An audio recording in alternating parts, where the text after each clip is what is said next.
competition, ain't no revival. I shoot it to kill it, I'm aiming for vitals. I'm showing no mercy when facing my rivals. Snakes in the grass, they getting exposed. I know they be lurking, I'm watching them close. Acting like friends, but really they foes. Thought they be scheming and said adios. Yeah, I gotta get it. By any means. I gotta get it. I gotta get it, don't mind it. Hey, back with a vengeance, back on the grinds, back to the business. Hey, God is my witness, they watching my moves like shows, they binging. Hey, best keep distance, all of my haters send best of wishes. I get to the bag with the quickness, no I don't need no assistance, no. Yeah, no playing it safe, I said let's get it, you say not today. What can I say, if you ain't gon' go for it, get out the way.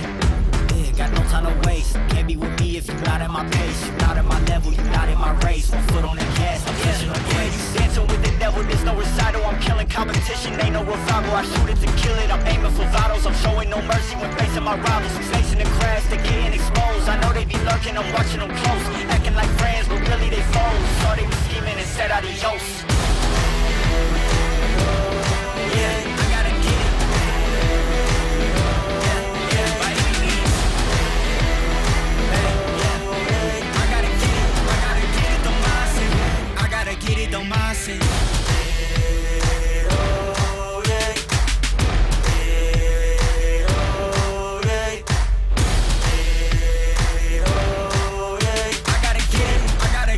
mind it. I gotta get it, don't mind it.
After 36 hours, the Sports Car Open 2021-2022 comes down to this. 6 hours in upstate New York to crown two new champions in what has been an exhilarating season so far. 2021 saw teams stand out. 2022 has seen teams rebound to mix up the championship equation. And you can watch this all, the 6 hours of Watkins Glen, live here on RaceSpotTV. Hello everyone, delighted to have your company wherever you are around the world. Good morning, good afternoon, good evening, alongside myself, Arjuna Kankipati, joined in the RaceSpotTV commentary booth by DJ Clark and Lorenzo Bonder. Remember, you can follow live timing and scoring through our partners at Timing 71 by heading to racespot.wtf/endurance. Lorenzo, it's been a blockbuster season so far. Started with a 12-hour race, we've had 2 distance-based races mixed into the equation as well, but now it's what we know, it's what we love, a 6-hour sprint, albeit at a track that SCO has never visited before. Yeah, it's surprising to see that we never visited the Glen before. We visited basically all the main staples of the United States tracks, and I think the one that was missing was Glen. So it's going to be an interesting race. Get your abacus ready, teams. It's going to be a good one. Get that mental math ready. Fortunately, we'll have live points for you updated throughout the entirety of today's event. Let's look at your classes. It's the same formula that we played through the season, but BOP games might be something to think about. The Dallara P217 is our only prototype in the field. In GTs, we've got 4 cars in the GT3 class for you. Always interesting, DJ, when we have BOP playing into the mix as well, but it's really about the battle between the Porsche and the Lamborghini in the championship hunt. Indeed, it is. That is where everything's going to be in that Lamborghini, having a little bit of weight added to it and just a hair of fuel taken away from it. So that could play into everything just a little bit more as we continue to go along today. And let's quickly walk you through the format because our qualifying session has just gotten underway. We split the qualifying session into 2 bits for our 2 classes, 20 minutes per class. Drivers aren't allowed to tow at any point, and that does include in pit lane as well. You get damage, you're not allowed to get a free repair. In effect, you've got to deal with the hand that you've been dealt. Qualifying driver not required to start the car, but they must complete at least 1 lap throughout the entirety of the 6 hours. We'll get underway with a split class start. A start zone will define where each of your leaders is allowed to pick up the throttle. No safety cars to save you, but live race control will intervene if they adjudge anyone to fall afoul of the sporting regulations. And something to note, one driver cannot complete more than 66% of the race. We have seen this play itself out throughout some of our earlier races, most notably in our season opener. The driver that extends that stint too far, they'll have laps removed from the total for the team. You really do not want to have that happen. Here's our venue for the finale though, Lorenzo. Upstate New York, Watkins Glen International. It's seen Formula One race here most recently though, and most notably, you see NASCAR, you see IMSA come here. Plenty of elevation change, about 63 meters in total. The thing to watch out for is going to be the bus stop chicane because the traffic management through there is going to be vital. It's going to be vital, and also we have to talk about the repavement of this track. This is a new version we're running on. I think it is the first major event that we're probably going to see around this track, as this actually came out in the season 1 of the 2022 year. So it's going to be a different track in terms of track limits, but the racing feeling's pretty much the same. And that bus stop chicane with the air codes on it, it's gonna basically airlift the cars if you just take too much of that curb. You didn't do that in the past, you can do that now, and that it can be very dangerous. Let's run you through the championship and your championship scenarios as you take a look at these points first in the GTs, because the GTs, they go first in our qualifying session that has just gotten underway. It's the Biela Racing Team Euronics that leads the way here. But the thing to note, 5 races, 5 different winners. This really has been a class that has been moving around. BOP may be playing a factor, but I think performance changing as we've gone to the different venues. Your championship situation to really be thinking about is if Biela wins, that's it. It's done. 5th place would be enough to secure the championship if Biela also gets the single point that you get for qualifying. So that's important to note. BS competition there in the mix hypothetically, but really you are expecting Biela to finish outside of the top 10 or so. So really do think that that's an unlikely scenario. Let's have a look though at the track itself. Watkins Glen with qualifying underway, and without the ability, DJ, to come back down onto pit lane and to get yourself a free car, if you will, there's pressure at a place like this, which is so high speed, so high intensity as well, to not make a mistake, and you're already seeing some qualifying games being played. Indeed, you are. We were actually watching Bila Williams and Urano all following each other during qualifying. We're seeing some drivers right now cutting through the bus stop, trying to position themselves right. The draft is going to be something we talk about during the race, but it is equally as crucial here during qualifying to get that good toe up from the 90 all the way up through the S's and into the inner loop. We saw a great race here on Thursday, didn't we, DJ? That was a Lotus 79, though. Very different to these GT3s. Yeah, indeed, and a little bit of a different traffic layout this time around. Obviously, we're going to be taking that inner loop, but the same principles will be the same. Watch for the draft to be really, really key, and watch for patience around some of the longer corners around here coming through the boot to really need to pay off. You've got to be careful. You've got to be patient, not getting on the throttle too early to risk understeer or tire spin. Here's a look at the current provisional qualifying results. The Williams Esports team currently sit atop of the pile with a 149.57, but it's not far back then to Urano. You can see it's tenths at some points, but really hundreds, thousandths of a second that we're talking about. One thing of note is we are expecting to see a slightly reduced entry for today's race. I think last count that we had was 40 total cars, down from the 50 that took to the green flag in Season 1. We got a pit party going on right now as drivers get some fresh boots on their cars, and the reason for that is if you take a look at your track conditions, it's relatively cool, but every degree matters at a place like this, Lorenzo. It's so high speed, the tires do heat up quite considerably. That's the thermodynamic characteristic of the tires, so not entirely surprised to see this happening. Yeah, they're basically going to get one good lap in it, and the second lap, you can go for an attempt if you really feel like going for a second attempt, but I don't think the performance of the tires, since you're over pushing the car to try to get the best lap available, is not going to be possible on paper unless you are a king of tire management, which in a track like this does require some tire management. And the track heat is going to build up eventually. We're at the early hours of the morning. Well, early hours if you consider 9 a.m. a very early hour of the morning. So the track is going to eventually get hotter and hotter. I expect for the LMPs, whenever they start in a little bit, to be right about the 30 degrees. I do believe so. Not going to be a whole lot of effect into them, but still 30 degrees is quite a lot.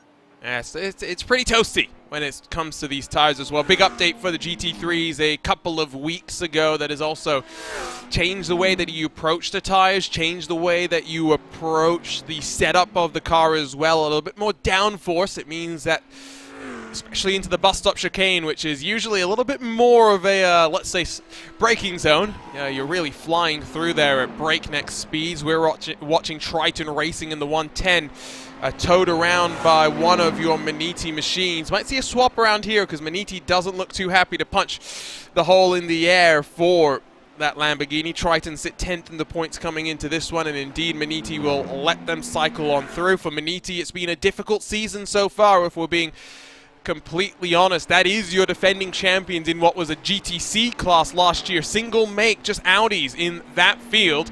We did expect them in those brick green machines to follow that through, but in that new partnership with T3 Motorsports by Maniti, not been an easy season by any means, and that 101 is the highest ranked of the 3 Lamborghinis they have entered, and it's only in 11th spot. They have the potential, though, to try and finish inside of maybe even the top 5 if things smile down on them as they get another qualifying lap underway.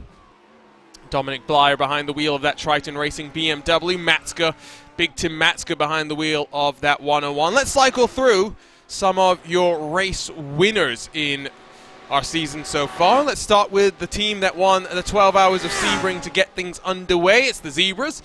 Had a good run in this BMW M4 of late. 2 back-to-back wins in the BMW Sim GT Cup, including a dramatic final lap where Phil Denez bullied his way past Patrick Holtzman, who gave as good as he got, but been a difficult season for them since then, DJ. 1 podium to speak of, but 2 results outside of the top 10. They'll be hoping to cap off their season with a nice result. Exactly, and having those 2 top 10s to be able to come in on can really help to bolster your momentum. It just helps to build that little bit of confidence, continue yourself along, and that's really what they're going to be hoping to be riding high off of coming here into the Glen. BMW looking nice and stable as they work their way through. BMW on top, Urano in second in their Porsche, then a BMW in third as well. That's the Team 180 BMW, which you do see is having a couple of technical issues right now. Looks as though Williams might be on a decent lap from the indications we're getting. The first car, though, to come through to set a lap time will be this machine, the Triton Racing 110. The 101 will be right behind and following, as Dominic Blyer, 137 and counting as he builds to the line. 41.37, the benchmark for him. A marginal improvement will jump him up to fifth in front of this man. If he does improve even further, he'll jump himself up into maybe fourth. No, fifth only for Big Tim. And now we wait for the cars behind. Looks like BS Competition has peeled off, so must have made a mistake at some point in their lap. Patrick Selva, not sure if this lap will count for him. You can see the timing change as he comes across the line. Here's Ross McFarlane, who goes faster in the 116. He's up to 8th, one of the highest placed of your Lamborghinis other than that 101. Plenty of elevation change here, Lorenzo, and most notably up through the S is 120 feet. It's also where you're going to see some pretty difficult traffic management come into play. Yeah, especially when the LMPs come in, and basically it is, I think, to grab a better perspective, it kind of like is the Eau Rouge Radeon complex of Spa, but inverted because it is America. I think I said this on a prior broadcast, to be very honest, and it's interesting that the cars do go one way, and it's very tricky for you to try to negotiate because in your mindset, you think the car ahead of you, or the back marker, rather, it's going to be going, all right, he's going to track it out to the right-hand side, but he goes left. But so you have to make basically split-second decisions, and the patience has to be at an all-time high because when you go from turn number one and you try to battle for positions, draft matters here. It's interesting to think that draft over here sometimes is underviewed, as some people do think about it. But it's important because you really want to get a really good run from turn number one all the way down to the inner loop for you to make an overtake. And traffic can play an effect into this, especially in the latter portions. And that's why we're seeing a bit of tow from a core sim racing duo, the 131 towing around the 132 that does currently sit in what's fourth position. Both cars inside of the top 10, so Porsche's looking good. Urano would love to grab that single point that you get for pole position. Helps them in the championship just that little bit more. Looks like the core sim racing duo, though, actually going to come down onto pit road. We'll leave the Satellite Racing GT3 out there on track. The sole entry flying the Italian flag in that prancing horse today. The other Ferraris that we've seen, P1 Esport, for example, not going to be part of this one. 23 cars on the grid in this GT3 class. There's no hole in the air being punched for this Ferrari, and it's a interesting balance, in my opinion, this car, DJ. Mid-engine sometimes means you overlap your inputs, and they say that this car is great for AM drivers, you know, gentleman drivers. It's been very popular in the real world with them, but I've always found here on the sim, I just can't get a grasp on it. I think that's interesting, Arjuna. That's always the one that I've sort of gravitated to, and I definitely fall in that AM category of driver. But yeah, it's a well-balanced car all the way around. You know, you look at some of the other ones, the BMW tends to have a little bit more understeer. The Porsche tends to be a little bit more oversteery in the way that it drives and gets going around. But the Ferrari just kind of checks all the boxes a little bit. It doesn't exactly have the pointiest front end to it. You do have to work it, run a little bit of trail brake with it to get it to go. And it's not going to necessarily snap out on you and break away from you, though. And that is why it becomes really a favorite. It's a relatively stable car. And back onto the regular configuration of Watkins Glen comes Joad Caroni. Remember as well, we saw a great performance from the Satellite Racing LMP2 car last time out. However, today, no Arturo Melgar, who really did drive that machine forward. What's the time going to be? First lap time on the board for this car. As he runs himself to the line, it's a 42.1. Should be good enough to at least put him on the board, but still going to be 23rd and last. Maybe they'll need some strategy to bring them into the mix. Here is your current pole position machine. Daniel Pastor making that switch from Urano to Williams, been going quite well for him, Lorenzo. And we were talking about previous winners. It's another car that has seen success. No wins yet, though, but 4 results inside of the top 5. Only 1 points finish outside of the top 20, or rather, no, 1 finish outside of the top 20. This is definitely a car that we expected some victories from. They've shown the pace. They've been on pole. Maybe today is the time that they turn it around.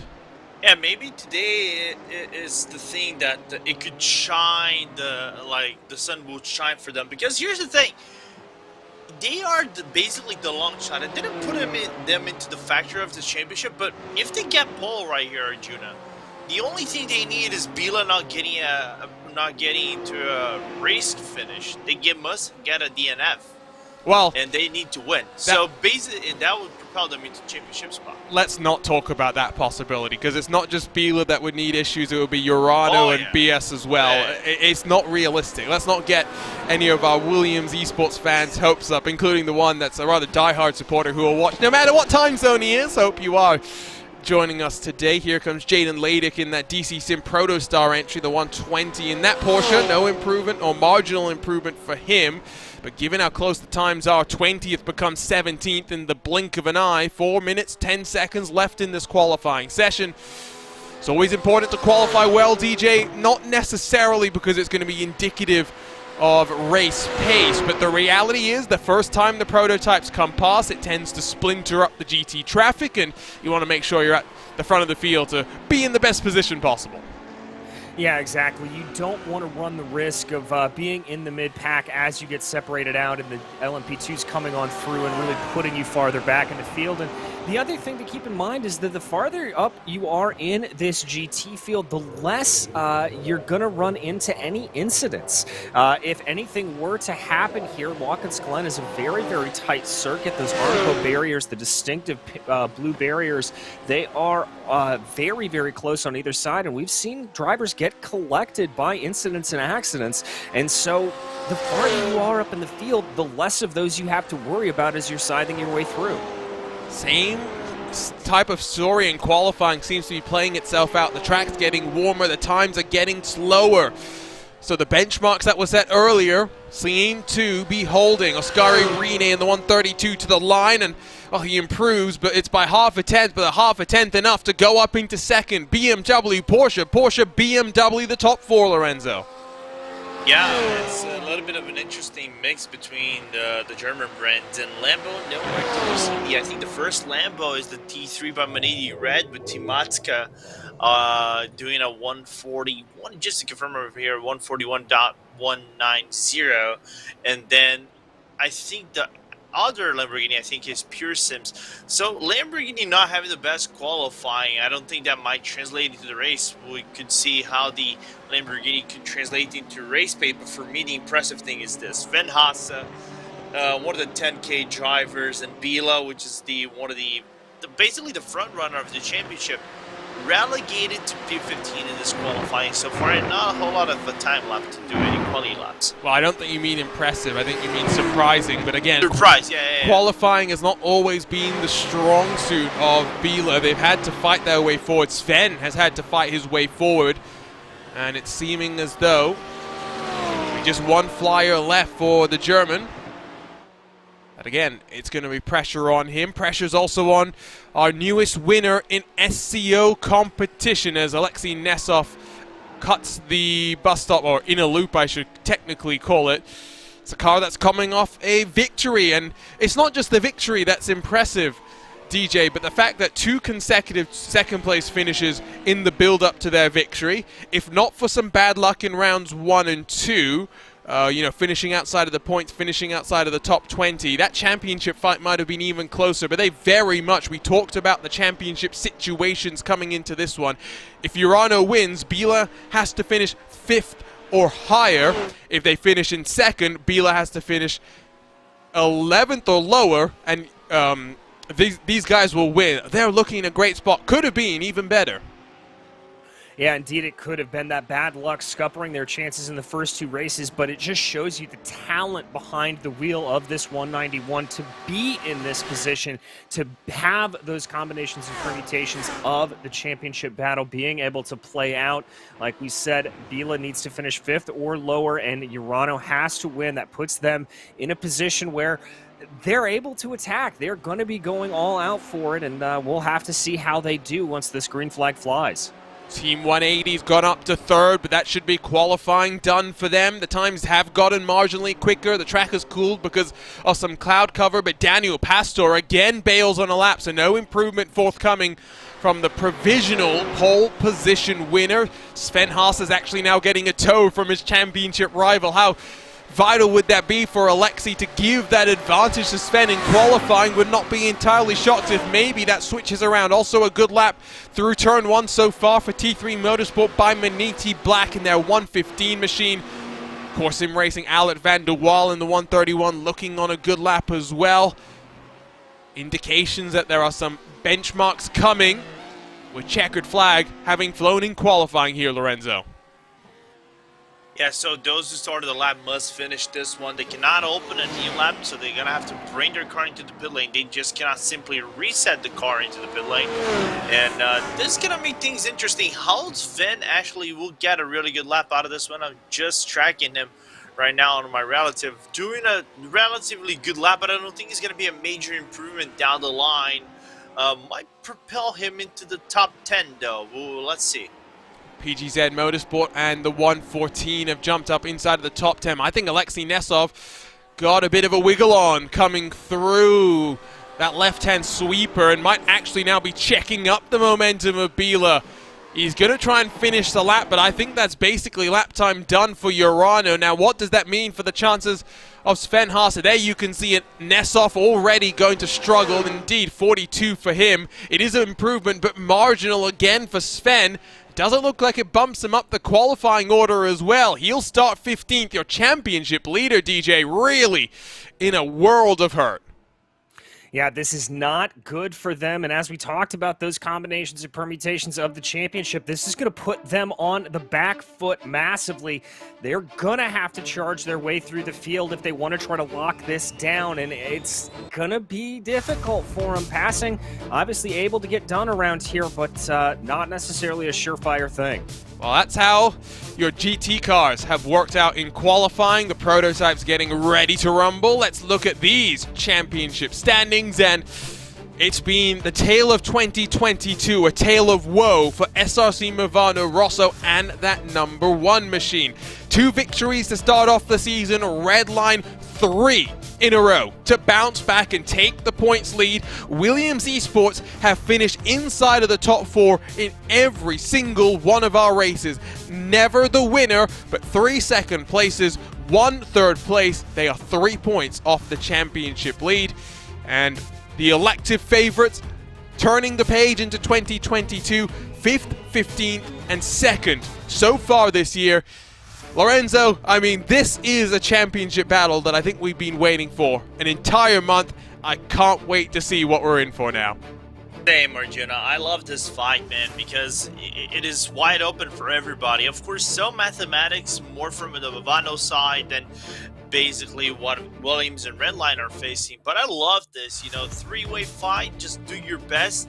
The problem for Movano was the issues they had with friendly fire at Spas that basically put them on the back foot on this one. But they have the team, they can bounce back. But the problem is, if you're taking 2020 or 2021 as a staple or as a benchmark, I just say this is Redline's America's house. Yeah, that's true. They swept the iRacing 6 Hours of the Glen special event that we had last year that will return this year, albeit again dropping the GTEs or the GTLMs. Dominic Hoffman will take qualifying duties for that number 70 car. Looks like in that number 5, the Alexander Spets will be behind the wheel there. Qualifying in that number 1, it's likely going to be Sasha Gorla.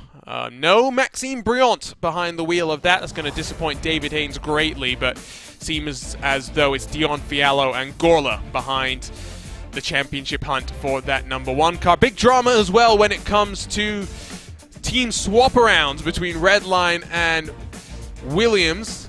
Matt Farrow, a driver that's won 4 times in this SCO series, all in the prototypes, all with Team Redline, but now he is a part of the full-time stable for Williams Esports. Won't be driving that number 5 car. Looks like Alexander Spetz, maybe Mike Partington and one other driver sharing the load there in a 6-hour sprint, but interesting to note that. Also interesting to let you know about a change that is happened for one of your Yas Heat entries today. We're not going to see any Yas Heat cars.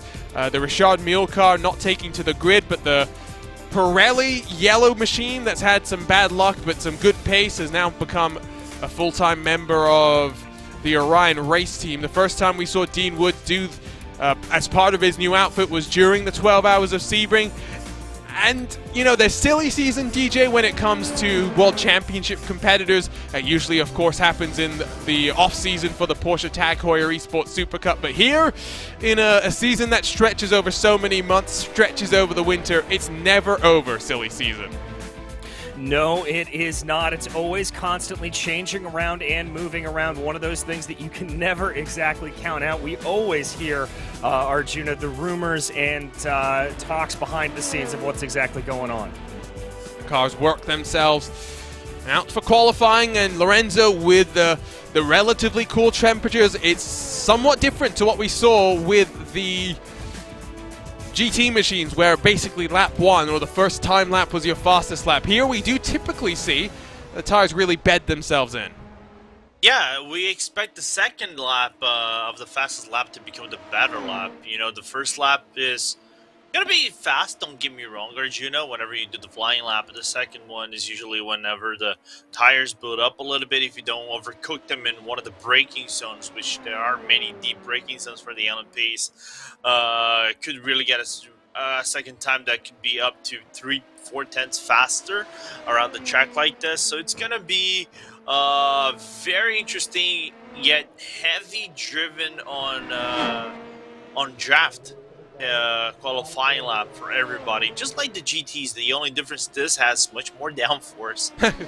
Yeah, that's true. Although, again, the changes to the GT3 cars have added some downforce. You see some trains forming. We get Trontoskolen back in the mix for today's race as all the cars begin to wind themselves up.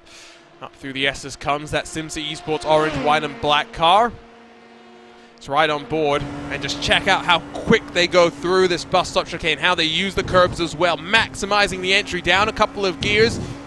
So smooth, so quick through the corner. We talked about it earlier, traffic management through there going to be crucial.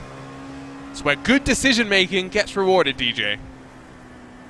Indeed it does. You've got to have a lot of patience, a lot of heads up to be able to get through there nice and easy. You do not want to be pushing through there, whether it's with a car in your own category or whether it's coming through lap traffic. That's going to be a big danger area over the course of the race, and I guarantee you, Arjuna, we're going to be talking about it more than once. Oh, for sure. Let's hope I just don't have to rant as much as I did in Silverstone. Maybe 10, 15 incidents where I think I was about to go Vince McMahon full rant mode, or even CM Punk pipe bomb mode on some of those LMP cars. You saw Trontoskolen doing a bit of weaving as they were working their way into the toe and the heel of the boot.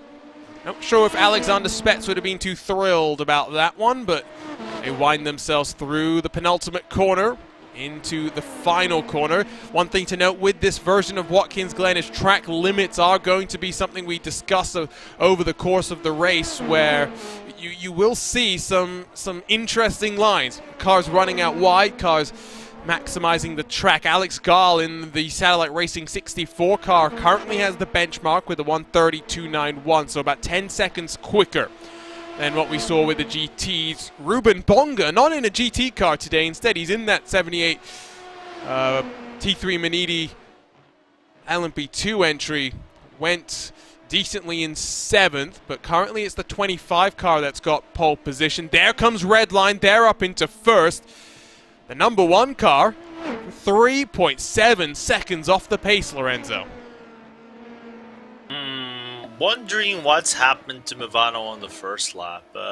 It's interesting. Well, they still have a lot of time left to try to get a really good lap in. Williams trying to do the same stuff, even though they are nearly a full second behind them. But again, I told before that this is basically Redline's track if we're to judge the last 2 years of the 6 hours of the Glen. So it's gonna take an effort to try to beat Redline on a track they know how to drive, especially with this new track limits, like you said. Especially coming out of the boot where you don't have those sand or gravel sections like you used to have, especially also in the second to last corner. You can kind of use it and abuse the track limit. So it's going to be a compelling race for the contenders. I see David Haynes will be joining us for the end of this race, saying minimum brioche today. Yes, that's true. What's happened to Ilkka Happila in that number 3 Orion car? We saw this on Thursday, just over the curves, bottoming out the car, and he's lucky he didn't do any damage to the underside. Here comes, though, your defending series champions. They need victory. They need bad luck for their competitors. Can they get that bonus point for qualifying to the line? A 1:30.167. It's only going to be good enough for about 4th position. Gorla needs to find a bit more time. He laid back on lap number 1. Let's see if maybe lap number 3 can wind it up even more here, DJ. He's going to be hoping to. He's not going to get any of the benefit of the draft here, unfortunately, as he pulls himself along. Instead, he's pulling along that car behind him. But that should only cost him a couple of tenths. If he's really able to maximize this out, he is going to be trying to do everything he can to just get through there, swinging that car through the inner loop, being aggressive on the curbing. Bit of team games going on here as well. The 33 Movano Viola machine is the one getting the tow.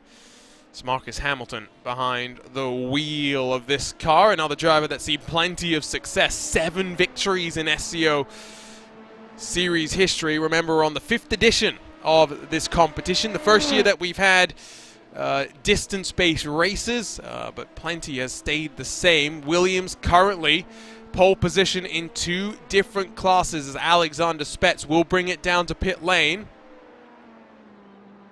Good day so far for Williams, as I see the Impulse 56 being spun around. Not ideal, to put it mildly. Behind the wheel, Timo Hayden there. Can Marcus Hamilton find some speed with that tow that he got? To the line he comes. 29.010, new benchmark. In fact, no, excuse me there. It's a 32.40. Only good enough for 6. Looks like Movano struggling for Q pace here, Lorenzo. Yeah, there are some spots around the track that I think could have some aero push, especially through the inner loop, that kind of make you lose some time, or even at the carousel. Just one slightly correction about Movano. I said the Rosa was involved in some friendly fire. They were actually involved in the heat incident at spot that kind of put them on the back foot, and they had to recollect themselves to get a 15th place spot. That was the Viola and Giallo that got into the friendly fire. Thanks, Fraser, to correct me on that. I think we see what happened with the Impulse car going to the exit at the boot. Yeah, let's see. Too much grass. Yep, just a little too much grass, and did nose the car in. Now this car does operate a bit like a tank when it comes to the damage model, and good patience from Timo Hayden to wait until his chance to rejoin was presenting itself. Urano getting through as well. Not the first time we see that, not the last time we'll see that either, as that 56 works its way down into the heel. And if you're always trying to figure out what comes first, turn 7, turn 8, which is the toe, which is the heel, the toe comes before the heel. Those with strict parents will know all about that, as the 56, 2 corners to go. Don't know if this is going to be a great lap time, to be honest, because those tires would have been a little bit scorched. And indeed, Hayden's going to come down onto the pit lane and butchers the pit entry as well there, DJ. Yeah, and that's going to be something we talk about over the course of the race. Obviously, some indications out from race control coming across this week of how to indicate you are coming in. It is a little bit of a tricky pit entrance. You've really got to try to slow yourself down through that final corner, keep to the right, and make sure you are able to make it on in. But Now, was that into the wall? I think it might have been. I think that was a little bit of a touch there for Gall. Yeah, and that lap time would have been faster, but didn't count as a result of it, and he'll be hoping he doesn't have any damage as a result. 15 lap time set, waiting for the Orion number 3, Ilkka Happila with that incident in turn 1, as well as Tronsaskolan in the 57 to put forward a lap time, as Phil Kraus will be delighted with that toe up the hill that he got. Currently sitting in 9th, best qualifying on the cards for the private label Team Hype, who I think it's fair to say have been somewhat demotivated after their pace so far this season. They'll be bundled down, or pushed down to 10th, at least for the time being, as the Orion race team and Ilkka Happila go up to 9th. But look at these margins up and down through the board, Lorenzo. Tenths at the front, then you've got hundreds, then you've got thousands. 3,000 splits private label Team Hype from Orion, 3,000 splits them as well from that T378 car. Yeah, it's basically a sneeze. If you sneeze, you can get up to 1,000 of a second or 100 of a second. That it can make the difference right here. Which, in a track like this, it's very interesting to get a really good lap in it, because you don't know if going to the outside, like we just saw Gall going to the outside of the out of the heel, makes a really good lap. We still don't know. It's just about the cleanness of the car and how tight he takes the lap in, and how effective it is. As we're going to see how Phil Kraus is going to do better in his lap or not. Yeah, no improvement there. In fact, way slower, about a full second off compared to the best. So that's 13th provisionally for them. As now, looks like Alexander Spets with a 32.179 last time. Let's see if he's going to get out of the way. He will. Flashing lights from Tronsaskolan. Matthias Jensen still yet to put in a lap time. He's really starting to wind out of time here. And the clock ticks away. Penalty already, by the way, to let you know, in this prototype class, for what is not the 27, but is the 26 technically. Delta Sport misregistering for the second session. It's like having your paperwork not in order, and not for the first time this season. They'll have a drive-through penalty in what has been a torrid year for them. They are second last in the championship standings. Just 1 point finish to speak of as well. So getting off on the back foot. And again, no safety cars to come and save them. Couple of other things being reported from the GT section of qualifying, and both of your main championship rivals are under investigation. The 145, the 191.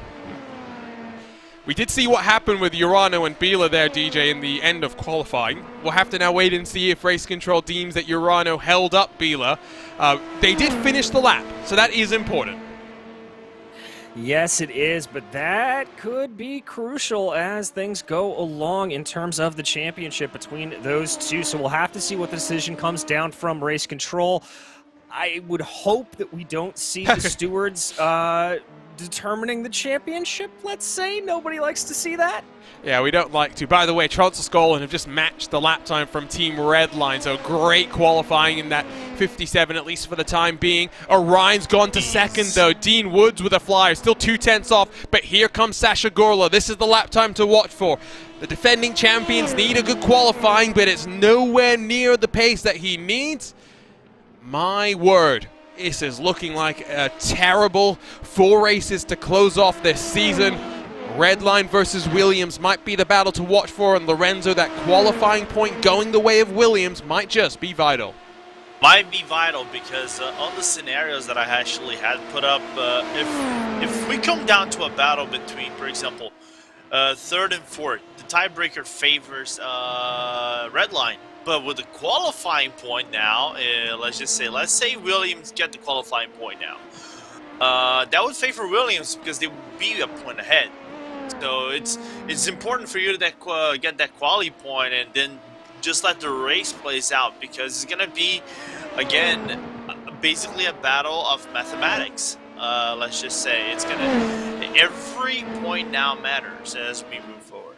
It'll be 2 points splitting Redline and Williams if things hold. But never say never. That's the reality. You can also now see the drivers that are taking part in this qualifying for the 17 prototypes in the field. 6 minutes left in the final qualifying session of the year. When the pressure's on, who will deliver? Alexander Spets flying in that number 5 for the Williams Esports Fnatic car. Here comes Marcus Hamilton looking to become the new benchmark for SRC Movano. 32.40 to beat, 31.42 is his time, puts him in front of that number 1 car. The reality is, though, when all things are said and done, you'd expect the 25, the 33, the other Movano cars to help out their championship rival, or the car going for the championship, DJ, because only one can win, the 25 and the 33 already out of the mix.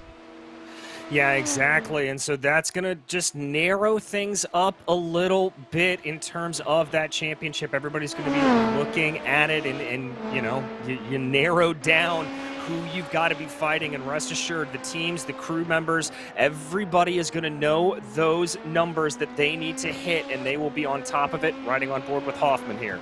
Ha! Well, sorry, more drama when it comes to Urano versus Bila. Bila complaining about what happened with Urano slowing down. Urano complaining that the 145 ran into the back of them at the start-finish line and invalidating the lap time. So, does two things cancel out? We'll have to wait and see. Again, very glad I'm not in race control. No improvement, though, from Dominic Hoffman, who stays in 3rd. Well, we did see that bump coming in right at the finish line for both Bila and Urano. I'm gonna steal a quote from our own friend here, Arjuna Lewis Muglay. That is suboptimal. This is drama, is what it is, and I am all for it. Ring up Drama Sim on Twitter as Simsa go up into 11th.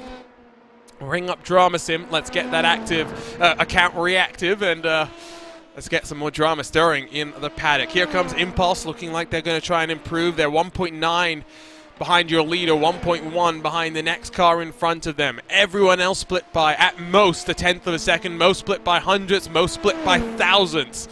But Impulse across the line, only a 31.2, still 7 tenths in effect off the pace. Timo Hayden not really looking like they've got qualifying speed, but qualifying speed doesn't always translate to race speed. Alex Gall gets a lap underway for the Satellite Racing 64 car.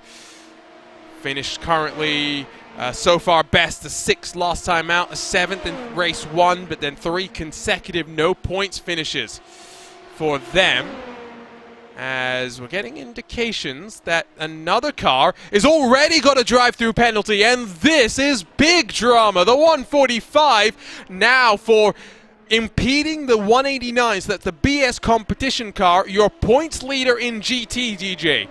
Going to start this race with a drive-through penalty. There may be more to come.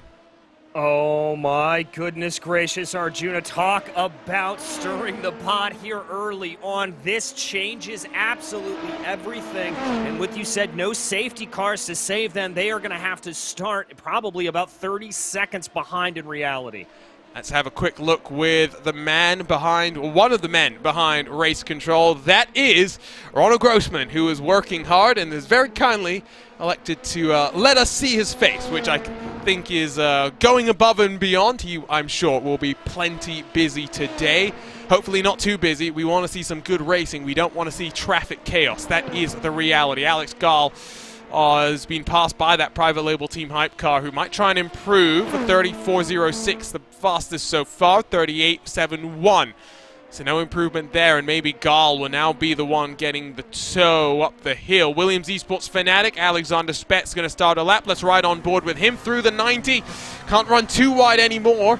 You used to be able to sweep all the way out, but now you get a slowdown penalty if you do that. 120 feet of elevation as you climb your way up the S's, but keep it nice and tight, and we'll bail out of that lap, I think, already realizing that maybe it's made a small mistake, and Tronsaskolan will get on through. We'll try and get another lap with another driver potentially at some point, with qualifying winding down. The Orion race team is on pit lane. Urano is on pit lane. Orion and their 3 also down on pit lane. The 26 down on pit lane, so plenty of cars not in a spot. Go ahead, Lorenzo. Boys, let me ask you, how you guys like your beef? DJ, how do you like your beef? Medium rare. Man, it's insane to think about these penalties. I know it's funny. I know last round every point mattered, like I said, but it's quite impressive to see these penalties are going early on. I don't know how much that it will affect into the race. I know it's one of the tracks that basically attrition is at it to its maximum, but let's see how it's gonna play out, man. Here comes that number 1 car. Down in 10th. What a struggle it would be to fight for the championship from here. One final attempt, because as soon as the checkered flag flies, you finish the lap you're on. I don't know if those tires will hold up. Gorla rounds himself through. 31.67, his fastest lap time. 29.742, the benchmark here. Here comes your championship defending champions to the line. Is it an improvement? It is. It's not pole, it's second. Oh, at the death. That is delivering when the pressure is on, DJ. Yes, it is. So definitely putting himself up there, putting himself into good position. That is exactly what that Movano Rosso car needed to have happen. Now here comes number 5, still a 10.5 clear as the checkered flag drops. Really, the question is, where is Redline going to be? Dean Woods has called it quits for qualifying. He is happy with the lap time he's put in. Doesn't think there's much improvement there. Hoffman rounds himself through. You've seen him compete recently on iRacing, but made his name in the F1 Esports Championship, sharing with Paddy Wolf, one of the most accomplished members of the Redline crew in a prototype car. To the line. Doesn't look like it's going to be an improvement, and no, it's not going to be. About a 10.5 off the pace. Hoffman will start down in 4th at best. Where is Spets? I think Spets might already have finished up an attempt, and he's going to roll it back to pit lane rather gingerly there. That is pole position for Williams in both of our classes here, Lorenzo. And basically that pole position in the prototypes, like I said, is going to be key for Williams, because one of the scenarios I had put him up, if they finish 4th and Redline 3rd, that would favor them in the championship by 1 point. So now Williams did what they had to do, steal the Q point. So it's going to be an interesting one. What just happened here? That was a certain Joop Delict trying to get out of the way in, let's not say the most elegant of fashions. What a qualifying it's been so far. Points going to that Williams Esports Fanatic for pole position. 2-point splits them and Redline. The number 1 car in the mix late in the day as well. It all comes down to the next 6 hours. A sprint in upstate New York. Quick prediction times. DJ, who's coming out on top in this prototype class? In the championship, we don't care about the race at the end of the day. It's been a long road to get here. I think Williams has thrown down the gauntlet. Williams is on pole. I'm going to go with the obvious choice and say them. What about you, Lorenzo? Prototypes. Okay, I'm going to throw this a little bit of a bone. I don't think Williams beats Redline. This is their trap. Wow, okay, that's bold. That is bold, but qualifying is done. Lap times have been set, but 6 hours will determine our grid. Let's go ahead and take a look at it. Alexander Spets with a 129.742 puts it on pole. Williams getting that vital point for qualifying at the front. Sasha Gorla has a lot of work to do in that Williams SRC Movano car to challenge Williams Esports, but what better place could you be than on the outside of the front row? Dean Woods, new colors, but same quick pace from him. He'll start inside of Dominic Hoffman, with Matthias Jensen returning for Tronsoskollen in that 57 to share row 3 with Joop Delict in that Urano number 90. Alex Gall for the satellite P2 machine lines up alongside the second of your SRC Movano cars, the Giallo 25. Marcus Hamilton, 7 victories, but qualifies in 9th with the SRC number 33 car, completing the top 10 with SimCity Esports. Row 6 sees Orion in the 3, alongside the TX3 by Virtual Drivers LDLC number 22, Marshall Herbert behind the wheel there. Daniel Croft, Phil Kraus, 13th and 14th for Pure Sims and the private label team Hype, while Delta Sport have a drive-through penalty to get things off, but they roll from 15th alongside the Bonga Jumps. Ruben Bonga in an LMP2 car for the first time in a while. Timo Hayden rounds out the field slightly off the pace. We'll see if the race pace is more there for that car. 2 of 2 for pole positions for Williams Esports. Daniel Pastor lines up alongside Oskari Rene with half a tenth, splitting the front 2 cars. Team 180 and Alexei Nesov 3rd and 4th. That car that came into the championship finale in 2nd place in the points has a leg up on their competition. No further action for that second bit of drama that we were talking about. BS competition race winners to kick off the season.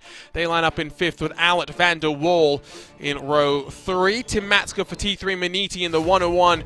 Outgoing defending champions share row 4 with Triton Racing. PGZ Motorsports Pure Sims in the 116, 9th and 10th with the German Sim Racing, and Valkyrie Esports 157, 11th and 12th. Bram Van Putten with new colors for Team 75 by SimRC, alongside PGZ assistants in that podium winning car in our season opener. Bila Racing Euronics, they roll from 15th. They've got a drive-through penalty as well.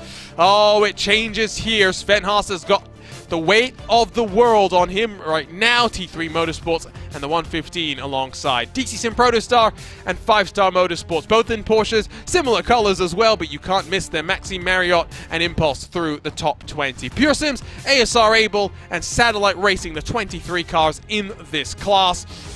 We're in for a fun fight. We've talked, Lorenzo, about the prototypes. Let's talk about the GTs. Who's coming out on top in the championship here? You've got to say, surely Urano's in the driving seat. Yeah, Urano is in the driving seat right here. I do think they can actually pull this one off. It will come down to the attrition of the GTs, in my opinion, but I do think they're going to manage it through. I mean, I think he's probably right, DJ, but do you think there's any chance that maybe a surprise is sprung? Maybe we see BS competition in the mix here? I mean, it's going to be a long shot for them to try to do it, but at a track like Watkins Glen, especially with traffic management and the way that that's going to play out, traffic giveth, traffic taketh away. Just about anything can happen. Hopefully we don't go bowling here. I think that's the understatement of the century. Remember, good segue. I'm the master of them. 2 drive-through penalties, reminder, Delta Sport and the 145. So 1 in prototype, 1 in the GTs as well. So you'll see those cars pull off and head their way onto pit lane within the opening 3 laps of the race. What a season it's been. 6 hours in upstate New York. Oh, we're so glad you're joining us here on RaceSpotTV. Get your popcorn out. Get ready for the roller coaster that we're about to have. We'll grab you live point situations over the course of this 6-hour race. But of course, it's academic in some cases. How close is it going to be? You'll have to wait to find out. Stint length in the GTs, Lorenzo, that's going to be crucial as well. We've seen that sometimes teams have struggled to get it to the top of the hour. Yeah, and I think fuel saving is going to be really important over here. Expect some aggressive fuel saving coming to the inner loop and maybe somewhere in the toe. We'll get some rides on boards there as well. And again, we'll talk you through the points as they come, but it starts with this. The start of the race, of course. Can you survive? Split class starts will make it slightly easier for the GTs, but it means we'll get that traffic pass through a little bit quicker than you would otherwise. Pace car off. We won't see it for 6 hours here today. It's Williams Esports in control of your prototypes, in control of the GTs. Into the start zone we go. The green flag flies. We're racing for the final time in your 5th edition of the Sports Car Open Endurance Series. Great start at the front.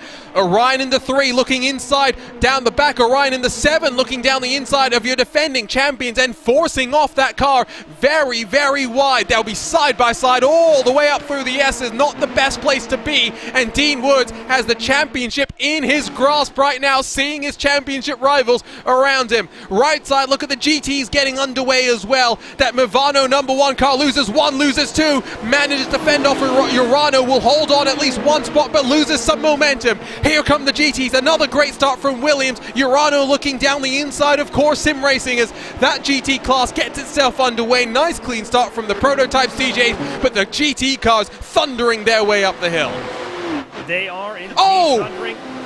Urano's around. Sorry, DJ, that's a prototype car. I thought maybe it was one of the red line machines, but they hold on. Their sister car in the GT's looking strong now, though. Exactly, as we've got a big fan out for the GTs narrowing its way down into the bus stop, but miraculously everybody getting through nice and easy. A little bit of bumping and banging there, I think. May have been the 101 machine, that T3 Motorsports by Mancy Red machine. Looked like they got a little bit of contact, but able to get through it nice and easy. Yeah, it does look as though the 115 Maniti Black, T3 Motorsport by Maniti Black car might have had an issue, but other than that, nice clean start to get this race underway. But leading lap number 1 for your prototypes, here comes Williams Esports Fnatic. In the number 5 car, the championship swings their direction with this result if it holds. Movano has lost a whole bunch of ground further back in your field as passes down into turn number 1. Looks like Simsa getting in front of the Satellite Racing 64 car. I might also see Pure Sims getting past Orion as they climb their way up the hill. Still yet to complete lap 1 are your GTs, but almost a full second of separation between Urano and the Williams Esports car that leads the way here. There are those slightly wider track limits that we do expect to see play full effect in these GT cars, allowing them to push a little bit wide, not burn the tires as much, Lorenzo, but that GT class relatively clean start, but we're hearing drama. That 131 course sim racing car might have cut the course.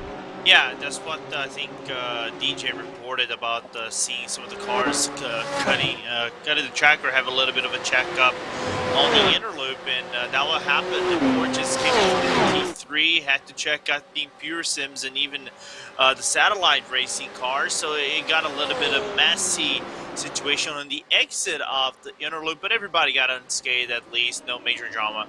Satellite and the virtual drivers side by side inside for the 64 should hold on as they sweep through the left-hander. Bila Racing, by the way, have already taken their drive through, and that's what you expect. Gives them clean air, will mean that now they're able to push without having to wait in the line that they were already dealing with because of their struggles in qualifying. Let's take a look at the replay first. What happens with Urano, who gets squeezed? And that's why Movano's so far back. Tronsis Golan comes through with not much time to respond. They're the ones that run into that machine right on top with them. You can see really just nowhere to go, no time to react. And, well, that's maybe going to have some damage on that number 1 car, DJ. Yeah, I think on the right front there could just be a little bit of aero damage. They may be able to get that repaired pretty quickly in the pit stop, but we come back live almost 3 wide going down into the inner loop. Everybody being nice and easy, though. You don't want to be too aggressive this early.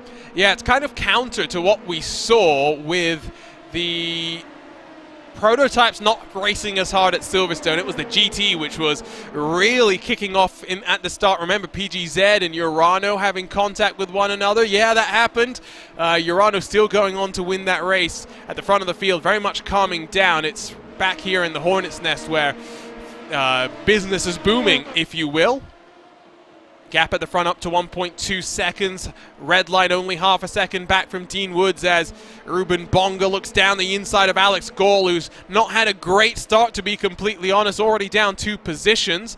Let's go ahead and also now take a look at what happened with the GT cars on the start. We'll look first with Core Sim Racing and exactly what happened with them. You can they're just all fanning out, and Core Sim Racing, well, they got lucky there, and then what happens to the 115? That's the thing. Maybe in the background you see Alex Bennett having an issue, and yeah, there he goes around. We'll grab a better look at what happened. Not the first time we'll see a car around, not the last time either.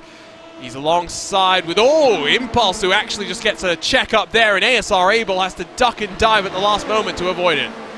Nice deviation. That nice second maneuver. I would have get crashed down.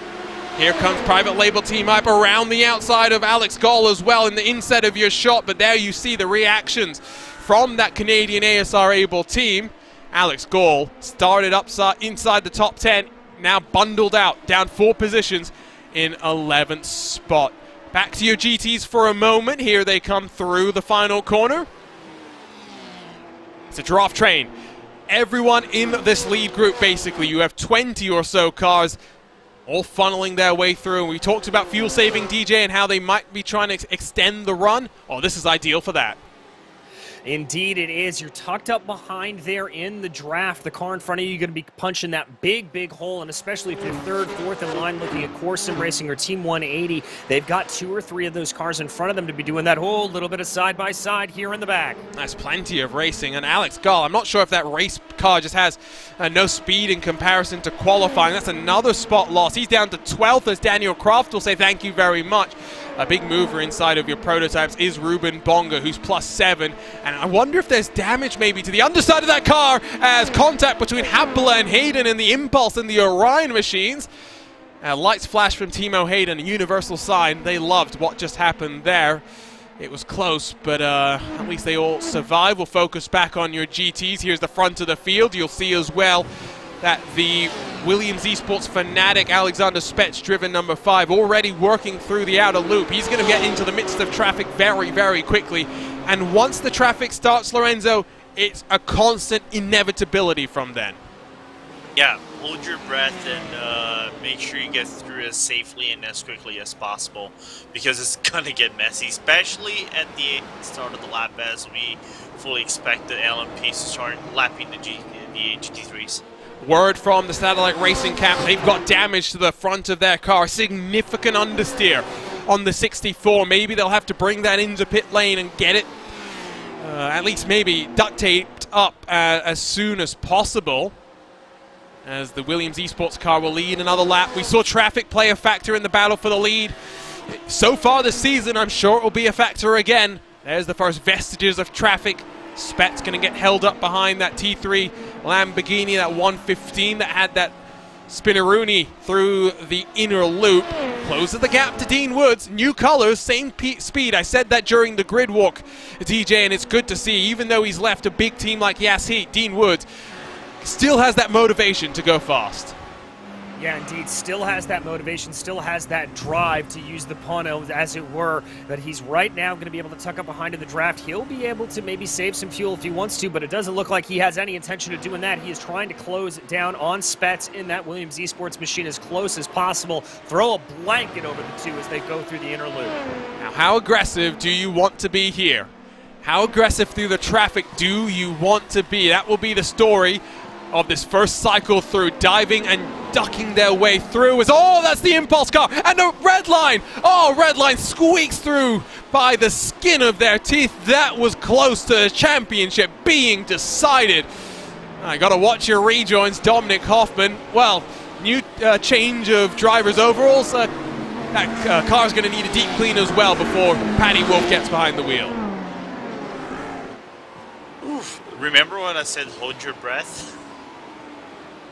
That's basically it, and I said it was going to get a little bit hectic going through the inner loop and through the carousel, and now it gets more complicated because now they're catching the real back foot of the traffic. And my god. Yeah, it was 5-Star Motorsports really just pushing the issue very early. Remember as well, RaceSpot.WTF/endurance. Follow your favorite team and drivers throughout the course of this race. There was never a door there, and the Nico Caramola 155 just tried to open it, trying to barge it through, we should say. Back live, focusing on the climb up the hill. Alexander Spets gets through. Here comes Dean Woods as well. Gap to redline is closed. Dion Fiallo not really closing either, as there he comes, finally in shot that Movano car. Just look at this train. Into the bus stop they come. That's a scary sight if you're a GT car in, the new rear view cameras that you've got, DJ. A prototype closing at a rate of knots. Yeah, exactly, especially knowing what the prototypes can do in terms of their braking. That's one of the biggest differences here, is those prototypes able to use so many more of the aerodynamic aids to help them around. Good weaving through. Wow! That's Dean Woods off to the grass, and now forces his way to the inside of the 132. Discretion, the better part of valor. Dean Woods doesn't know what that means.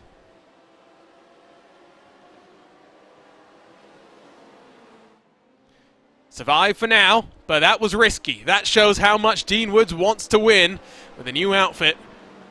Doesn't want to necessarily insert himself into the championship picture. Let's look at the live points as they run. First in your prototype, Williams Esports.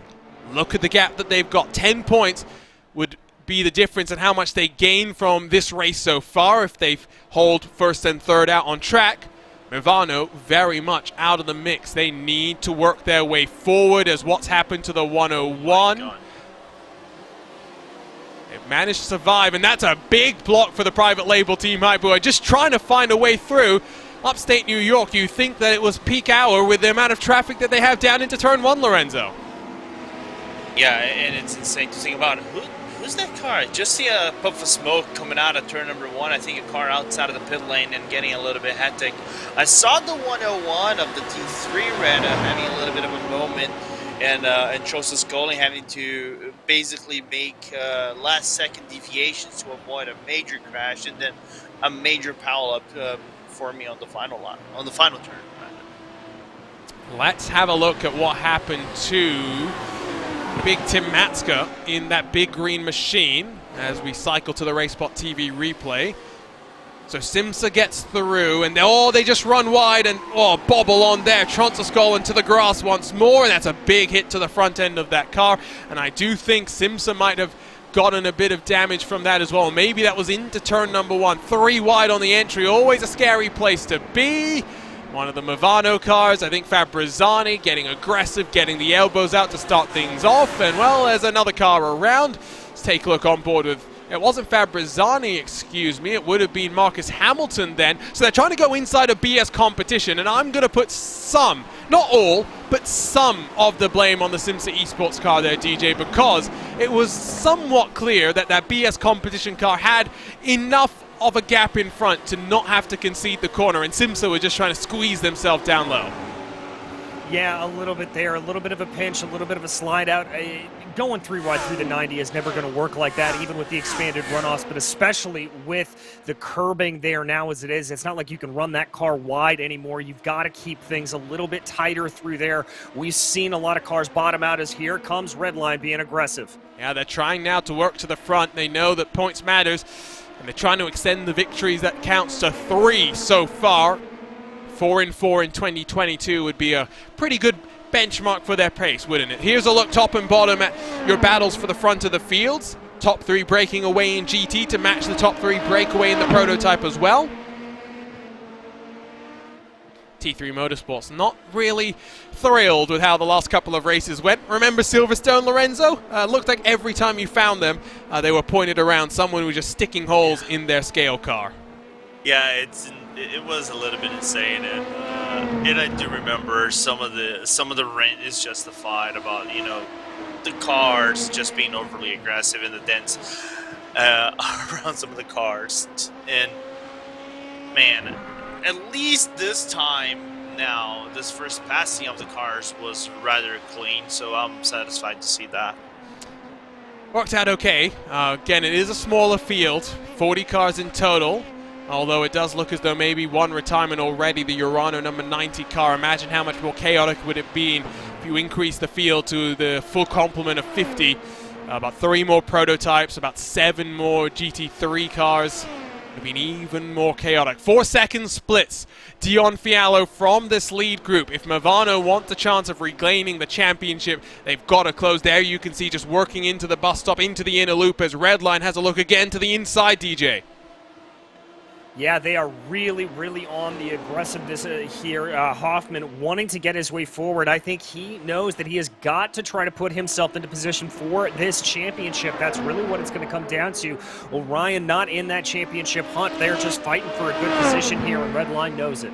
Now, do remember that we did see some interesting strategy in your prototype field last time out where even though the full window on fuel was 20, 21 laps, we saw the likes of Redline go 17, 18 laps at times, just trying to eke out a double stint from the tires. And I'm not sure we'll necessarily see that here today.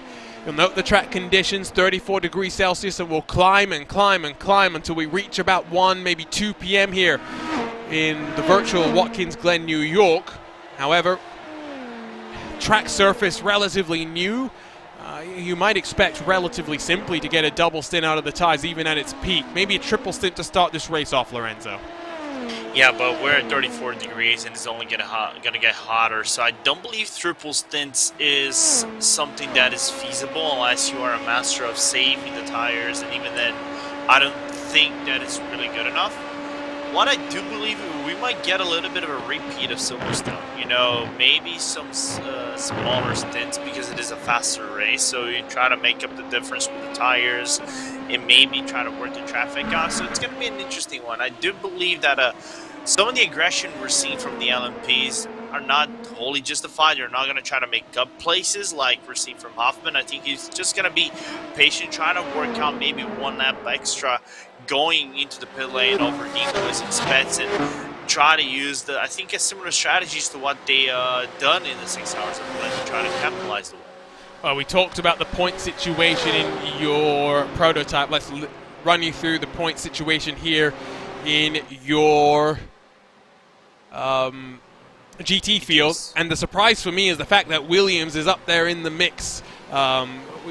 I mean, we said hypothetically they are there, but to be that close, it shows the value of winning in this championship. 6 points splits them from that Urano esports team, but if Williams wins, really they are hoping for Urano to finish at best fourth.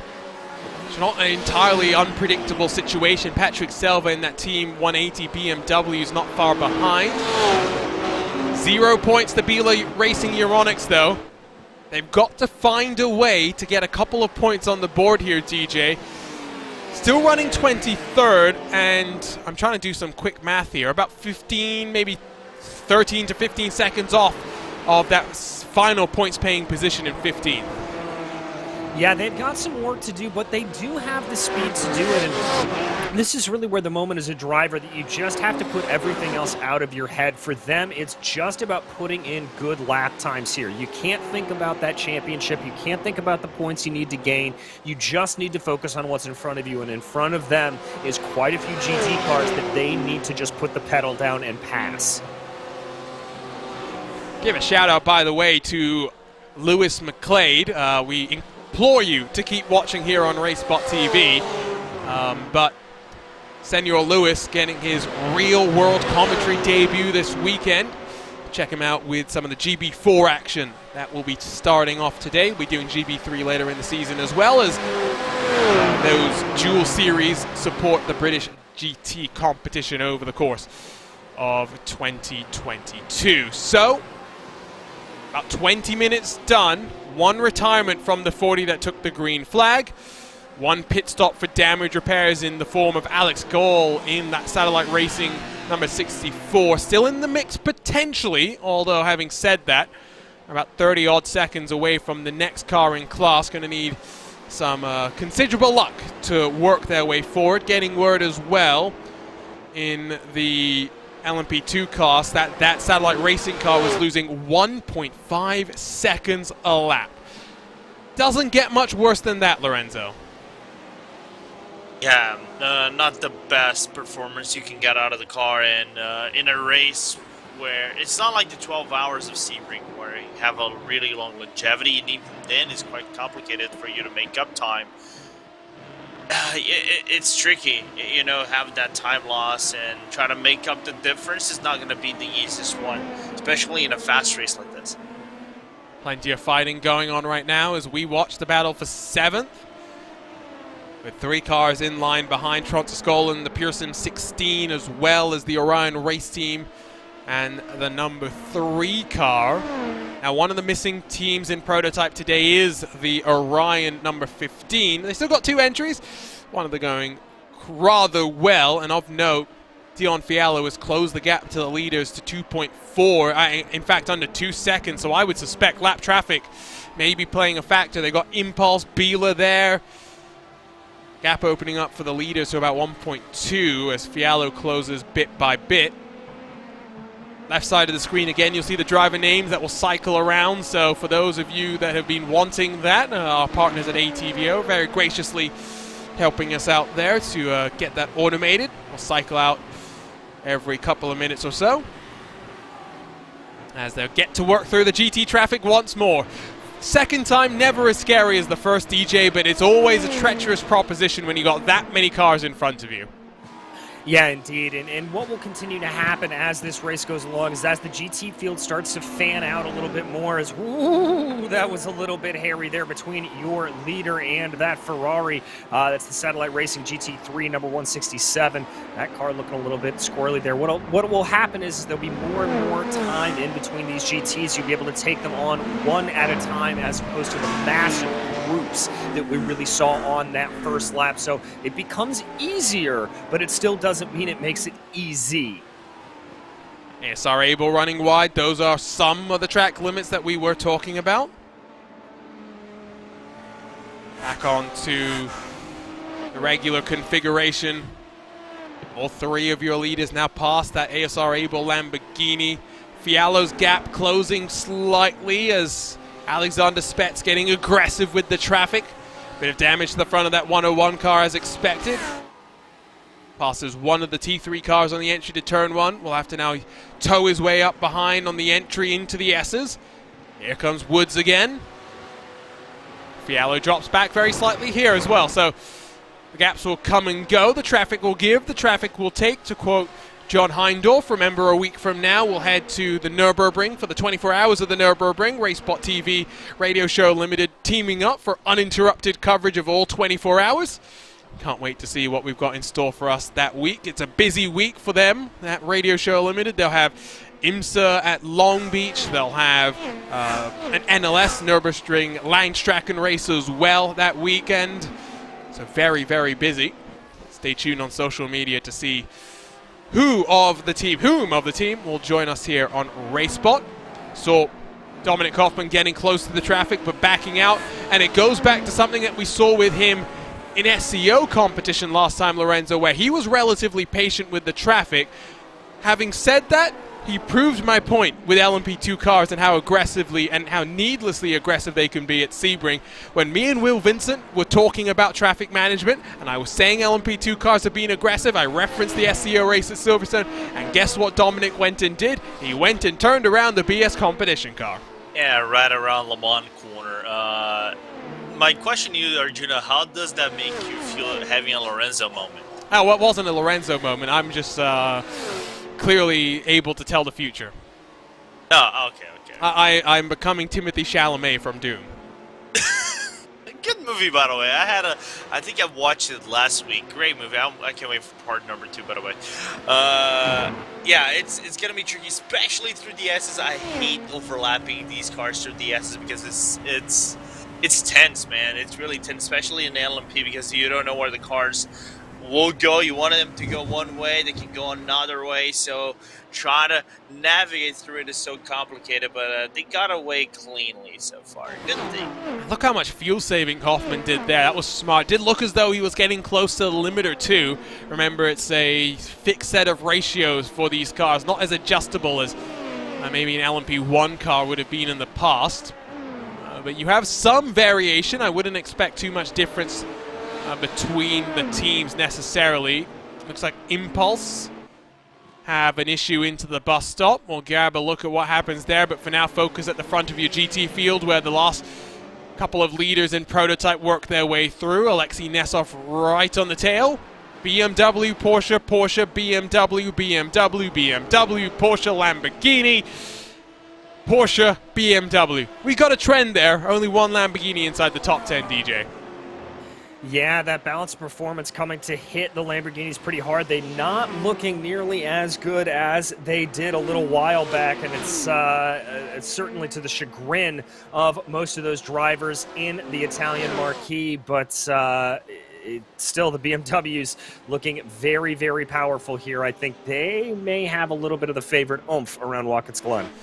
It's at somewhat of an elevation, but it's not really that elevated, so it's not like the turbo in that car is getting a benefit at all, which sometimes would be a factor. For example, at the Red Bull Ring, it was something we talked about there. Let's have a look at what happened to that Impulse car. So they were side by side with the Biela Racing Team car. Now, was there contact? Well, there was contact with the wall, but was there contact between those two Lamborghinis? There was. So how significant was that? We'll grab another look here. So into the bus stop they come. Oh, there was. Now, is that going to be more drama for Biela? What's your thoughts on that, Lorenzo?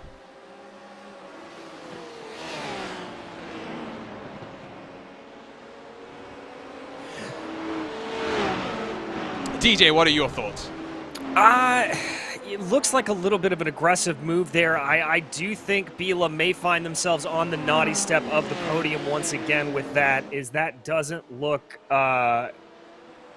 exactly promising, let's say. Any kind of contact there, especially with the car that's already been deemed to be in violation of the rules, the stewards are not going to look lightly upon. Getting word from your LMP2 drivers that there might actually be a bit of a split in the gear stacks, some running the short run, some running the slightly longer gearing. Of course, the longer gearing will give you a bit more speed, or at least top-end speed into the bus stop, but the short will give you plenty more acceleration, which might come vital. Working through the GT leaders is a huge scrap that continues to go on between the virtual drivers, number 22, the Pure Sim 16, as they split around that Urano 191 car. It was close for a moment, but they all survive. Into the bus stop they come. Virtual drivers gonna get towed up, gonna get drafted up into the hill. Pure Sims around the outside will try and stick it. Space given there. Running a bit deep is Daniel Kraft. Trotskolo looking down low. This is a really aggressive fight. And DJ, you wouldn't be shocked at thinking this is hour 6 of the race, but we're still not even 30 minutes done. No, we are not. Pure Sims and virtual drivers by LDLC really working hard here to try to get their way around. You're getting the sense that these drivers want to be a little bit aggressive early and then settle into the race later. I think try to get that settling in period as far ahead in the field as possible. At least that is the mentality that I think we're seeing out of them right now. Battle for the lead in GTs. As side-by-side, Urano gets on through. Alexei Nesov punches his ticket to the front of the GT field. Not sure if there was a slip up there, Lorenzo, from Daniel Pastor, but it doesn't matter. We know Nesov is a feisty old competitor, and once more he finds himself at the front of an SEO race.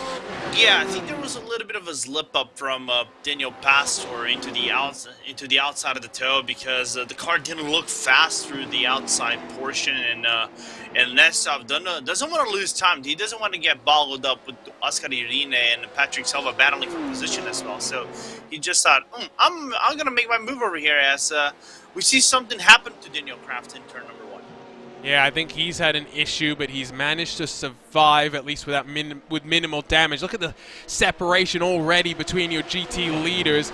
Can tell you as well that I think Impulse might be the second retirement of the day, because they've had to take a tow back onto the pit lane. We're now looking at Daniel Kraft getting swarmed by Delta Sport, by SRC Movano's 25 machine, as well as a pass for the 114 to get past Alec van der Wall in the Core Sim Racing, second Porsche 911 GT3R.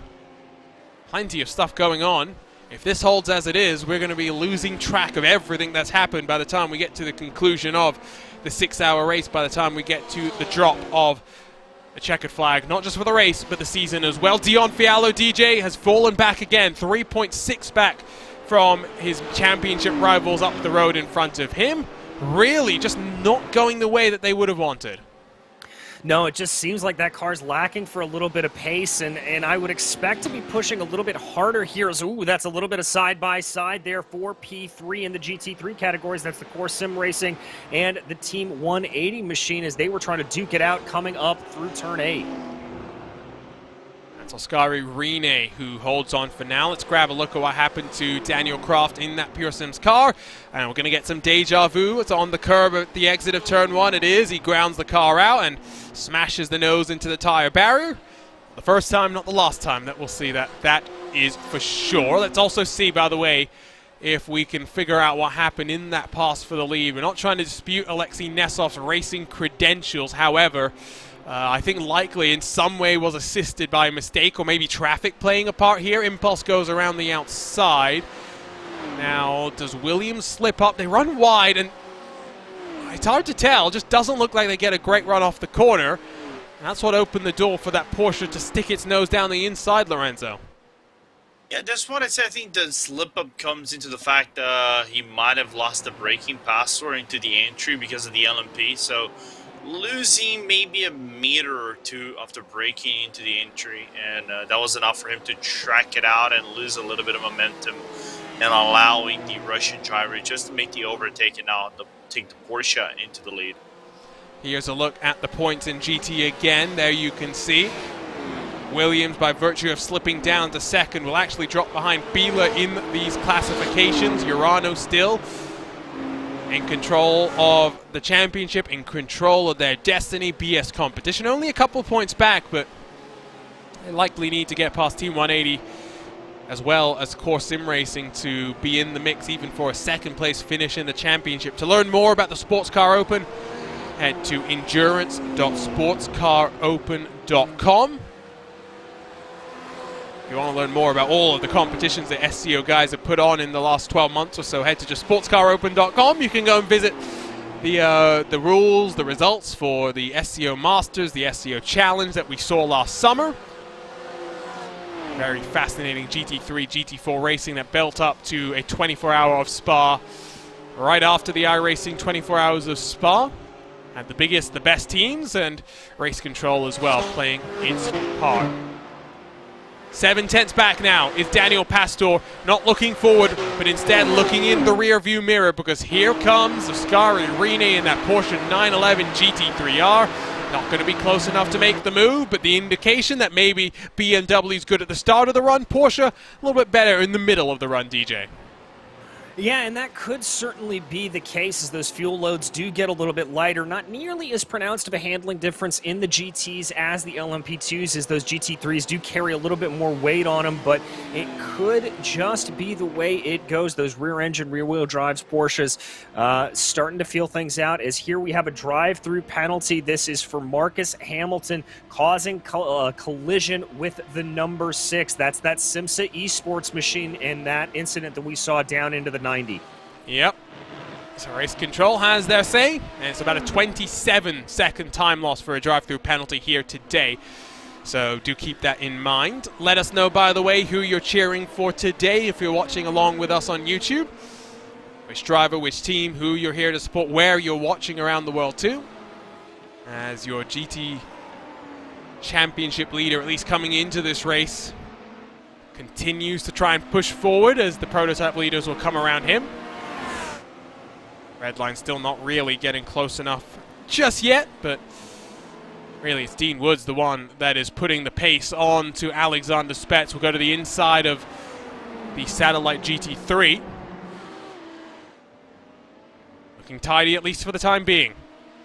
Joshua Chin, by the way, has gotten past Trontaskolin in that 57 machine. We talk about the story of Trontaskolin, Matthias Jensen, now part of the Apex Academy, but DJ, your first time with us on one of these SCR broadcasts.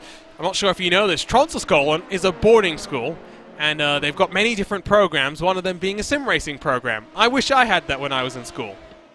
Yeah, as do I. It would have made my high school a lot more interesting, although I would have probably had to split time, and this is my big revelation, split time between that and show choir, because I was one of those kids. I mean, you do what's fun, right? I think that's the thing, that the older you get, the more you realize. You do what's fun for you. Who cares what other people think? Yeah, exactly, and we made it as cool as can be. I will certainly tell you that. So there is Jensen. Let's grab a look on board with him. Very kindly giving us an onboard look with him today. There you see. Look at that setup behind him. I mean, isn't that the stuff of dreams, DJ? It's just incredible. I mean, that is absolutely amazing. You can see, obviously, a very good force feedback wheel there fighting the car a little bit, but that kind of training, it just goes to show you the expanse and the breadth that sim racing is starting to have, and really and truly starting to be more and more of a worldwide phenomenon, and I hope we see more and more of places like this. Well, I'd love to talk more about boarding school, but let's talk about the fight for second, because traffic has built up that gap between Redline, Orion, and Williams. We saw a moment there, Dominic Hoffman trying to get to the inside of Dean Woods. Lights were flashing. I think pit stop's underway. Yeah, here comes that Orion number 7 car. So 35 minutes, that's all that some of these cars can do. Dion Fiallo follows in the number 7 machine, but Williams, Redline able to go one lap longer. I think crucially for me, Lorenzo, Williams able to go a lap longer, even though they've been leading this race. Yeah, I was gonna say that, you know, seeing Pets going longer by 1 lap is a little bit impressive for me, because you're driving on clean air and everything. I know they're being aggressive with the fuel saving, so rather impressive to see. First, the gap between both of them about 2.5 seconds, and secondly, both of them going in an extra lap. I expected Redline to go an extra lap, don't get me wrong, but I didn't expect Williams to go an extra lap. By the way, we had a switch for P2 in the GT3s. Yep, we're just going to go talk about that. Rene getting past Daniel Pastor, now 1.4 back, so basically out of drafting range of your leader now. We'll need a couple of blinders to close it up. Here's your weather look once more. Live weather update brought to you by RaceSpotTV. 36 degrees Celsius, so up a couple of degrees in terms of track temperature, so plenty of gusts of wind blowing around. Partly cloudy, so you may see the clouds occlude the sun from the track, cool it down very slightly, then bake it back up maybe later in the races. Wait now, looks like indications that at least Williams is going to pit. You can see holding to the right of the track. Looks like Redline's going one more. Some pretty impressive fuel numbers from that number 70 machine, DJ. Yeah, very impressive indeed, and that's a little bit of what we saw from them earlier on. Remember, trailing behind those GTs, Dominic Hoffman backing up the car a lot, going down into the inner loop. So I think Redline here focused on a little bit of a long strategy, trying to stretch out those pit stops as long as humanly possible. The other team who is able to make it, it looks like here, at least thus far, is Simsa Esports. Battle going on for third as Daniel Pastor is going to lose another spot. Patrick Selvin, that Team 180 camouflage almost BMW, bullies his way through from pole position down to fourth, suboptimal for that 150 machine.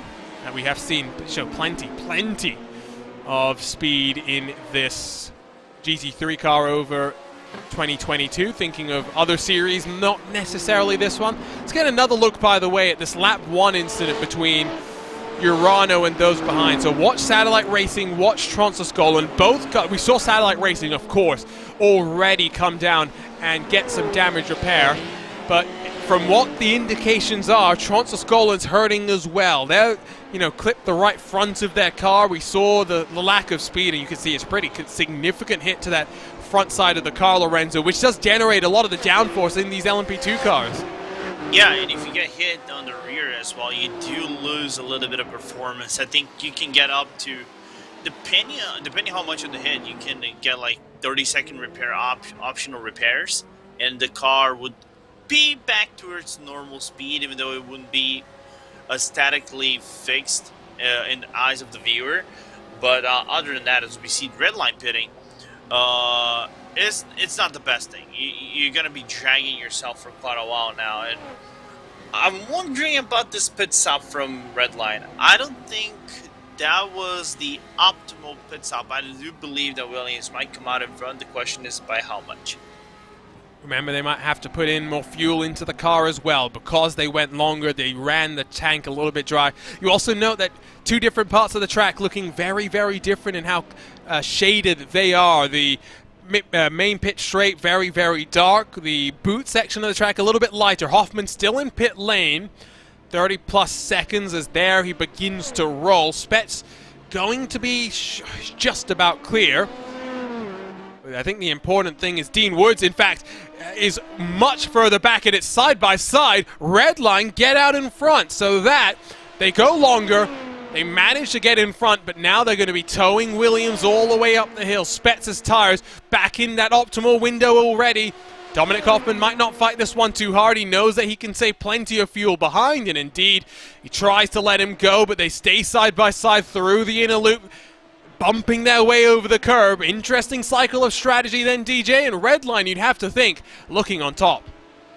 Yeah, Redline certainly coming out the winners there from that pit stop cycle, and I like the restrained aggression there from Hoffman, not pushing to go for the overtake there. I think they know they're on a more optimal strategy, and so they can just back this off a little bit and continue to sip that fuel, save a little bit of fuel behind Williams, and just wait for the race to come to them.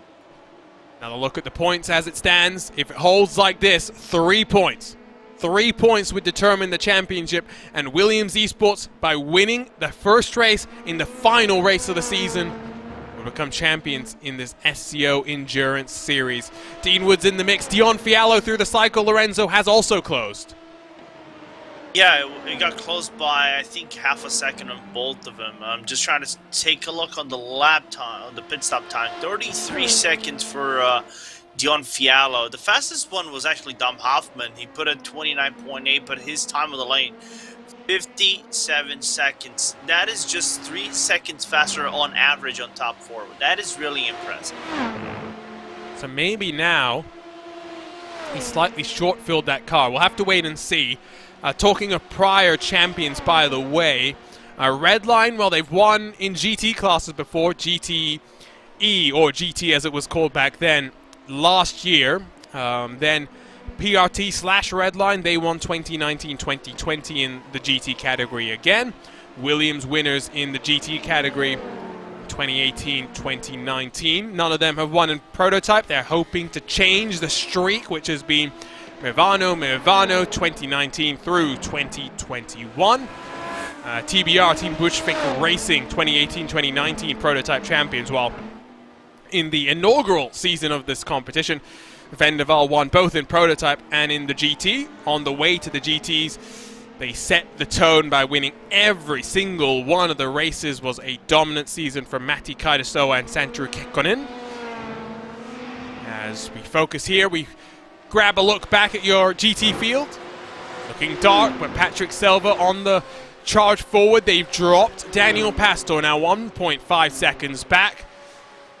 Very, very interesting here, DJ, that BMW at the front, that Williams Esports car started off so promisingly, starting to slip back. Maybe it will come back towards them in the second stint. Well, we are expecting double stint on the tires in this GT class. Yeah, that is indeed what we're expecting, and I'm not entirely sure what accounts for Pastor's complete loss of pace there. I mean, as you said, he has really fallen back, and he's running pretty slow times comparatively. He's about 4 or 5 tenths of a second off of Team 180 in front of him, running not all that well, and so it's a little bit strange to see them falling back off the pace. It may be a little bit of a setup thing, that they were just geared a little bit better towards an early stint, in the late stint that they're going to struggle a little bit. That's a storyline that we're going to have to follow over the course of this full 6 hours.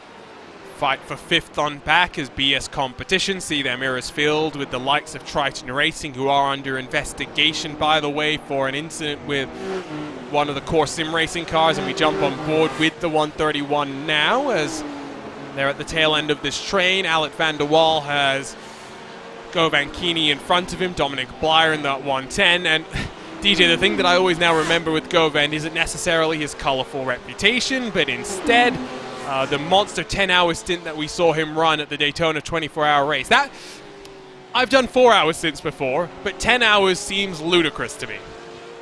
I remember that well, Arjuna, and I was just thinking about that myself. You and I both being absolutely floored that he was able to do that mega stint.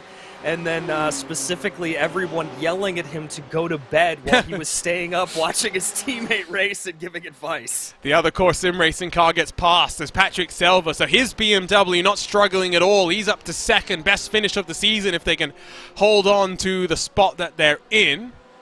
So still a long way to go, about 15 minutes away from that first cycle of pit stops. Transoscolan come in, and looks like it's a long stop for them as they try and get some of that damage repaired on that 57 car after the contact that they had to start this race off.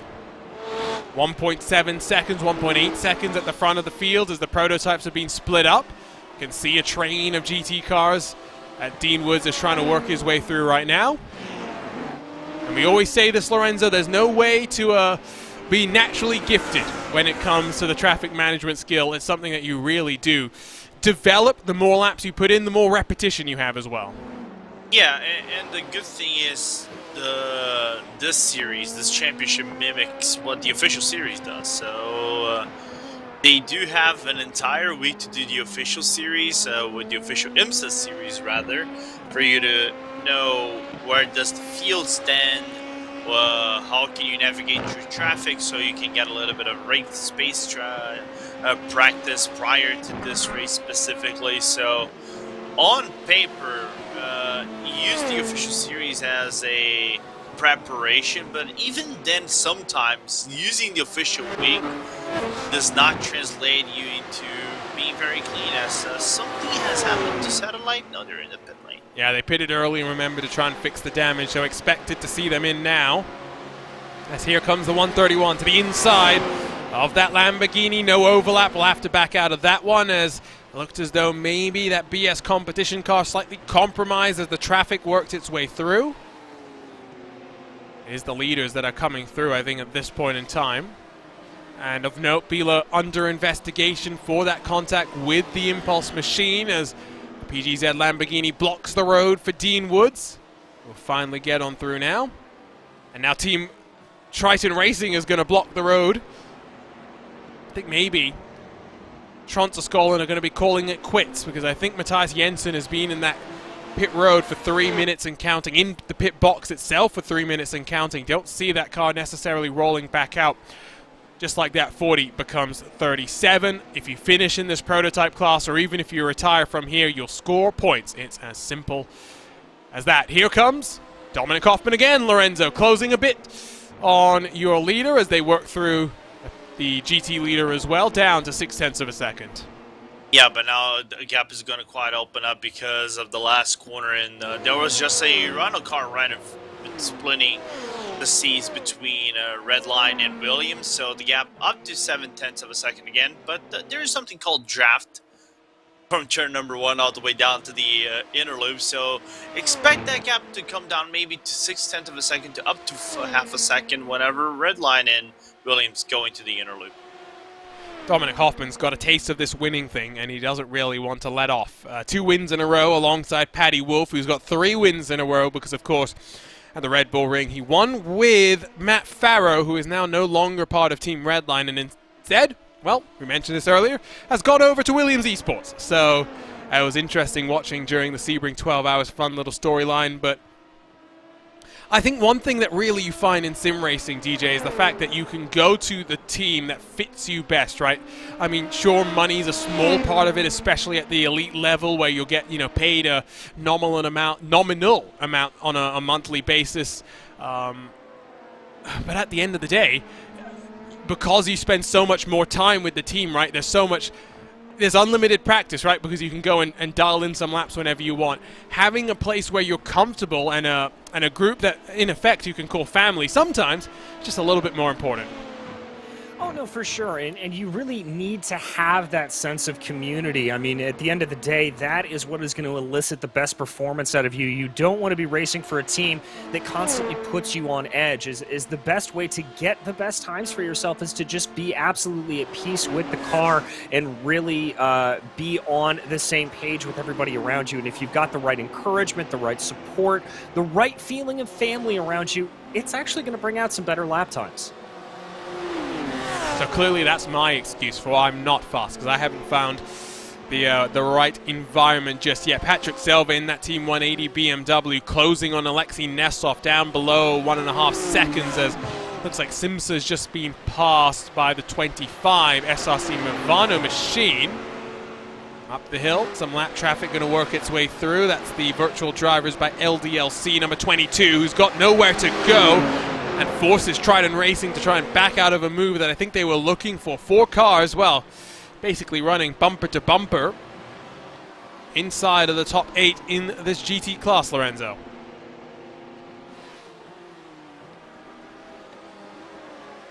Sorry, I just noticed something on the corner of my eye, but yeah, it's one of those things that it's interesting to see, and just noticing real quick. Let me just grab something over here from the screen. I'm impressed with PGZ pace so far and what Glen is doing with the Lamborghini that on paper would be underperforming in general in comparison to the other cars, and doing really good so far in P7. So following up with the draft, we still don't know how the pit stops are going to work out in about 9 minutes for the cars, but interesting to see this train going so far. My question is, though, was Didn't the BMW underperform under high temperatures? We saw that at the Bathurst 12 hours, I think. I think Bathurst is not always the best conditions to look at, just because of the nature of the track itself. Maybe not rewarding an understeery car at all times. I don't remember, to be honest. I was too busy trying to race. Teammate had an incident. Let's have a look at something, by the way, that's happened with Pure Sims and one of the Maniti cars. Oh, there's a lot of air. There's a lot of air there. Now, which of the Maniti cars? Oh, it's poor Tim Matska, who doesn't seem to be able to put a foot right. Just have a look from his roof. There's not really that much he could do. You can see, maybe he is trying to cut down a little aggressively to the outside of the corner there, DJ. Not sure. Yeah, let's watch this again as he comes out. I think he did give a cars with space, but he was coming across there in a relatively aggressive manner. If I was in that car, would have given a little bit more space, so a little bit on him, but you were right. There was a lot of air in between that LMP2 and the GT3.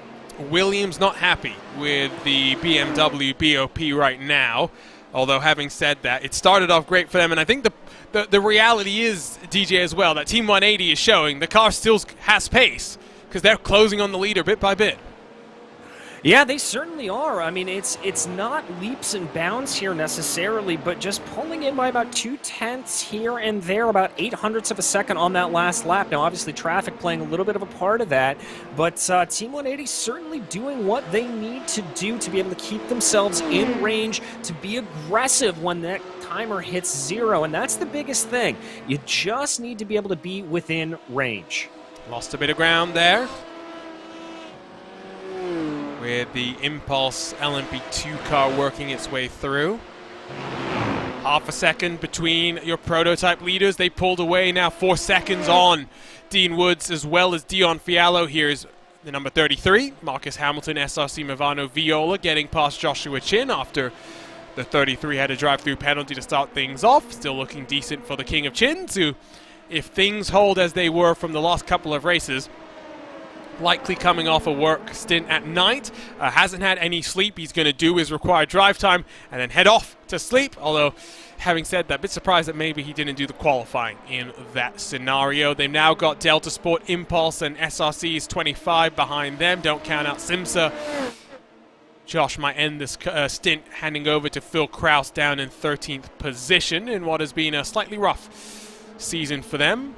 I was chatting with Jason Brophy of the private label team hype yesterday, and I think they are very much looking forward to getting out of the season and focusing on the IndyCar, at least for the month of May. That's upcoming. You've got your iRacing Fixed 500 and the iRacing Open 500 on the horizon. 13th running of the iRacing Indianapolis 500, the third year that will have a fixed setup competition as well.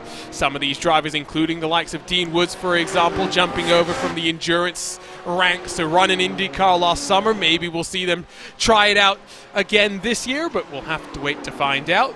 Winding our way towards pit stop cycles for your GT cars, Lorenzo. 6 minutes to go to the top of the hour.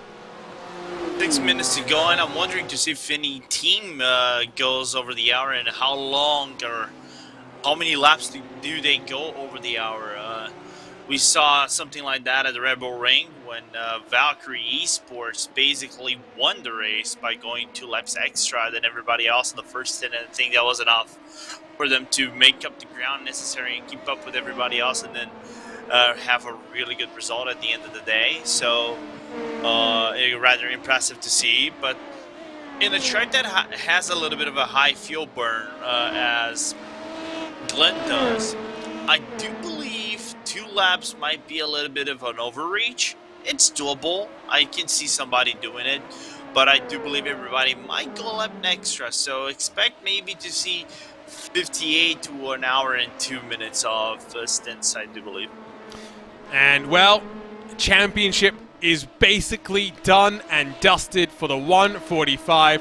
That is a second drive-through penalty for the contact with that Impulse GT3 car.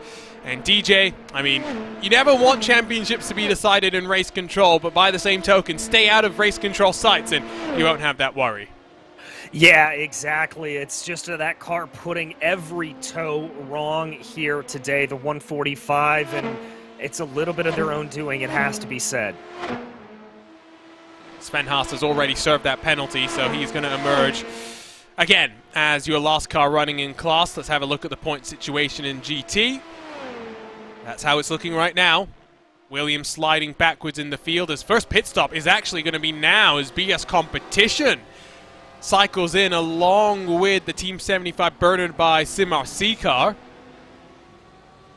Interesting to see how early they come. 4 minutes before the top of the hour. Lorenzo, they're going to need a splash and dash at this rate. Looks like it at the end of the... unless they do something in the middle stints that could save him up a few laps to try to level it out in terms of stint length and then avoid the splash and dash towards the end. But, well, you got to try to do something different if you really want to try to go for the championship, especially BS competition. So why not risk it out early and then see if it pays off? Sven Haas also down on pit lane, joining the likes of ASR Able, Pure Sims in the 117. There's plenty of drivers in the box right now. About 40-odd seconds is your time to take just fuel, and it does look as though they're all going for at least 2 tires, maybe 4 tires. BS Competition has been there for 50 seconds and counting. Team 75, 49 seconds. Reeks to me of a 2-tire stop, maybe a 1-tire stop. Not 100% sure, and we'll try and get confirmation on that one, but we do know BS Competition, DC's and Protostar, ASR Able all going for a 4-tire stint. Excuse me, ASR Able going for 2 tires. That's a 54-second stop. I wonder if Team 75 has done 1 tire by virtue of the fact that it's just a 49-second stop. Again, we'll try and get confirmation. Team 180 looking fast at the end of the stint and going long. Here comes Urano, here comes Williams, here comes PGZ, here comes one of the core cars as well. Plenty of takers to pit road in this GT class, DJ. Yeah, everybody looking like they're coming down here. Excuse me, I had something in my throat there. Everybody looking like they're coming down here. Just a matter of what those tires will be, and we'll have to keep an eye on it over the next stint as well to see if anybody who took those 1 or 2 tire stops is going to be in a little bit of trouble. It's going to be interesting to see, I think, how the performance will play out over this second stint. Here's a look at the pit road. A couple of LMP2 cars coming on past. Still not at the top of the hour. Maybe Team 180's not looking at a splash. Maybe Triton Core, the T3 115, also not looking at a splash. As, oh, what's happened to Sven Haas? Sven Haas is towed. I think that's day done. Not just championship done, but day done. As 55 seconds, Alexei Nesov hands the car over to Nicholas Laubish, so sharing the tires there. 2 tires on the car to get things underway. Interesting there, Lorenzo. Usually we do see that when cars do a driver change, they take all 4 tires, unless it's a BMW SimGT Cup race, for example, which is just 2 hours. Yeah, and basically just hand it off to someone else and let him do the rest of the job. So, I didn't expect to see a driver change going on this early on, but I did see that car Jensen took over the core car that was right behind him. So Nicholas Laubish going to take it over for this one. Short pit stop though, which is quite impressive to see. But let's see how Laubish does with a car that has a little bit of a wasting rubber. Do you remember Carl Jansen did take all 4 tires when taking over that car, so explains why he was a little bit longer in the lane. Let's take a look at what happened to that 145 into the bus stop. No cars around. I think I know where this is going. Goes airborne over the curb. And look away if you're a Biela fan, because that is a Lamborghini that might as well be written off. Yeah, indeed. Just way too aggressive with the curbing. And we mentioned it a little bit earlier on, Arjuna, the newly reprofiled curbs here on iRacing. We jump on board with that car. Just way too aggressive. Completely loses the rear end. Heavy, heavy damage. You cannot be as aggressive as you used to be around those curbs here. They will for surely bite you just like that. Yep. And not the way that they would have wanted this championship to come to an end, but Unfortunately for Bila, I think that very much is going to be day done. Urano cycles back into the lead. Team 180 with a full service on pit lane. Patrick Selva does stay behind the wheel.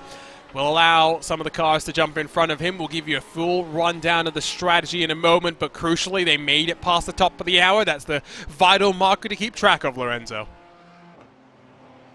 Yeah, I'm wondering to see how much the new tire delta is going to compare to the old tire delta, because I do see some cars moving forward. Seeing Pure Sims in P4, I know they didn't pit for tires, and I think they short field as well, looking by their time in the box. Into top 5, I think that is their best performance in the season so far for a team that is ratherly impressive with the 116 underperforming so far. Let's take a look at those pit stop times. On the left side of your screen, you can see top 5 all not taking full service, only one car taking no tires. That would be the 116. I do think the 175 taking just a solitary tire. Be curious if it's a left front or maybe a left rear. You would think it would be on the left side of the car. 180 Core Sim Racing, full service for them. German Sim Racing jump in front of the 131, the 189 and the 110 with a 2-tire stop for them. Plenty of games, going on as Josh Chin doesn't crash on pit lane, so at least he'll be happy about that. Still suboptimal. Still not ideal for him. Yeah, not at all. And that really isn't a mistake that you see all that often. It's a bit of a easy pit out there for him, but still you'll have a little bit of that problem there for him as we watch the battle for the lead continuing to remain tight between Williams and Team Redline. Oh, I wish for Josh Chin it was an incident off of pit lane, but I have a feeling as we grab a look here, it was again just deja vu. Car bottoming out over the curb, nicely through turn 1. There he is. Car goes around. At least this time he doesn't go off into the wall, into the grass. Couple of prototypes go scampering away. 3-4 get on past, and that for the private label Team Hype drops them to 14, 12 seconds back from those in front. Partly because it took him so long to get that car spun around in time. So Urano has an 7-second advantage at the front of the GT field. Williams have Team 75 right behind them. Gap between Urano and Team 180 is about 15, just under 15 seconds. So that as we watch that BMW there with Redline going around the outside, will compromise that BMW slightly down through the chute. Now watch and see the lap time delta for them, at least for the time being. Let's look at Impulse in their prototype, trying to fend off Fabrizzani in that 25 car, Lorenzo.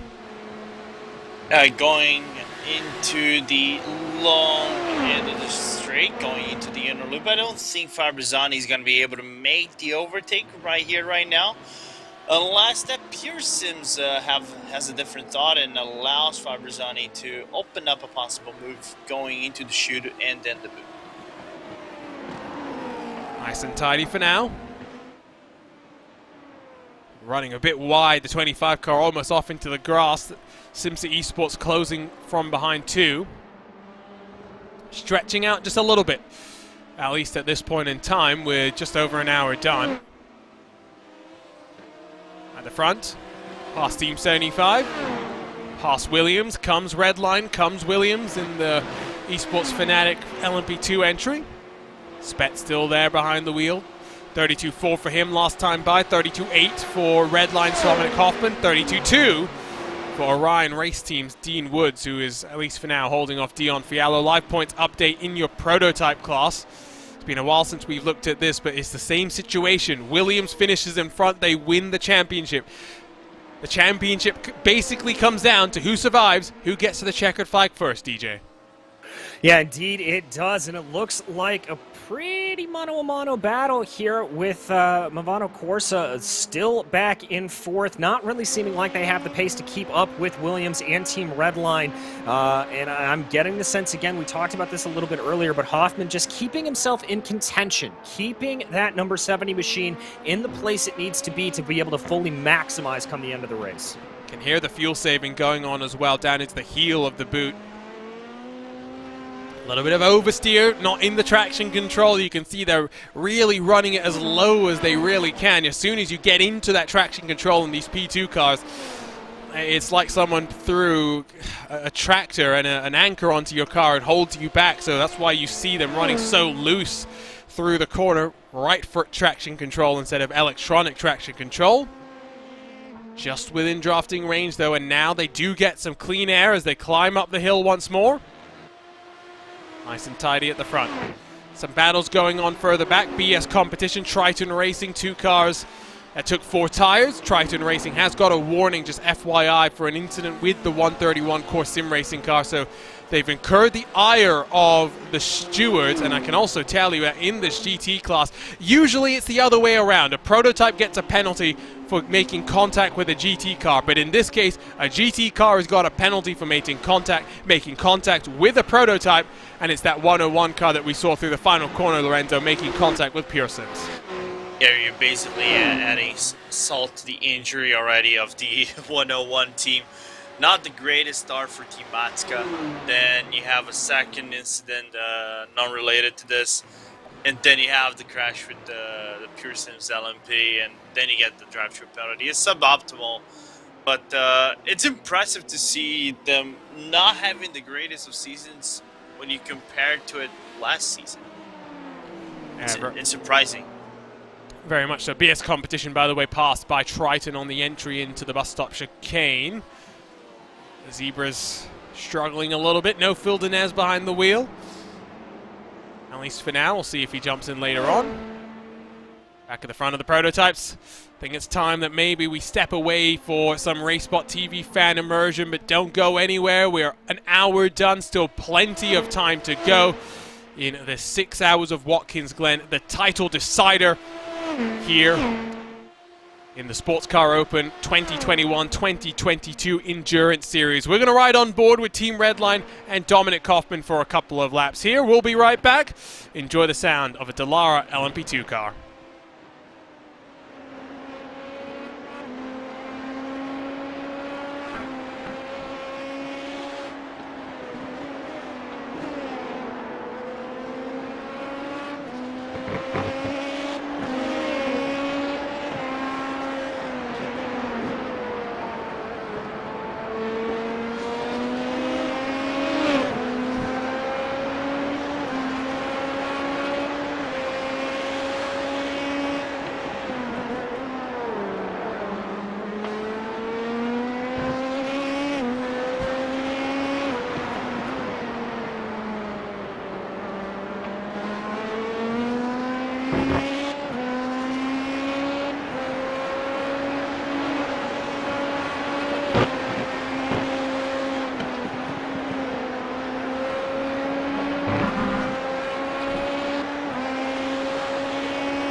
So pit stops underway for your prototypes here in the final round of your 5th edition of the Sports Car Open Endurance Series. Not a surprise to see Redline down earlier than Williams by virtue of a slightly shorter pit stop in the opening hours of the race. Hello everyone, welcome back to RaceSpotTV, where alongside myself, Arjuna Kankipati, Lorenzo Bonder, DJ Clark here to walk you through all the action. So the prototypes getting their way into their second cycle of pit stops. Some driver changes to note. Delta Sport Pure Sims, driver changes going on there. Dominic Kaufman into his box. Looks like he's going to be staying behind the wheel along with Dean Woods and Dion Fiallo, at least as things stand. As I say that, Fiallo changes over. Sasha Gorla will be wheeling that number 1 car when it rolls out of pit lane. Meanwhile, in your GTs, status quo remains. Urano leads, but they're extending the gap. It's not Williams in second anymore. It's now Team 75, Bernard by SimRC.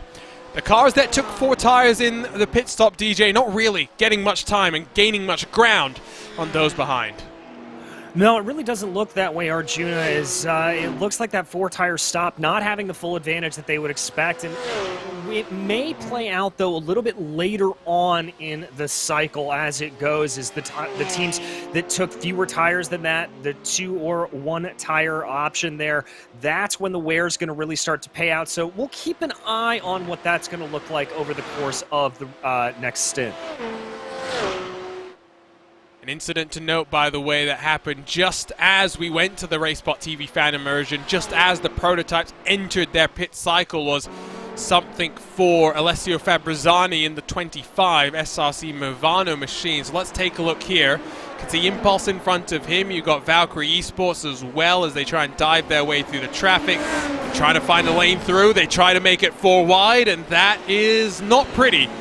Now, we'll grab a look on board because I don't want to immediately throw the book at Fabrizzani, but it just didn't seem like the wisest call. So here you see Impulse. I'm not going to say that's as silly as some of the things that we saw at Silverstone, Lorenzo, but still not the best decision-making there. No, not by a long shot. This track does not fit 4 cars in it. It's an understatement. Onto the jacks comes Alexander Spetz. No driver change, Dominic Kaufman staying behind the wheel. You'd expect the same here, given that he's already been in the box for 45 seconds and counting. Whereas Redline, as we wait for Simsa as well as Satellite Racing, still yet to come down pit road. Remember, those cars both offset very slightly because of the damage they incurred at the beginning of the race. Williams already up and rolling, and they're going to retake the lead and now have a bit of a buffer to Redline behind, who's still yet to sweep their way on the run up into the S's. 3.5 seconds the gap, DJ, at the front of the field. Yeah, 3.5 seconds there, that gap, as you said, and looking at the pit stop times, it looks like Williams was about 2 seconds shorter in the box. A little bit surprised by that, I have to say, as I definitely thought that the Team Redline machine would have been able to save a little bit more time, a little bit more fuel, but they're still going to be in the mix here. We've certainly seen plenty of charge out of that number 70, so I don't think they're out of the woods quite yet. Still 1 car yet to pit. That is Alex Gall in the 64 car. Probably waiting 5 minutes or so before he comes in. Daniel Pastor losing the back of Team 75. And they've been vocal in their frustration with the BOP, Lorenzo. But I think the reality is, we said this earlier, but Team 180 showed that there's still speed in that BMW throughout the course of the entire stint. Yeah, which is surprising to see, but even then, their second stint with new tires has not been the best so far.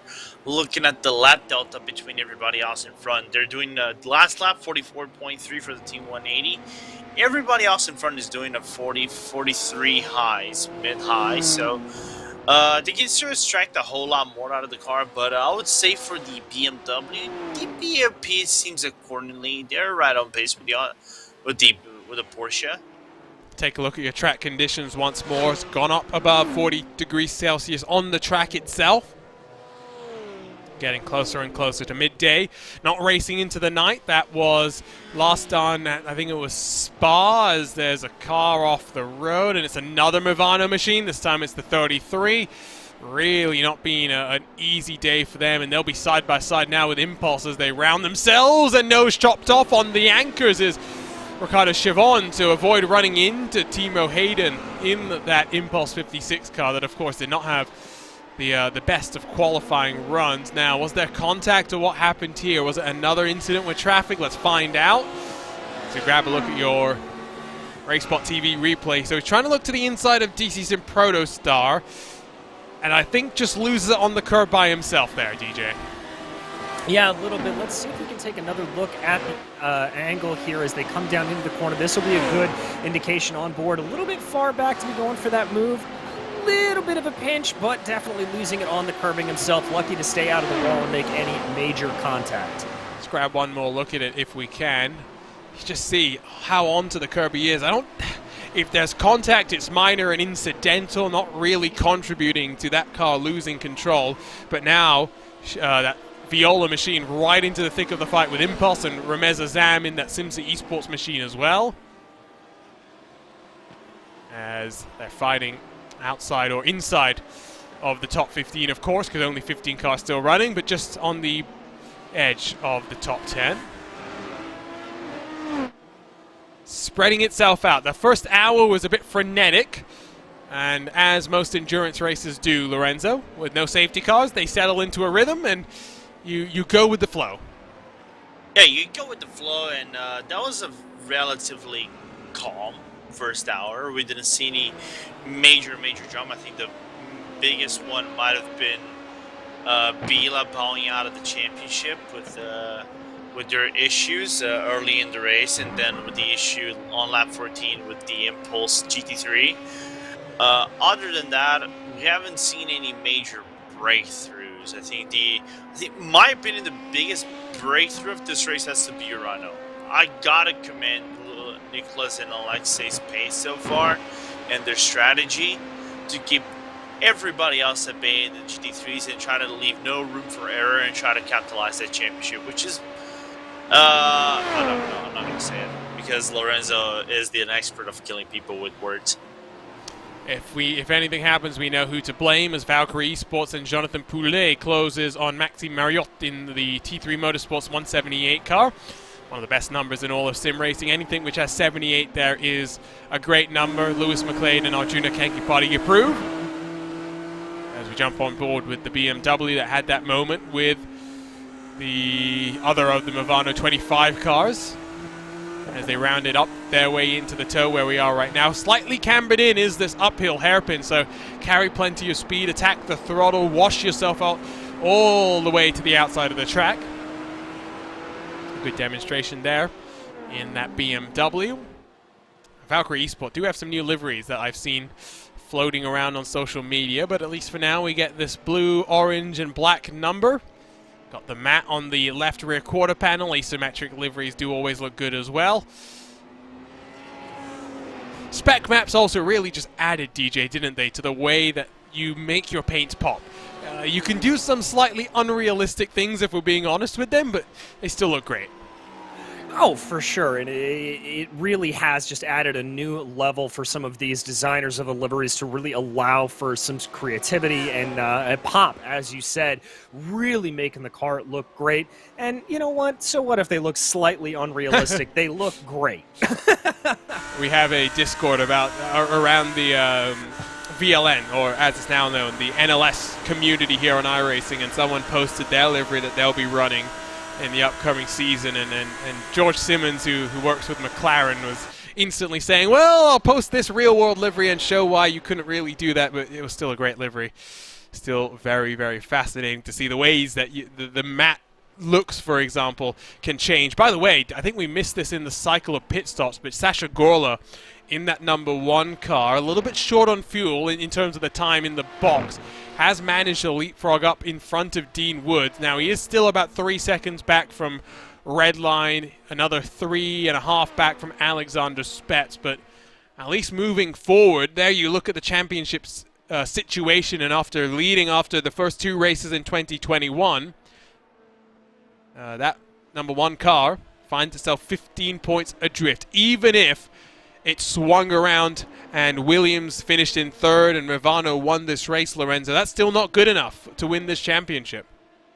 Yeah, for them, it's basically a do or die situation. Let me just try to grab over here. What do they have to do? So the scenarios I've plotted, and I did say Benvenuto had a scenario up to 7th place, and then they would have to try to do the mathematics and the calculations that I really don't want to do to try to win this championship. They would have to win the race, for example. Williams have to finish 2nd and below, and then Redline would have to finish 3rd and below, and they cannot get the cube point. That's an example. So basically, it's like they need outside factors, and that's why I said this is a do or die situation. And in a race like this, the do or die factor is too much of a inconsistent variable to throw in. 4 hours, 36 minutes to go as Jonathan Poulet is having a technical issue, and I think that might be Valkyrie falling at least back in the pack, if maybe not even retiring from this race. 5 retirements already to speak of. Urano's number 90 LMP2 car was the first to fall, then Impulse in their 105 next. Tronsaskolan limps that car around with significant damage after lap number 1, but Marcus Solholm tried to roll out after taking 5 or so minutes of repairs and then realized it was futile, so Tronsaskolan done as well. And the Biela Racing Team Euronics, 145, the championship leader coming into this race, retiring about 15 laps ago. Tim Matzke's 101, the defending champions in this GT class, have also retired from this race. So looks like that 78 Maniti T3 car in LMP2 has had an issue. He's been in pit road for 3.5 minutes.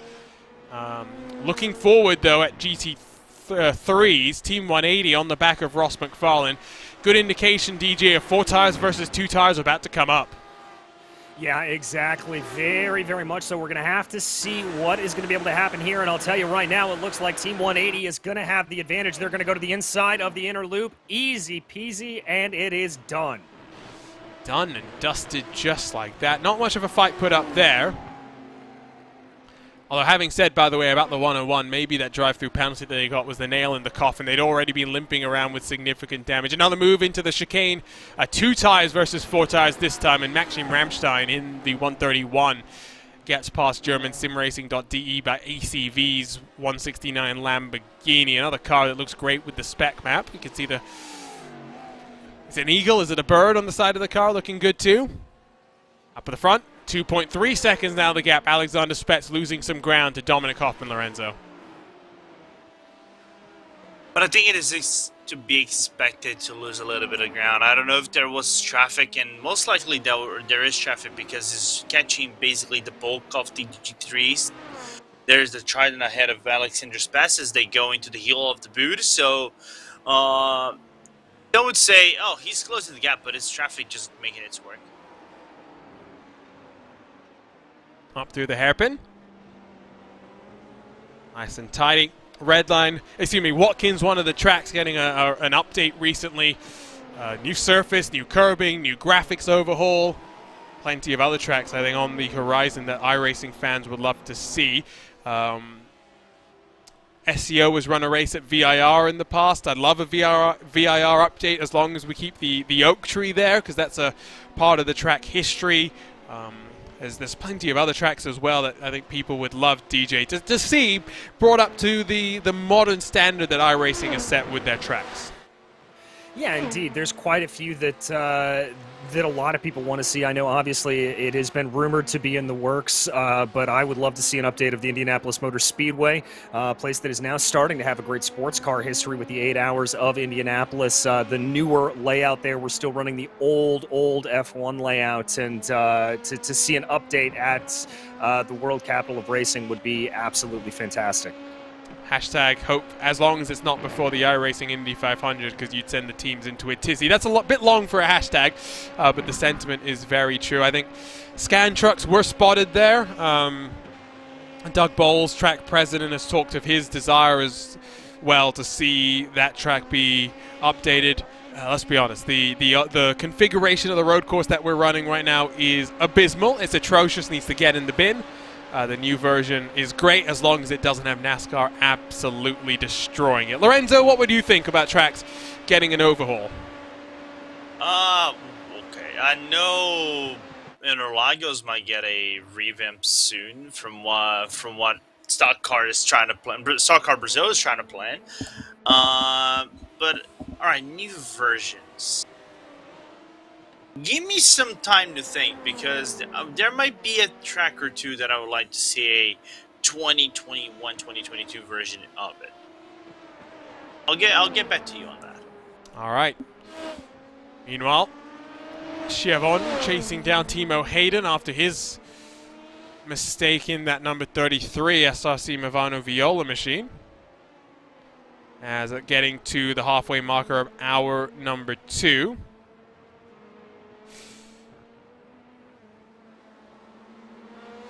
From race control, by the way, that 101 car, it was the damage that retired the car rather than penalty, because they didn't even get the penalty before that car was retired. So there's that indication as to how bad a season it's been overall for that 101. We know how strong they are in GT3s, although in GTEs we usually see them in a BMW. They're a bit more flexible with their choice of the GT3s. They're going to finish this season at best in probably 15th, 16th position, maybe a little bit lower when the final chapter is written. Getting word as well, Lorenzo, that maybe BS Competition has a little bit of damage now that they're dealing with. Yeah, I was looking. They have more damage in the front end. They probably looked at the very beginning. They did had some dents in the front of the car, looking a few laps back, but I just saw Nate Lewis sending a little bit of a replay.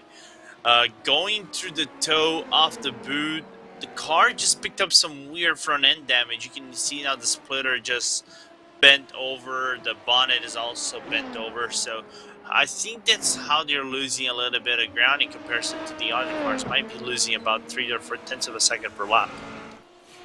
Maybe a couple of landmines out on track as we look forward at Redline, who have got the gap down below 2 seconds. SRC Movano up to 5 seconds back, so they've not been able to close while Hoffman has been reeling on in your race leader.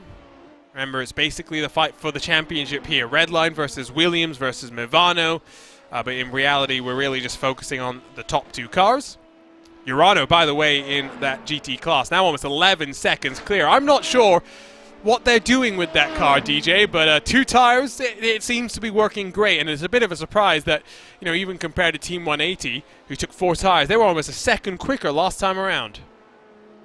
Yeah, indeed. They are just absolutely flying. I think they know how to really keep everything under control and be able to run that car to its full potential. Very, very surprising. I would have thought at this point in the stint that the 4-tire stint would have really paid off, but clearly it is just about playing equal between the two. Maybe 2 tires working nicely with the balance of the car too. You build a setup that's going to work on the tires over the course of the run, and maybe that's playing a factor as well. Sasha Gorla not looking forward, but looking backwards as Dean Woods, I almost said Dion Woods, confusing the drivers there, closes. Talked about this earlier, but new colors for Dean Woods. And maybe, yes, well, we'll have to wait and see if their iRacing operation is really still in full force, Lorenzo, because don't see the Richard Mille car today, which would have had Ross Woodford and Josh Ladd and even Yao Vaz. But we have been seeing them in the VCO Esports Racing League, so I don't think they're completely done. I don't think they're completely done for now. I think it remains to be seen after the Esports Racing League is done to see if the operations are going to continue. But it's surprising to see both guys within the number 7 trying to go for a new outlet and try for Orion, a team that also grabbed the Race Clutch number 15 car. Don't forget about that. They brought up the number 15 of Race Clutch into the fray, but they just didn't have the same luck they had last season because they won the Sebring 12 Hours last season, but couldn't capitalize on any more results. So good to see Onuka Hapla and the boys bringing the talent and make sure they still have a really good drive. Yeah, but having said that, I mean, we did see Race Clutch back out for the Sebring 12 hours, so it's not like that. I mean, they're focusing more on F1, for example, a partnership with Alpine there. Yeah, I don't think we've seen the last of Race Clutch. I don't think we've seen the last of Yassit either. Let's grab a look, by the way, at something that's happened to the number 3. Oh boy, he got damage on the entry into the inner loop. You turn it a bit early, and that's very possible to do, DJ. Grab a look on board from his perspective. Yeah, you've just got to get this just right. And the way this works on iRacing, oh, it's a brush-breaking corner. You've got to be very aggressive with that, and just clipping that inside Armco, that is definitely going to hurt the car. Just too aggressive of an entry, trying to make up a little bit too much speed from all the way in the back. You can see that thunk there and the damage on the right-hand side of that car. Yeah, that was a bit of a thwomp. We'll put it that way. Not ideal. Again, to quote Lewis McLeod, suboptimal was that little moment for the Orion number 3. I think that might be day done for them. Again, they'll score points, but I think maybe we'll see. Maybe they'll try and roll it back out. I'm not 100% sure, to be honest. Getting word as well that maybe the same has happened to another LMP2 car out on track. So let's see if we can grab a look at maybe what's happened to them. And who is it? That's the question. It's the 33. Chiavon behind the wheel here. Again, it's going to be pretty similar. Oh, yeah. I'm not sure what's going on, Lorenzo, but they're all just trying to be a little aggressive through the corner.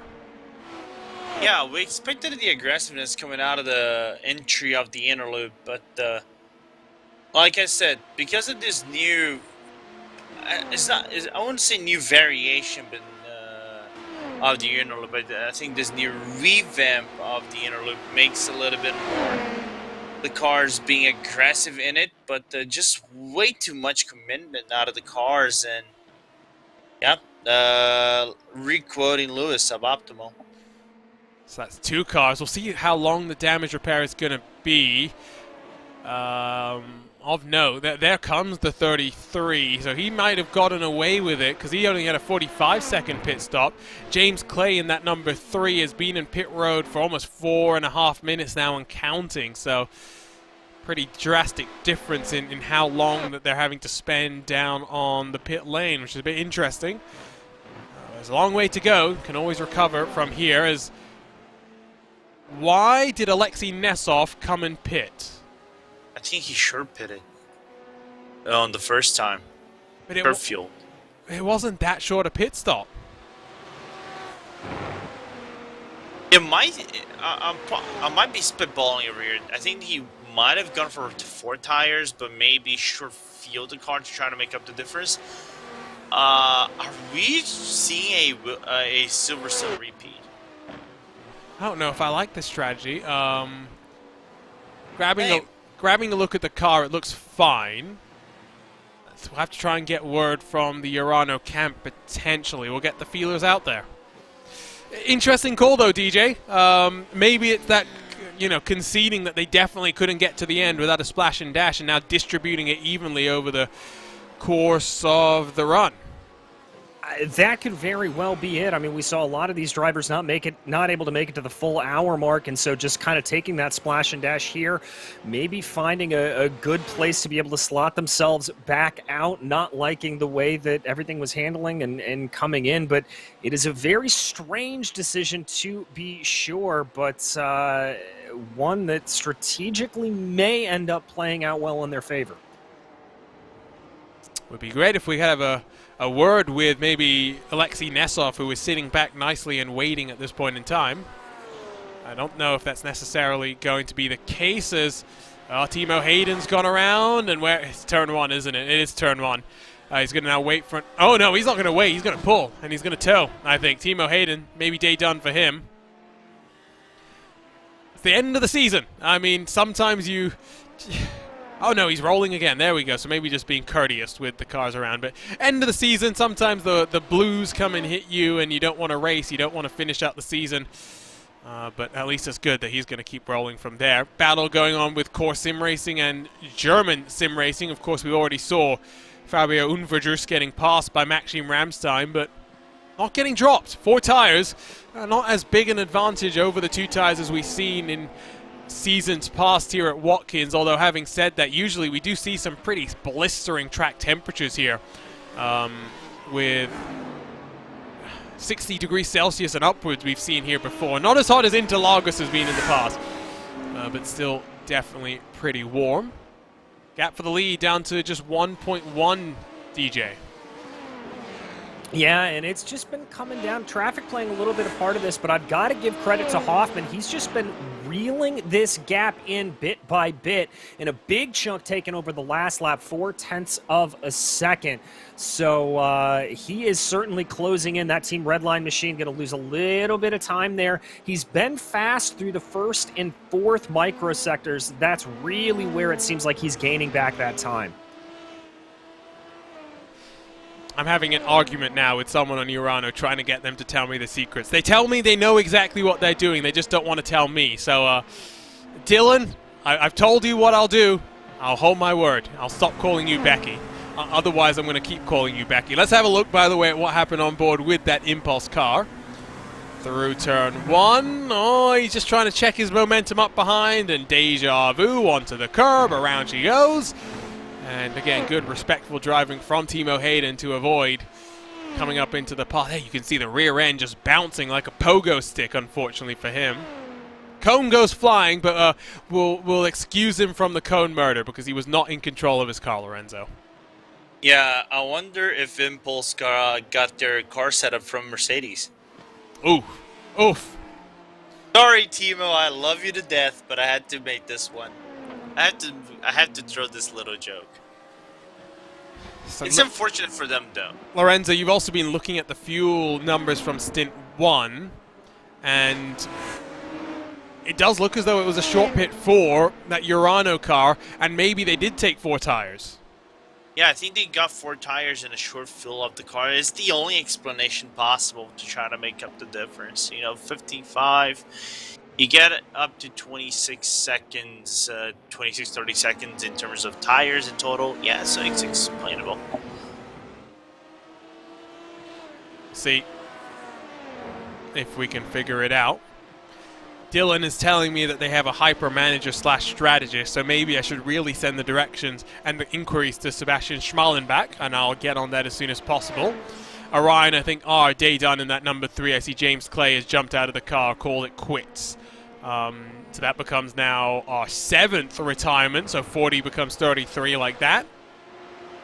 Starting to fall like fireflies with 4 hours and 20 minutes to go. Triton Racing has jumped onto the back of this queue with German Sim Racing and the Core Sim Racing cars in front of them. New race leader is that Team 75 Bernard by SimRC. New colors for them.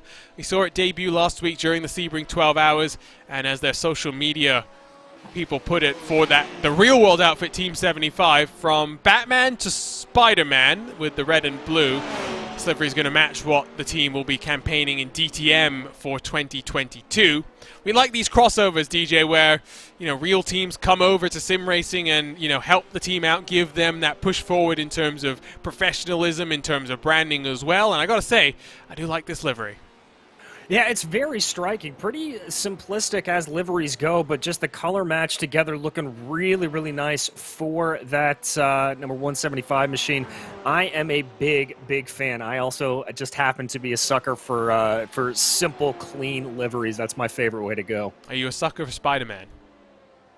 Maybe a little bit, yeah. Yeah, I think that helps as well, if we're being completely honest. Getting word from our YouTube chat and Dion Fiallo that the Rosso SRC Movano car has taken a bit of damage. Now, where did that come and how significant is that going to be? Last time around was a 32.3. So that was basically bang on the money. Curious. There is, by the way, BS competition, and you can see the damage to their right front that they incurred through the toe of the boot. Significant to the right front. Not much they can do. Word from Sebastian Schmalenbach, maximum attack is the plan. So I think, Lorenzo, that is confirmation that it was a short pit in stint number 1, and now every single stint's going to be a little bit shorter than the others. They may spend more time overall, I guess, on pit lane, but they're hoping they can minimize the damage by going fast on track. Yeah, which looks like to be a little bit of a variation of what we saw at Silverstone, of the cars maybe short filling, going for different tire strategies. So it's going to be an interesting race. Looks like it towards the end of it. Who's going to come out on top again? Urano has this on the bag unless something drastic happens. So wait and see until 4 hours and 16 minutes are passed by. Let's have a look then at what happened to the Movano number 1 car. This happened a long time ago, lap 56 now. First glimpse, that is pretty light in terms of contact. It's almost similar to what we saw with Maniti and Pure Sims. Now, you do see the right front getting crinkled in a little bit. There was some air between the two cars, we'll acknowledge that. The lap time has dropped off very slightly, but I think they might have got away with that, DJ. Not 100% sure, though.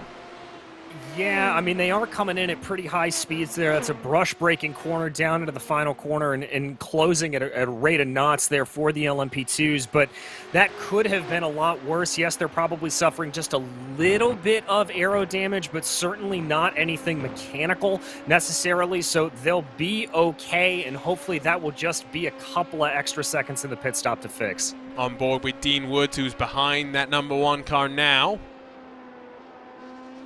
Rolling down the hill, through the chute into the boot section of the lap. Leader now 9/10 clear of Dominic Hoffman, so Spets is coming under fire. And again, it was a slightly shorter pit stop for that Williams Esports car, so maybe they'll get equalized on strategy this time by, in your GT field, Team 75, Bernard by Sim RC, came down to pit lane, and Jürgen Frank might have retired that car. Oh, no. No, they're rolling now. It was a 70-second pit stop, so it was a full service for them, while Nicholas Laubisch just a 26-second stop for him. So remember that Team 75 did maybe a 2-tire strategy with a slight underfuel last time around. They're paying the piper with a full service this time, Lorenzo. Yeah, you got me worried there for a second, because they're really doing really good in this race, and for that team, for that car, they need a really good result.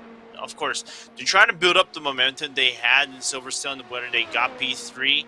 But for a team that, let's just say, for the past few seasons in SCO history, that has been really good for them. You know, not getting a win, a single win this season is rather surprising. BS Competition comes into the pit lane. Suspect they'll get a slightly longer pit stop to get the damage fixed on this Zebra. A damaged Zebra, to be sure, as Urano gets on past Maxime Marriott in the Maniti 178. Not much of a fight put up by that T3 car. Lead down to 7/10 of a second. Also focus, though, on your battle for second, which does see Dean Woods closing bit by bit on that SRC Movano car. Not far away from the pit stops, DJ, so we will get an indication in a couple of laps' time how significant the damage is.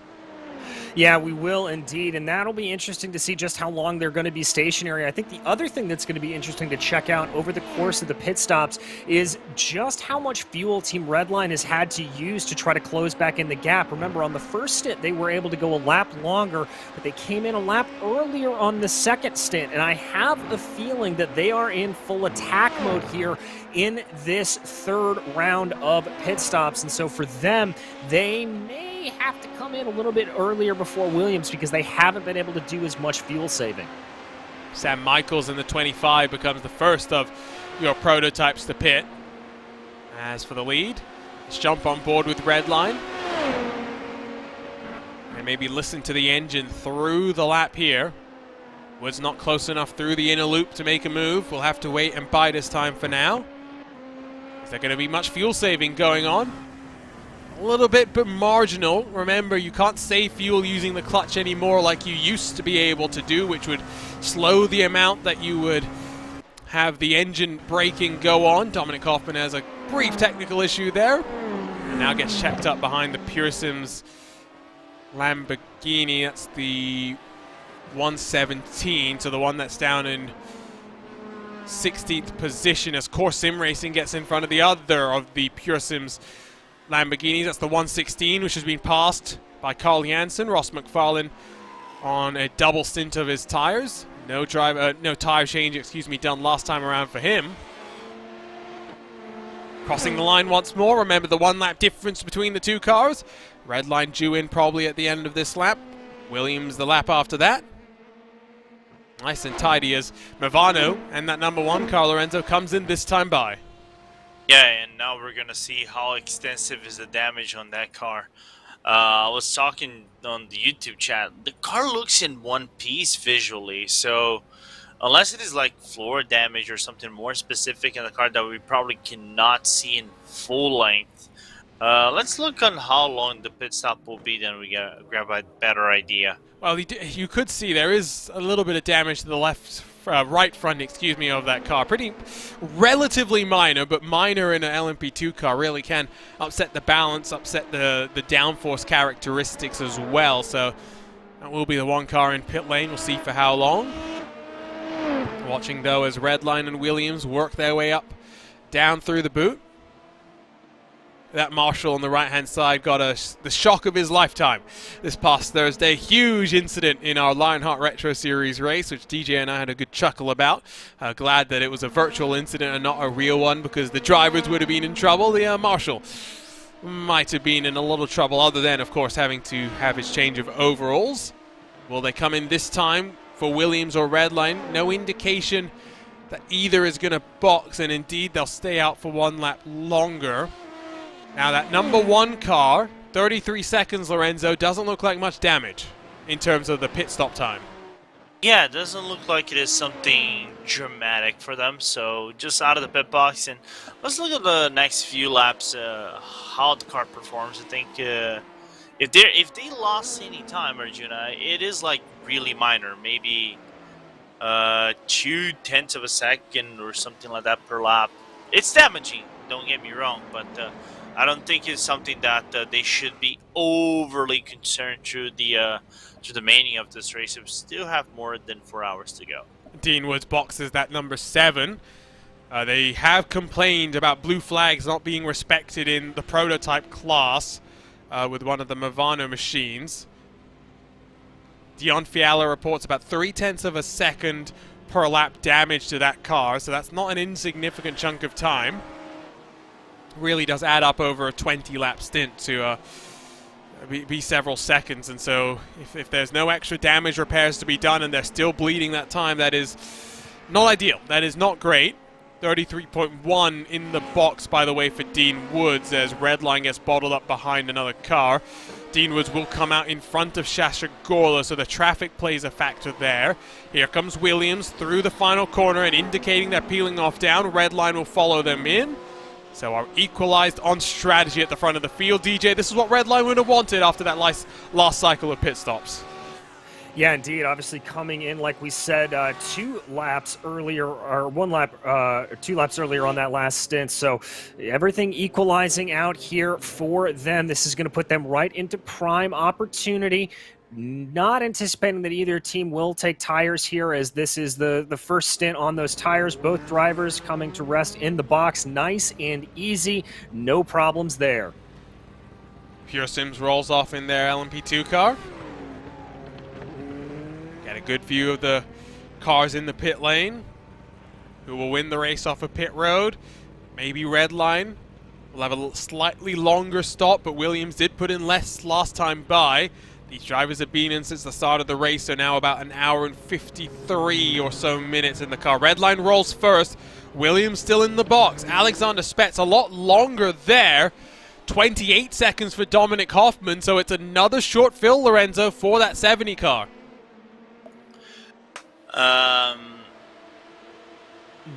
That only makes the final pit stops more interesting for me, because I really don't know how it's going to pan out at the end of the day. Some of them might go for a full-length pit stop. Some of them might go for a reduced pit stop. We don't know how it's going to be at the end of the day, if they're going to keep up like this toe-to-toe. But it is exciting, you know, because it is basically, like I said, the same stuff we see in a Silverstone.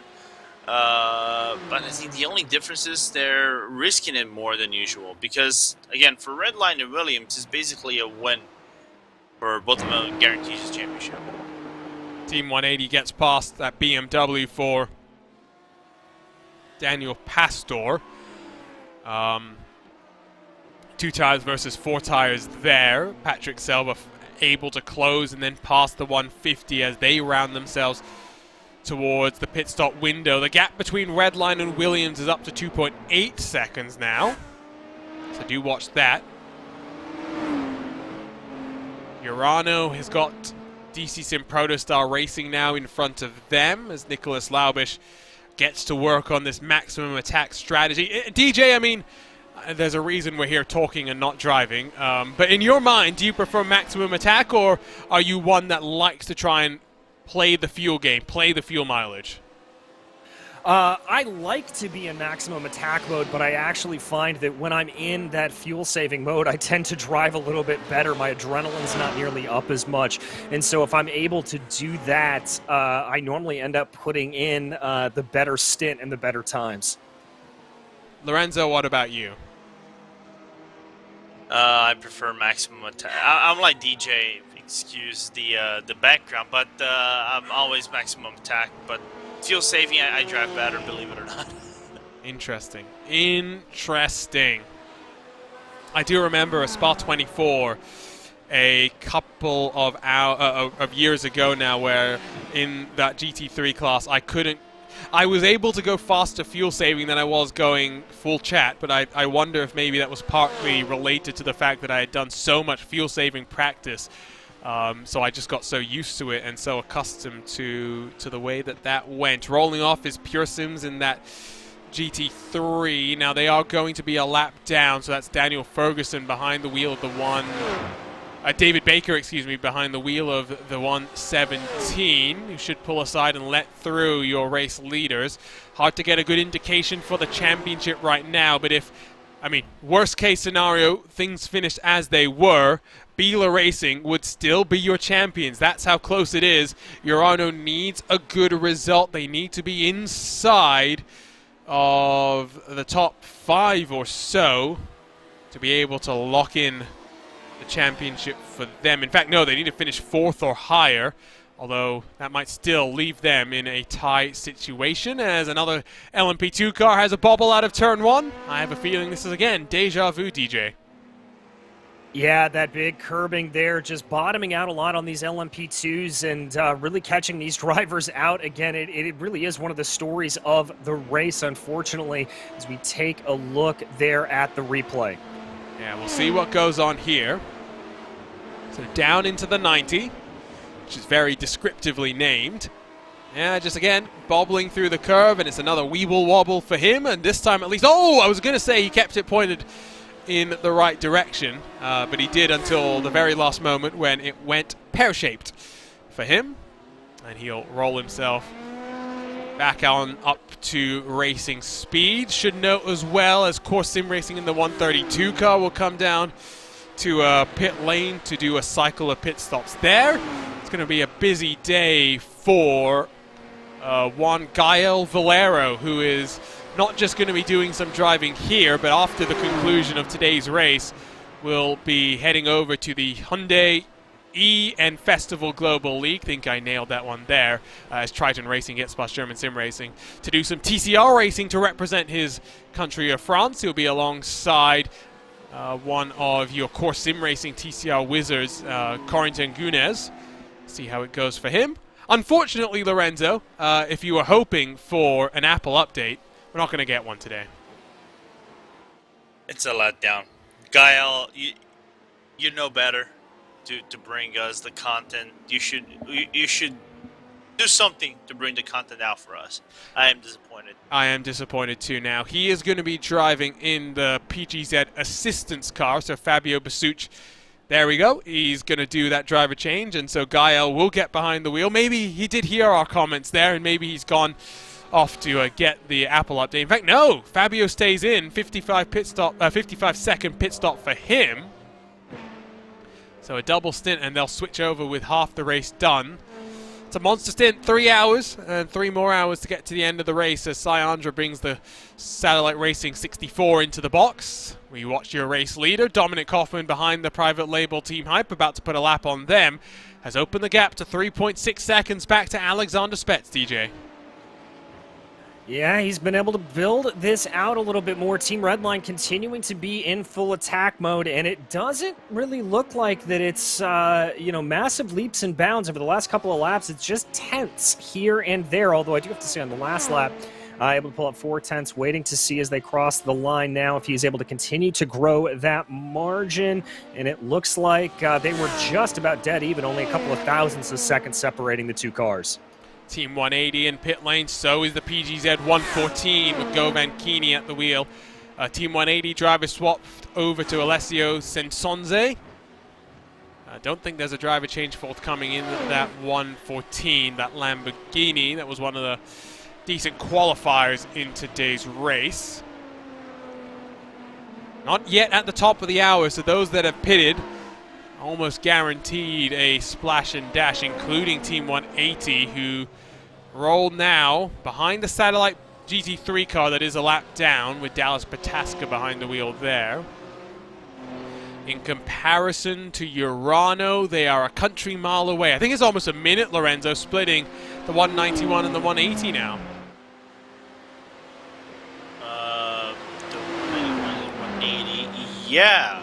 Might be right on this one. Nearly a full lap might be splitting between them, which is an attachment to what Nicholas Slavish is doing with his car right now. He's not the fastest. Let me just make this very clear. 143 highs to 144s, but the problem is I think he's under traffic, but he's gonna regain the lead nevertheless.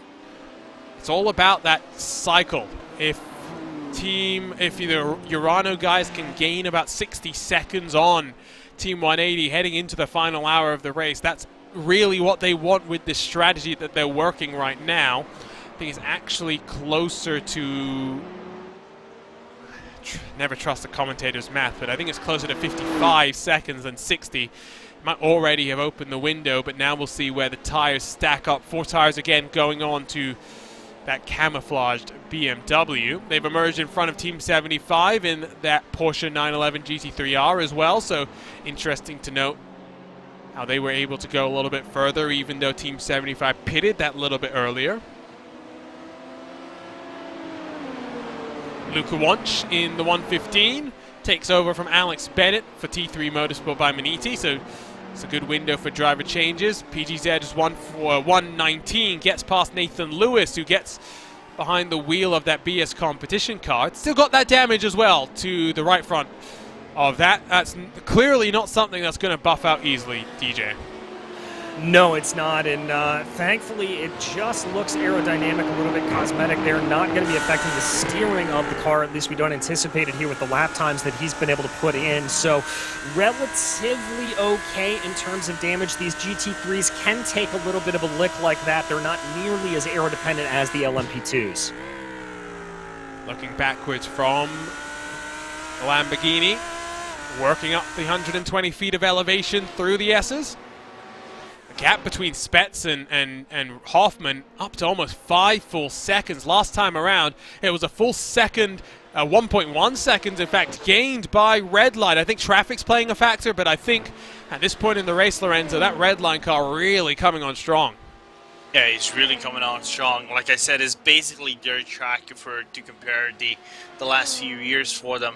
So it's going to take a little bit of a different effort from Williams if they keep going with a traffic like this, as I did think there was a car going into the straight out of the inner loop, but that was just my imagination for a quick second right there. But traffic, I think, goes in the favor of Hoffman every single lap. He's grabbing the cars in basically the best spots available for you to avoid losing a lot of time. And Spets, I think he's trying to be patient, but then again, grabbing cars basically at the apexes or some of the final corners for him to lose like 0.3 of a second, half a second, up to a full second just by the traffic alone.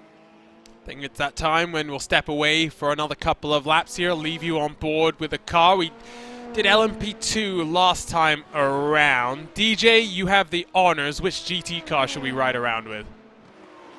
Well, I say let's go with our leader, the Core Sim Racing the Urano Esports number 191. I do love the sound of that Porsche. I was confused for a sec. I was like, when did Urano have a crash or something? But no fret if you're a Urano fan. It's still Nicholas Laubish at the helm. It's still Nicholas Laubish leading the way for the 6 hours of the Glen, the final round of the 2021-2022 Sports Car Open Endurance Series. The race to the championship comes down to the final 4 hours ride around with this Porsche 911 GT3R.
lot of noise the Porsche 911 GT3R makes, and that was a couple of laps with the best of them. Urano Esports lead the way in the 6 hours of Watkins Glen, your title decider in the 5th edition of the Sports Car Open Endurance Series. Hello everyone, welcome back to RaceSpotTV, where alongside DJ Clark and Lorenzo Bonder, my name is Arjuna Kankipati with 3 hours and 51 minutes to go. In a fascinating race so far. Plenty of attrition, even with a relatively small field. 10 cars not taking to the grid today compared to the biggest field that we've seen. And most recently, it was Luca Wunsch in the 115 that again goes airborne, and it's a mirror incident basically of what happened to the Biela Racing Team Euronics. Day done, season done for Luca Wunsch and that 115. Just look at that impact into the wall. Big drama. Most recently as well, like seconds ago while we were just talking about what's happened there, I see BS Competition has had an issue as well. We'll grab a look at what's happened to them. Doesn't look like it was down into the bus stop this time. It's into the chute as they look to get to the inside of that PGZ Lamborghini. Now, is it going to be contact? No, it's going around. And they have been struggling to get to grips with the tire model, and I think that was basically resignation, that they're struggling so much that might as well call it a day. Let's have a look on board here, DJ, and yeah, just going hard, and you know, looks tidy until it doesn't look tidy.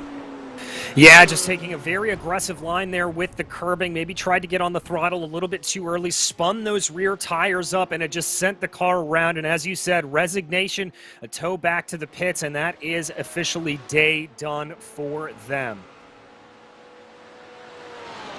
So let's, with 2 hours and 10 minutes done, run you through the post-hourly update here, because it's technically not an hourly update if we missed the top of the hour, if we missed the first one as well, as we grab a look then at your LMP2 standings. First team Redline, 7 seconds clear of Alexander Spets and Williams Esports. The fight for the championship is basically between these two cars. Whoever wins the race wins the championship.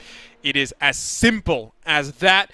And after coming out of pit lane with a little bit less fuel, they've been able to pull themselves clear.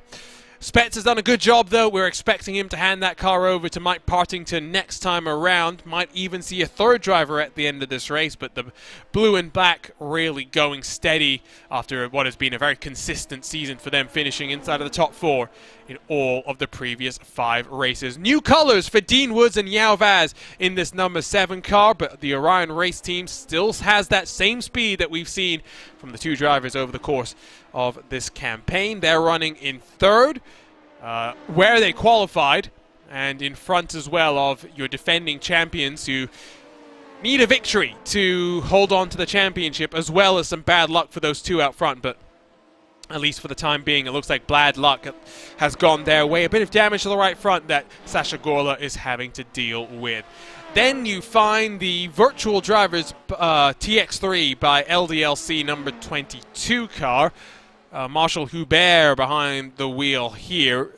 Not been an easy season by any means, but these guys have shown flashes of pace and definitely on course for their best finish of the season. Would be the 3rd top 10 as they try and secure 10th, at least a top 10 in the championship. Delta Sport had a drive-through penalty to start things off, but they've recovered nicely to run in 6th position at this point. Only 1 finish inside of the top 10.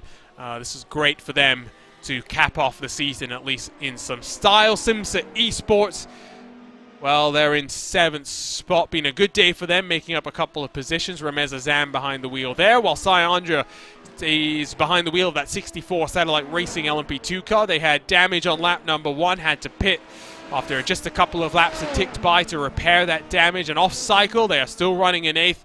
Not the worst day with that scenario also presented to them. Pure Sims only 1.7 seconds back from them in their 16. Mauricio Cuero at the wheel with Joshua Chin in that number 4 car, one of the many victims of turn number 1 and the curbing there, having a incident that cost him 15, maybe 20 seconds. They're 1 lap down, but on for a top 10.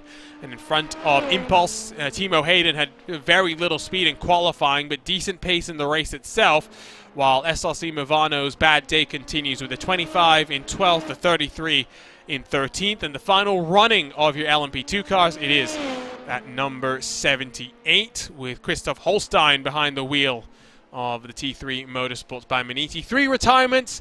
James Clay, Ilkka Happila had a big incident where they clipped the inside of the inner loop that sent them out of the race. Tronsaskolin, another victim of the lap 1 incident that saw damage to Satellite Racing. They tried to soldier on until the first cycle of pit stops, but had to park it after that. But the immediate victim of that first lap incident was the Urano number 90 car. They did not survive past then. Then we look at your GT field, where it's been mixed up because your Urano team is on a very different strategy to the rest of the field. They have just come down pit lane, and Alexei Nesov has jumped back behind the wheel of that car after putting it on pole position. He has been that car has by far been the quickest, most consistent car, but Ascari Rene in the 132 leads the way for now after starting on the outside of the front row. Your pole man, Williams Esports, not entirely comfortable with the long-term pace, not happy with the BOP, not happy maybe with the tires and the balance of the car, but they run in second at least for now. And not far behind them is Team 180, who have led in this race, have taken 4 tires on both cycles of the race so far. Jürgen Frank, another car that's been aggressive with the pit stop strategy, runs in that Team 75 Bernard by SimRC 175. They're in the mix as well for a podium position. Don't count out the second of the Core Sim Racing cars. Maxime Ramstein has the reins of the 131. Daniel Ferguson for Pure Sims up in 6th, with Triton Racing in their 110 down in 7th. Then your Urano 191 car, Alexei Nesov, having just finished his pit stop, runs up through the S's there, with German Sim Racing not far behind. The PGZ Assistance 119 there in the mix as well. Again, but very, very different strategies going on here. Jaden Ladick has the 120 Protostar, DC Sim Protostar Racing Porsche, while T3 Motorsports' 178 runs in 12th, with Cass Hugenhout behind the wheel. The Canadian ASR Abels 127 in 13th, while completing the points-paying positions. It's the Pure Sims 117, as well as the 167 for Satellite Racing. The only Ferrari in the field sees Dallas Pataska behind the wheel. The last car running is the 5-Star Motorsports car.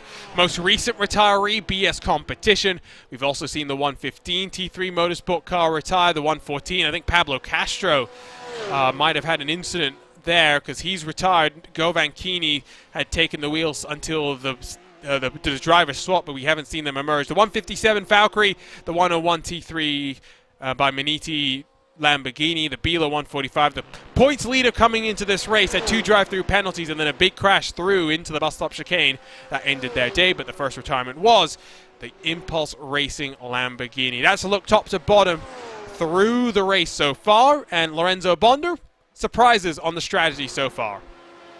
Yeah, many strategy calls that some teams going early into the race, maximum attack, like for example for Urano Esports, going on a different field strategy length than everybody else. Some teams taking 2 tires, some teams taking 1 tire. I looked at somewhere else. The tires are not, let's just say, going up to speed as probably the teams probably would have wanted whenever they do the pit stop. So this variation of deltas is what making this race a little bit more interesting than usual. Of course, new tire model, new aerodynamic model. English. Why is this such a complicated language for you, Lorenzo?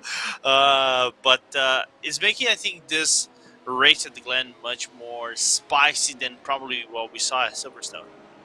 And then at the front of your LMP field, DJ, it's really the story of this, what's it, 4th stint of the race with Dominic Hoffman, where he's been blistering almost 10 seconds clear of Williams now.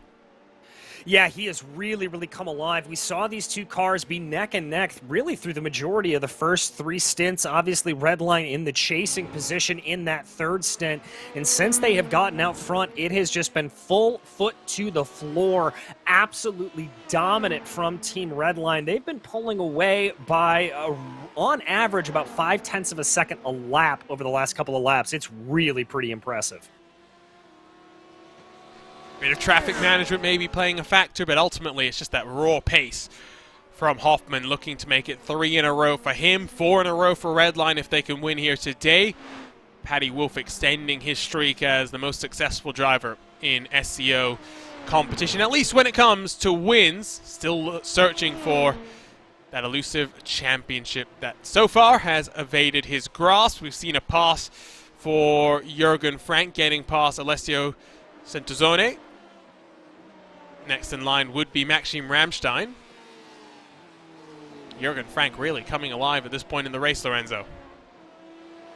Yeah, which is good to see again as a team that is highly decorated in SEO in terms of GT racing, but last season wasn't the best one for them. They were solid in the results at the end of the day, but going into this season, not the best results in the middle of the championship. Had a promising start for 2021, 2022. They got, if I recall correctly, P4 in the first race, then a struggle at the second race, 28-7, 8th place at round number 3, 11th at round number 4, and then last race at P3 to try to bounce it back and grab a really good momentum come to the final race of the season. And maybe, who knows, come into the top 5 since Valkyrie is struggling right now. Yeah, that's true. Valkyrie, the winners at the Red Bull Ring, of course, Corentin Collignon and Kenny Roosen taking that car into victory lane. As down the hill, a Team 180 car going backwards. Doesn't look as though Centozone has the same kind of pace as Patrick Selva, which is not the worst thing in the world, but it's just the reality of racing sometimes. One driver faster than the other in a team lineup. It's about managing the driver time. Remember, there's a 66% limit for the number of laps that any single driver can complete compared to the number that your leader does, and so you do have to manage that very, very carefully. We saw cars and we saw teams fall afoul of that at the start of the season. They've gotten wiser and better at that over the course of the campaign. Here's a look at your Urano car that I think technically is probably your race winner, and here's a look on board with Alexei Nesov. Look at the focus, look at the hand, plenty of real-world experience for this driver. And DJ, real-world experience doesn't always carry forth into the sim, but Alexei's one of those drivers that really does value the amount of effort that he puts into this iRacing platform. Experience in the real world with open-wheel cars, with GT cars as well, and really, bit by bit, he's bringing Urano forward in this championship mix. Remember, 2 second-place finishes before their victory last time out. Things are only looking up for the 191. Yeah, they certainly are. And you know, talking about that crossover between the sim and the real world, the biggest difference outside of, you know, physically feeling the car out is where you feel the car. When you're driving in the sim here, you've got to react by the noise and by your fingertips. That's really where you're feeling all of the car changes and the understeer, oversteer going on in the car. Obviously, when you're driving in real life, you're driving a little bit more with your backside. You can feel the car with your whole body. And so that can be a big change to sort of overcome for drivers that are coming from real world experience into the sim. And Alexei obviously being able to manage both of those very well. And if you're able to master the sim, it can be a wonderful training tool to be able to master circuits, figure out racing lines, figure out what works and what doesn't in the real world. But knowing how how the platform responds in comparison to the real world is important. Like you say, different feedback, and being able to translate that and put yourself in the right position, right? It can be important. As through the S's they come, we'll go back to that Team 180 car as Ramstein continues to get on the back end here of almost camouflage BMW. Okay, I've never really found, I've always wondered who did the livery for this, and of course it's iLiveries, the magician that is Juan, your VCO Hall of Fame Simi Award winner. There's plenty of deliveries on your grid, including that Team 75 car, including the BS competition car, including the Williams car. T3 as well. There's plenty of the cars on the grid today that owe their look to Juan Sanchez. Here's a look at Team Redline, though, down on pit lane, Lorenzo. A lap earlier, as expected, and we should see a driver change, I think. Yeah, we should. Unless Dominic Hoffman is inhuman and goes for one more stint, just waiting a few more seconds. No, Patty Wolf will take over for that car. So, comes out a very fast driver, very consistent, and comes in another fast driver and just as consistent as Dominic Hoffman. Do you remember if it would have been another stint, it would really have been another double stint for Dominic Hoffman, so you would expect them to do the swap around. Another victim of turn one. Deja vu at this point. It's just going on and on and on and on. That is Sam Michaels in the 25, who's really taking his time to getting back up to speed. Now, I'm not sure. Steering looks okay, and there he goes. Interesting that it takes them so long to get back up to speed, DJ.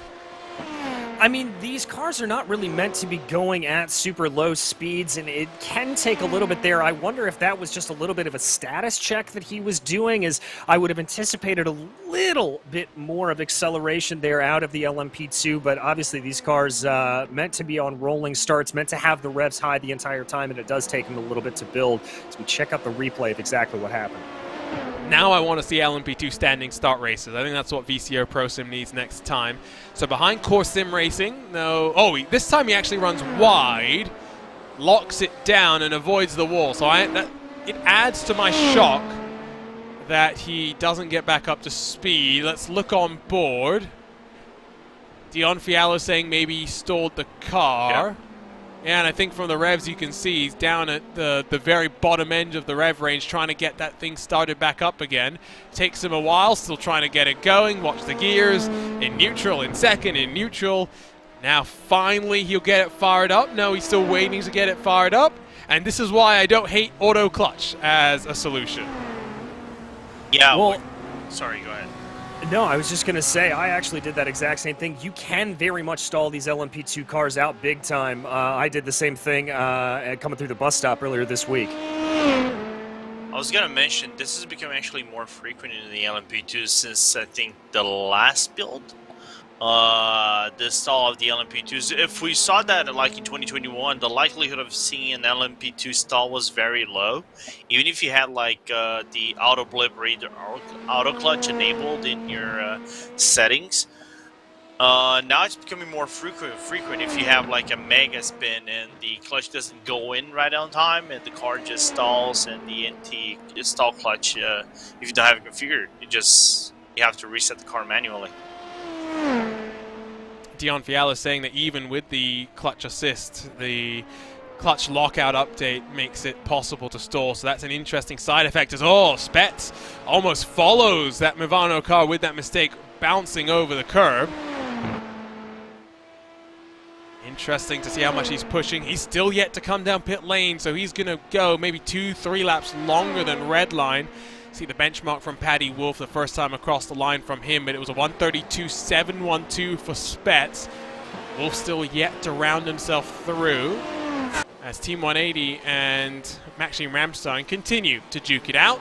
Does look as though confirmation that the 78 is going to retire. Christoph Holstein has been in the pit lane for 11 minutes and counting. High rate of attrition, Lorenzo, given the smaller grid. Yeah, it's a small grid, but I'm wondering, I think out of the issues we've saw, we haven't seen too many issues caused by major crashes. I think the only one that was maybe a major crash was the Urano number 90 car at the very first lap of the race. Other than that, I think some of them might have been more self-inflicted than anything else, like BS competition, Orion race number 3. Bila was kind of like self-inflicted of sorts. A T3 as well, so it's more the nature of the track and its bumpiness and some of the curbings that might be catching some of the drivers in the wrong foot. Here comes Spets onto pit lane. Last time by for Redline, a 33.4. Now, Wolf did catch some traffic, so he should hold on to the lead, barring any shocks, because if we grab a look at your weather conditions, it's 44 degrees Celsius, so still really only expecting the double stints. Into the lane he comes. Nice and tidy. Well executed there. Spets gets out. And who gets in? Mike Partington, who's been rapid behind the wheel of that Williams Esports Fanatic car. Back in to fight for the championship. It's as simple as that. Mano on mano, mano a mano, 1v1. It's Redline versus Williams at this point in the championship. We'll go look, though, at a battle between Satellite Racing and the Simsa Esports teams. Expecting Ramez Azam, if not in this lap, in the next time by. What's the most difficult corner here, DJ, in your mind? It's the one that we just went through there, turn 9. The way that it comes through and really plays onto the track, it's rejoining the short layout, and so there's a massive change in camber vertically as it comes over. You're coming up the hill, and then it immediately flattens out. You've got to be very, very sensitive on the pedal. It's very easy to spin the rear tires in just about any car you're going through. It's so technical. If you get it right, you can gain a lot of time, but if you get it wrong, it's a one-way ticket into the wall. I think you're right there. I do also think that the final corner is much trickier. I'm not trying to say it's more tricky, but I think it's much trickier than people give it credit for, especially now where on the outside, I feel like the wall is even more possible to hit if you push a little bit wide. We've seen a couple of traffic mix-ups there. Andra closes on Azam as he ducks beneath the Triton racing car. And Andra, who we've talked to many a time here on RaceSpotTV, patient to try and pull himself down to the inside. Joshua Chin onto pit lane as well for the private label Team Hype. He'll hand that car over to Phil Kraus. Don't know if we'll see Josh back in that car. Daniel Croft back into the 16 Pure Sims Esports car. The 22 sees Thibaut Wargny take over there. Delta Sports sees a third different driver take over with, jumping around on my timing screen right now, Macho taking over. And who's that? It's a car resetting. I think we've had another victim of our inner loop wall there. Big gap, though, between Redline and Williams Esports, Lorenzo. I think Williams had a longer pit stop than you'd expect. It was over 60 seconds. We don't usually see that. Yeah, unless that was really a proper full service, you know, full tires, full fuel. Even then, even then, it's even usually 57 seconds max. I mean, that's what we're seeing with the other teams and drivers. Maybe some repairs in the car, and even then I would say I would be slightly surprised if there is any repairs in the car, because I didn't see anything major drama for Williams. It's just that I don't know, man. It's if we could get someone from Williams to tell us about this, what happened for a minute pit stop, we would appreciate. It's 3-4 seconds in a championship race like this. You really can't afford to lose. As we'll grab a look at what happened to that Pure Sims car. Oh, again and again. It's the third Lamborghini that's done that very same thing. It's so easy to do. It's not like they're trying to lose control like that, but as soon as you go airborne, DJ, you lose your contact point with the ground. You lose all control of the car. Yeah, exactly. You just take too much of that inside curbing and you get up into the air. And when you've got 4 tires into the air, there is absolutely no grip, no time to slow down. Heavy, heavy damage to the front of that machine. Not ideal, to say the very least. There's Redline working through some of the traffic as Syandra comes onto the lane. A little bit delayed, as we do expect with him. Slightly offset by virtue of that early stop with some damage repairs. Now, also of note, Core Sim Racing have managed to get past Team 180 in that BMW, as Williams Esports will cycle through on them. Sven Haase jumps into the YouTube chat to say it's only the Lamborghini having that impact and effect through the inner loop there.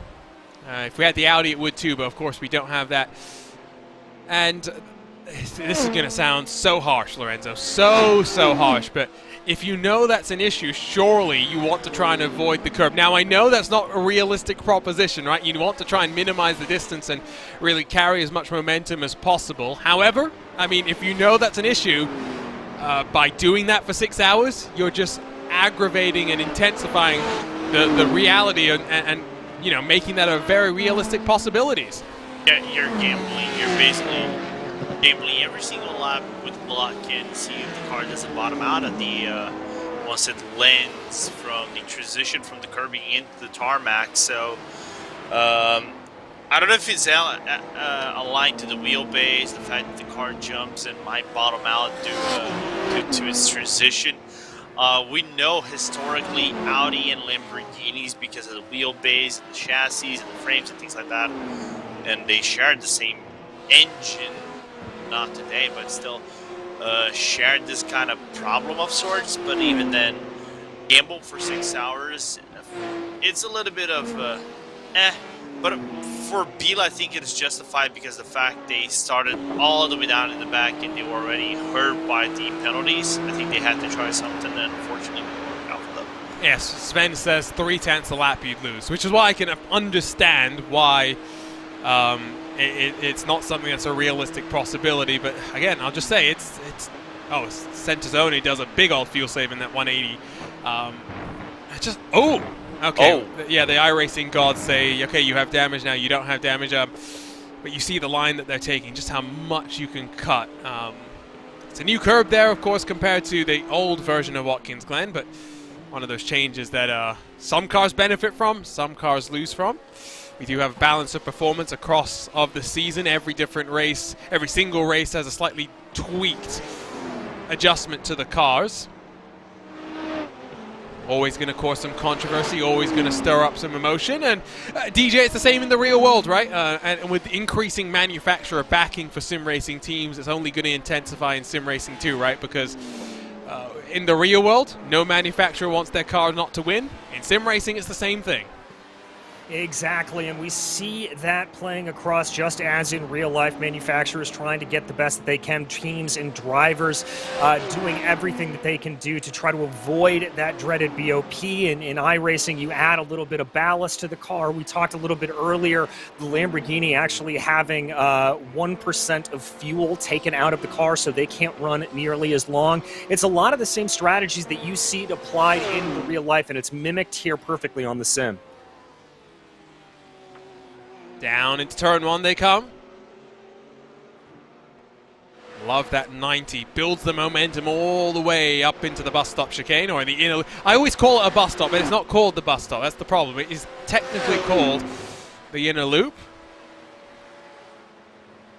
Nice drag again from Team 180, but you expect the same thing. Bit of fuel saving going on. Lap time update from your LMP2 leaders, by the way. 32.7 for Redline, 33.2 for Williams, but I think traffic adjusted very slightly there.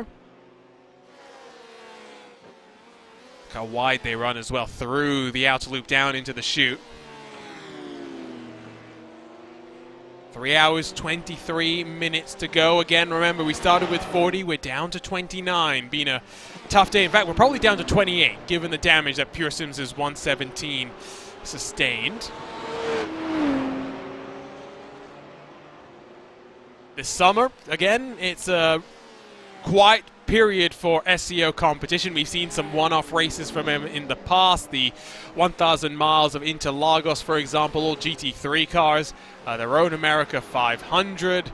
We've seen plenty of interesting things from the series. Last year, no special events, as it were. Instead, you had that partnership with the virtual racing school that led to the Sprint Challenge, the Sprint Masters, and the VRS SEO 24 Hours of Spa. But if you wanted to have something, let us know. Maybe the race control guys will be listening in, and we'll take your suggestions on board. I personally think maybe we should do something exciting. I mean, there's only so much that you can do that iRacing doesn't do at this point in time. So instead of doing something traditional, Lorenzo, I want to do something completely off the reservations. Why don't we take Mazda's, the MX-5s and an LMP2 car and send them around Lime Rock?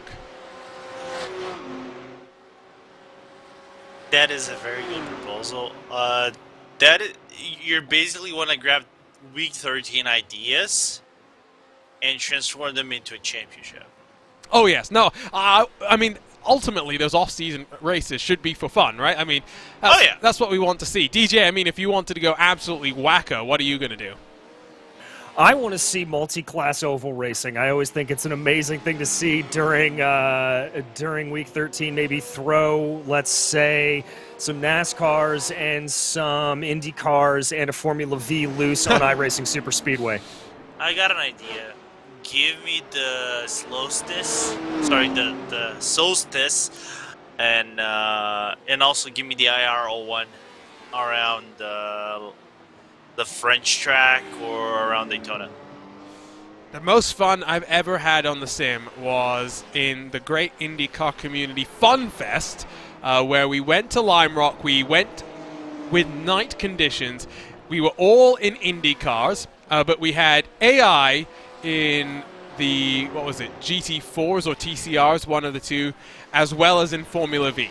So at least you had some people lighting the way for you, because of course you had the you had the headlights from the sports car cars, but then, you know, as soon as you got through them, you had pitch black darkness and you had to find your way through on the Formula V cars. The reason why it was so fun is even when you were in pitch black conditions, you could still see the smoke from the Formula V cars, and it was terrifying running into the back of them and not realizing until it was too late. David Haynes will be joining us in about 20 minutes to suggest V8 supercars on ovals. Do remember that the V8 supercars got a extra gear stack to be added by the sanctioning body here on iRacing, specifically to run super speedways.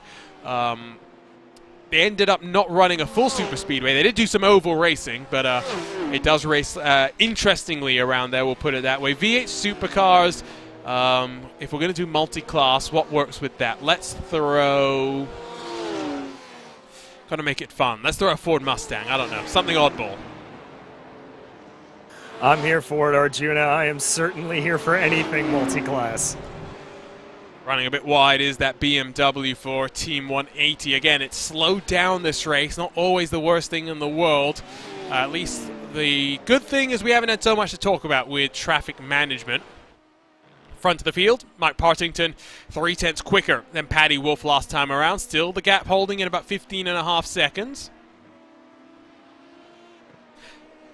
As we are heading to the halfway marker in this final race of your 5th season in this SCO Endurance Championship. Red line lead, and let's look at that live point situation in this prototype class to start with. 7 points to swing in the favor of Team Redline. Williams second, Mirvano fourth, but basically their day is done. Their bad streak to start off 2022 is what has stopped the streak of championships going the way of the yellow and black team. Then in your GTs, it is still mixed up, of course, because Urano pitting much, much earlier than the entire field. But as things would stand, Bila still would end up with the championship. So you're in for some surprises, we'll put it that way. Urano, I think, likely still very much contenders for the race win, which is basically guaranteeing them championship honors. Williams as well, if they won the race, would win the championship if Urano is unable to get the points needed to work their way forward. So this one is still open, although not as open as it is in your LMP2 category. As we should see your GT cars into pit lane within the next 10 minutes or so, I would think, Lorenzo.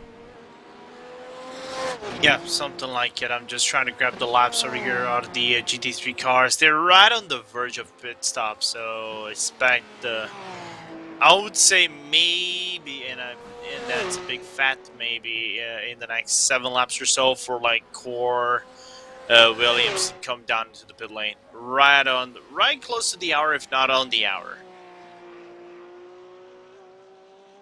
Jürgen Frank pits in the Team 75 car, another one slightly off kilter from the rest of the field. The Spider-Man colored Porsche 911 stops in the box. Jürgen should be staying behind the wheel, I believe. Yeah, looks like he's going again. Rammstein in front of Team 180 and trying to pull away, but still not breaking the toe of that BMW behind. Also a fight going on between the private label Team Hype. Phil Kraus in that 4, right behind the 33 of Ricardo Chiavon. Kraus coming off a victory in the Lionheart IndyCar Series this past week at the Kentucky Speedway. A late race caution played out perfectly for him. Fresh tires, was able to run his way to the front and fight almost 3 wide with Alexis Newsom and Andrew Kinsella. And ultimately those tires really played out in his favor. Has the championship lead there. A little bit more difficult for him though in this Sports Car Open Series as into the bus stop. Private label Team Hype car makes its way through. We have seen co-owner Tommy Milner race in that number 4 car on occasion. I think most recently, was it the season opener? I think it probably was. Tommy, of course, races full-time as part of the Corvette racing team. Pretty successful. I think he ran a Red Bull Ring, if I recall. Yeah, might have run at the Red Bull Ring as well, but a pretty successful driver. 2 victories at the 24 Hours of Le Mans in that Corvette C6 and C7R, so did it across 2 generations. Both times with different co-drivers, if you were curious. Antonio Garcia and Olivia Beretta in 2011, and 2015 was with Oliver Gavin and Rodney Sandstorm himself, Jordan Taylor, as he put some separation between them. Oscari Rene comes into pit in that 132 car, so plenty of cars DJ boxing before the top of the hour, guaranteeing a cycle in the final hour of the race. Yeah, it's definitely going to set out here and see what that pit strategy is going to be. It's going to be very, very interesting to see how it plays out. We've seen some teams opt to sort of piece out those splash and dashes over the course of the runs. We've seen others that are going to have to just go for it right at the end. But it is going to set up to a thrilling end of this race, Arjuna. Unfortunately, an end that you won't be here for, DJ. 15 minutes or so, and we'll wave goodbye to you. What have you thought about your first time with us here for SEO competition? It's always a fascinating championship. The fact that we don't have safety cars, I think, adds to the strategy element in one way while removing another element of strategy, because it really means if you don't have the pace, you're not a factor for the win.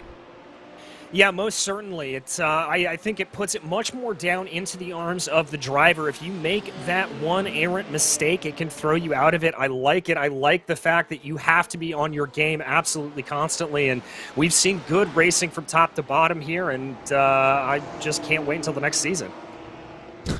I've just taken a look in our iRacing IndyCar community Discord. Phil Kraus asking, is it possible to load a new setup mid-race? No, Phil. Sorry. Even though he can try to download a new setup, even though the maker is from Dallara, but Dallara P217 and IR18 are 2 different things, Mr. Phil Kraus. Yeah, they drive differently. Maybe he wants to throw a IR18 setup on there. Maybe it would run just a little bit better. If you like iRacing and you like V8 supercars, by the way, this week. This Wednesday, I think it's 7 p.m. CEST, so 5 p.m. UTC. The 3rd and final regular series round of the VCO Esports Racing League will head to iRacing. We'll head to the V8 Supercars. Track vote will be announced this coming week on social media. Make your voice heard. Let us know where you want to see us race.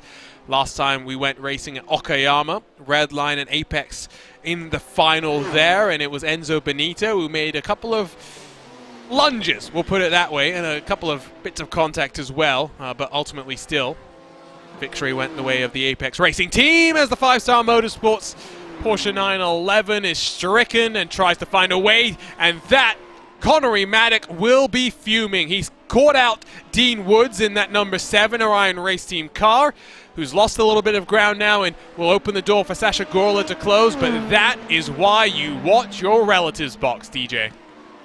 Yes, it is. You constantly have to be aware in multi-class racing of what will happen. And now Orion having to fend off any attack from behind from that Movano Corsa Rosso car as we've got a battle on for the final podium position. A little bit of brake smoke there up ahead. I'm not sure who that was from. Let's grab a look at the replay. I think maybe it was on the grass for the Porsche. Entry into the chute looks okay. No, it's on the grass. He just gets loose. The rear end coming around on him there. And just watch this indecision from him. Backs it up with the 33 coming, and then there's more coming into the grass. Not much that Dean Woods could really do in that situation. Grab another look first at the actual moment for the Porsche, just rear end stepping out on him. Seemed like a classic issue for that rear engine Porsche 911 GT3R. And then just watch here, blindsided down the crest. Not enough time for Woods to react. Does a good job to slow it down enough to control the car through the grass, but now into the clutches of that number one machine he goes. Although at least for the time being, able to extend the gap very slightly, Lorenzo. Yeah, good deviation from Dean Woods. If you got a thread or needle, that's how you thread the needle. Try to deviate from cars as the gap widened up a little bit. So Dean opened up basically now nearly a full second on Sasha Gorley just because of the traffic right now. So 11 odd minutes to go till the top of the hour when that window would open for cars to really come down onto the lane in GT and make it to the end, but we're not really expecting anything major to happen there.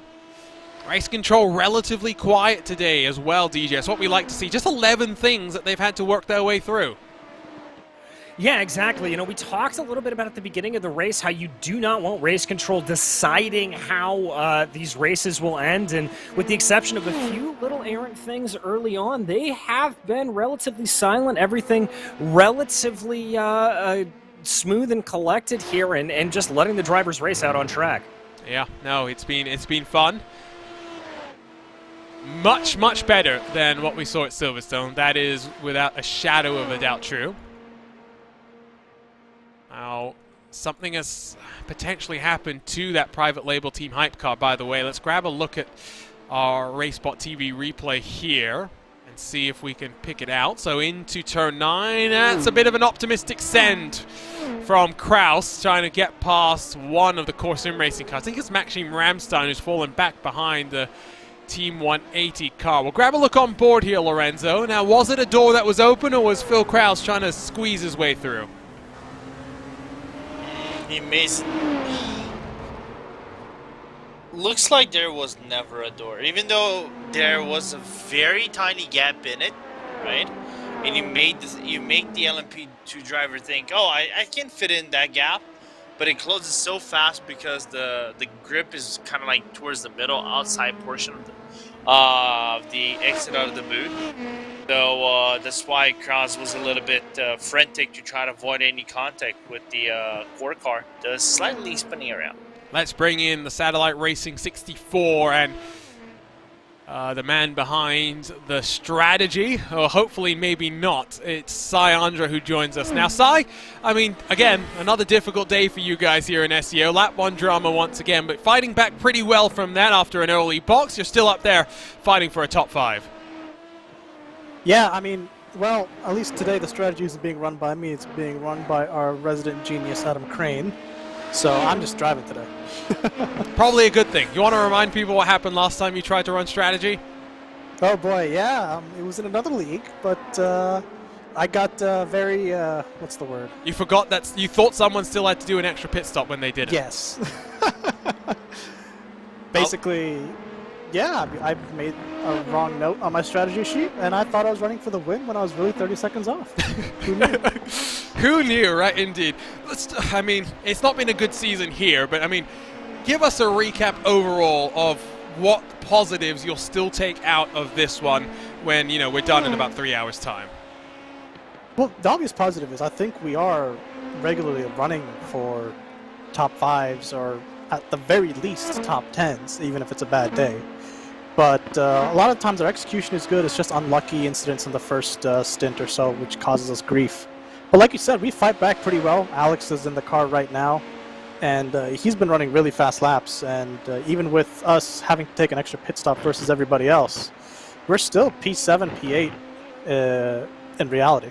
even after you count for all that. No, it's been good. A question I also have is, where's Arturo? I mean, we saw him going mega giga speed last time in this LMP2 car. Not to say that you and Alex don't have the speed, but clearly he's a great addition to your roster. I don't think Alex or I would disagree that Arturo has the one-lap pace on us for certain. But he just wasn't unavailable for this event for personal reasons. I don't think I'm at liberty to say here.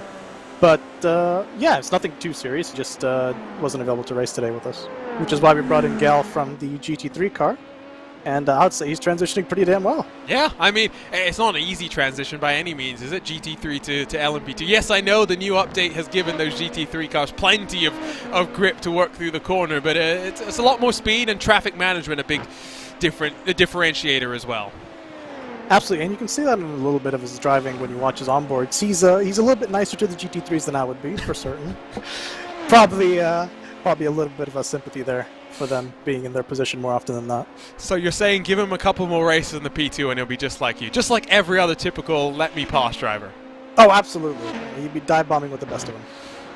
I mean, let's talk about the overall cleanliness of the race other than lap one, right? I mean, less cars in the field. It's been a lot better from my perspective with some of these prototypes. What's it been?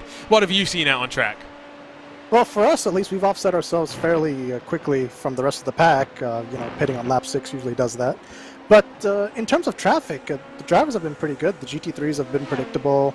I've had to back out once at the bus stop when it was looking a little bit iffy there.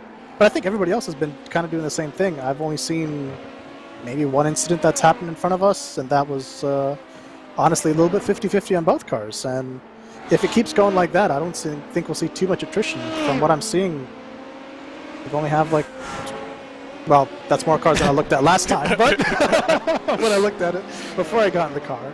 But from what I can tell, at least from what I was seeing, the drive standards have been much better. For certain. Definitely better than Coda or the race after that. Yeah, let's not talk about that race after that. Final question for you. I know you at Satellite Racing, hands in many buckets, as it were. You've got drivers competing across the sim racing universe. I want to ask you about this VCO Esports Racing League, where you nominate 5 drivers, 3 different platforms, and you got to pick the teams from those 5 that's going to perform best. I love the idea, and it's really been producing some exciting racing. Is that something that you and the team would be up for? Because I know that we don't really see too many of your guys cross over from sim to sim. Absolutely. I did one race in ACC, and that was an eye-opening experience for certain. I've dabbled a little bit in R Factor 2 as well. But like you said, once you kind of get to grips with one sim, that is your go-to sim, because we all have a limited amount of free time, and we dedicate that free time to whatever sim we enjoy the most. And for some people, that's ACC, others it's R Factor, and we here like iRacing. And it's a big team for us, so we'd struggle to nominate only 5 people who'd want to run that league. So for certain, it really depends on who would be most flexible. And to be frank, we don't know, because we haven't had that much crossover. Well, Summer Cup coming up, something to think about for you guys. Would be good to have you guys added to the group of teams, because at the end of the day, fast is fast. Doesn't matter what platform you're in, the best find a way to go quickly. Thanks for joining us, Sai. If you get a chance before the end of the race, jump back in with us and we'll chat a little bit more, but at least for now, we'll let you go back and hopefully not work on strategy. Thanks, Regina. I'll talk to you later. Sai joining us here in the RaceSpotTV commentary booth. Always good to talk to the teams, to the drivers, and if they're listening, they should know that they can always come and have a bit of a chat with us. Dallas Pataska going a bit slow because there's a car off the road, and is he upside down? He is upside down on his lid. Oh, it's a turtle. And it's Juan Bustamante, who has just jumped behind the wheel of that 120. No. Dallas Pataska's come to pit as well and had to take the tow. Did Simsa Esports, I believe. So, we were just talking about traffic being good. Commentator's curse, Lorenzo? I want to see the replay. I will grab it in a couple moments' time, but DC's in Protostar mixed up with Simsa from what we understand. Let's grab a look here. It's not Dordal. Big incident into the penultimate corner. So high speed, so high commitment. Sorry, Simsa. I know you can go around the outside. Does that mean it's a good idea to go around the outside? Absolutely not. We'll grab a look from a slightly wider angle maybe, DJ, but I mean, it's so high commitment in both cars. The GT3 is always going to track out wide. You're asking for disaster there. Yeah, you really and truly are. You can get up the inside in there if you're in an LMP2, if you just feather the throttle a little bit more, but I've got to agree with you. That GT3 was always going to ride wide. I think that is squarely on the blame of Simsa there. Yeah, we'll go super slow-mo because I want to see this actual contact that flips this car, this Porsche Upernova. Bustamante, not going to be thrilled. It's just side impact into the wall, and yeah, there you go. Almost nails the landing, has to roll back into his center, but we'll give it a solid 8.5 out of 10. How about that? Solid 8.5. Not the first time Simsa, by the way, has been involved in incidents.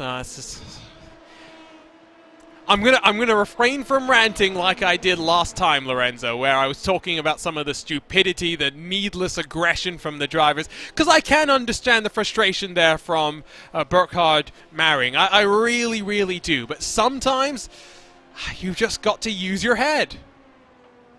And I never seen an LMP try to overtake on the outside there. Even when I done GT3 racing about 84 years ago in iRacing, and I saw an LMP2 back in the day. It was an HPD, best car in the service, by the way, aside from the IR18.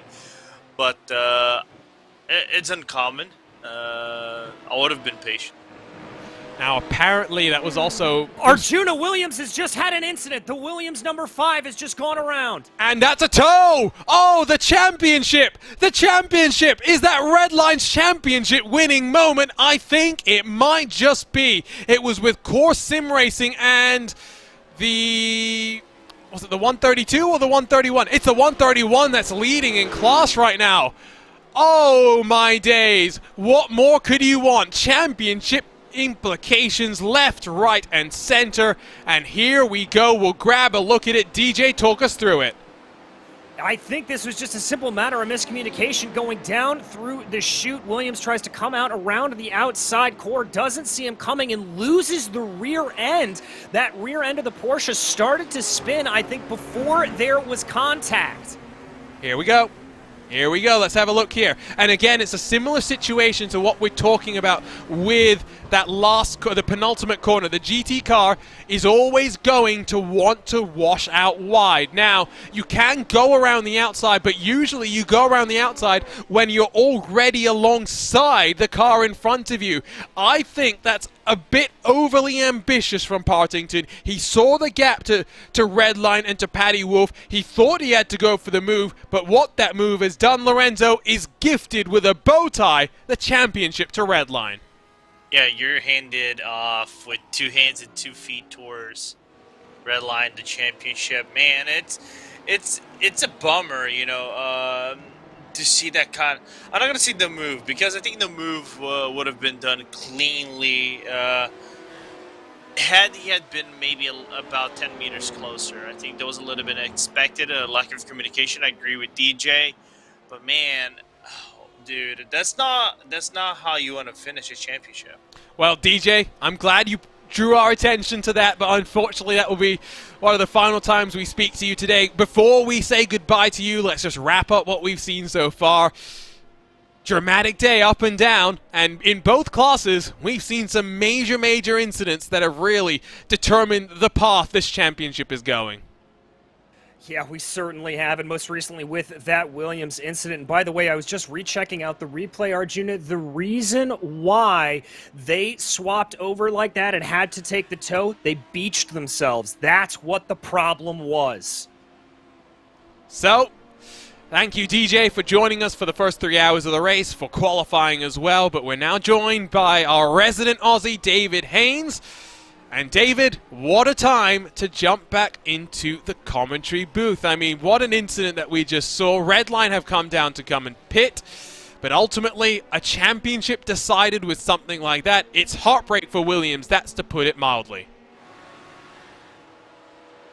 Not even, like, ironically, you hate to see it. You hate to see a championship decided like that. You want to see a race and last stint heroics, and it's taken away from us and it's taken away from Williams.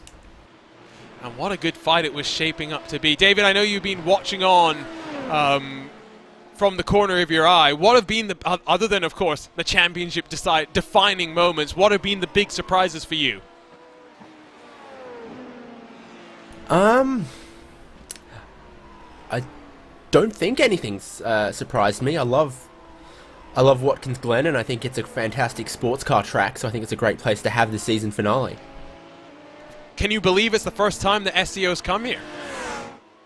Yeah, that is kind of shocking, because, I mean, sure, it hosted Grand Prix racing for a lot of times throughout the 70s, etc., but throughout the entirety of yours and Lorenzo's lifetime, the biggest event at Watkins Glen is sports car racing, is endurance racing, and it's these prototypes and GTs. Yeah, no, I agree. NASCAR as well. Let's not fool ourselves. NASCAR is now... Oh, Marcus Ambrose. What right? a great driver. Exactly. I knew you'd pick up on that, but it really has got it. Only highlights I've seen. You've never seen another race here. That's actually true. Let's grab a look at that incident once more. I'm still a little bit lost for words here. Just look at the incident. I want to see what DJ was talking about with the beaching, because you can see him. I've never seen a car get beached like that, to be completely honest. I've seen plenty of cars get beached, but I've never seen one get beached like that, where there's right. no curb or crest. It's literally just the rear tyres are sunk into what must be the wettest grass that's ever been. I beached myself at the Nordschleife, on the high curbs there, for example, but never like that. By the way, confirmation that for Juan Bustamante didn't even get to complete a full lap before his race was taken out. That would have been his first SCO lap in competition. Shame for him. Two minutes, 2 moments with LMP2 cars. And yeah, big dramas as P2 pit stops work their way through. GT pit stops getting underway as well. Alexei Nesov due in a couple of moments' time. And Lorenzo, riddle me this. I got word from the Urano camp that the special thing that they've been doing is now they're able to stop past the top of the hour. What do you make of that? If it's Yup doing the strategy or Sebastian Schlammenbach, congratulations. If it is Becky, I would say that's a streak of luck. But with that being said, going after the hour would be, amazing, and basically I would say grab a huge advantage over everybody else who's still trying to go for the maybe some fuel efficiency strategies, trying to make that up to the hour. But well done on them. Word from Urano, by the way, in that LMP2 car, Joop de Ligt, it wasn't a beaching, it was just the rear suspension gone. It was the way it hit that was a bit surprised. Yeah, it was a bit surprised the way that the suspension goes. Usually that car known as a bit of a tank, but I'm sorry, but if the suspension is broken in a way where one of the drive shafts isn't working or the tyre's not touching the ground, then is it not beached? I guess by definition it is still beached. It's because, here's the thing, the LMP2 is a funny car. Tank in the front. No, funny cars are drag cars. Set up there. Set that one up. Good segue. But on the suspension, man, the rear suspension, if you have even the slightest touch, you grab a meatball. It's weird. It's really weird how it works on the LMP2s. Watching Team 75 and Pure Sims battle it out. Pure Sims on a no-tire stint compared to the 2 tires that Team 75 have done. New meta, really, for these GT3 cars, David, is minimize the tire changes that you make. I mean, we saw this in the BMW Sim GT Cup, that drivers were able to do 2 hours with the tires basically at 1% on the tread itself and still put in some decent lap times. But it's a big change to what strategists, what teams were thinking about in the years and the months prior. Well, we started the championship with what was kind of a different construction and style of tire that was relatively durable, and you would always assume double stints as kind of a default. And then, you know, see triples, etc. happen time to time. Then some of that's been taken away, but, you know, if there's time to be saved by double stinting the tyres, then the teams are going to try to find driving styles and setups that carry that life of the tyre for as long as possible, because in an endurance sports car race, that's the fastest way to do it if you can manage it. Same things even happened in Formula 1 over the years, where, you know, they make these soft tyres that crumble, and then, well, okay, well, the fastest way to do a Grand Prix is to nurse those tyres as best you can. So the teams are always going to test the life out of them, find out what does and what doesn't work, and what ways they can get 99.9% of the same pace and just do it for longer. LMP2 car splits. Those two who do run wider than we've seen most race. I mean, we talked about it earlier, but this new Watkins Glen released last year here on iRacing gives you less leeway to run wide than we've seen with that old version. And David, I'll pose this question to you that DJ and Lorenzo got to answer earlier, but if you had to pick any track which is, you know, maybe showing its age here on iRacing, you know, added... There you are. So, okay, you agreed with me, but it's got to have the oak tree. No. Arjuna. Are we going to disagree here? No.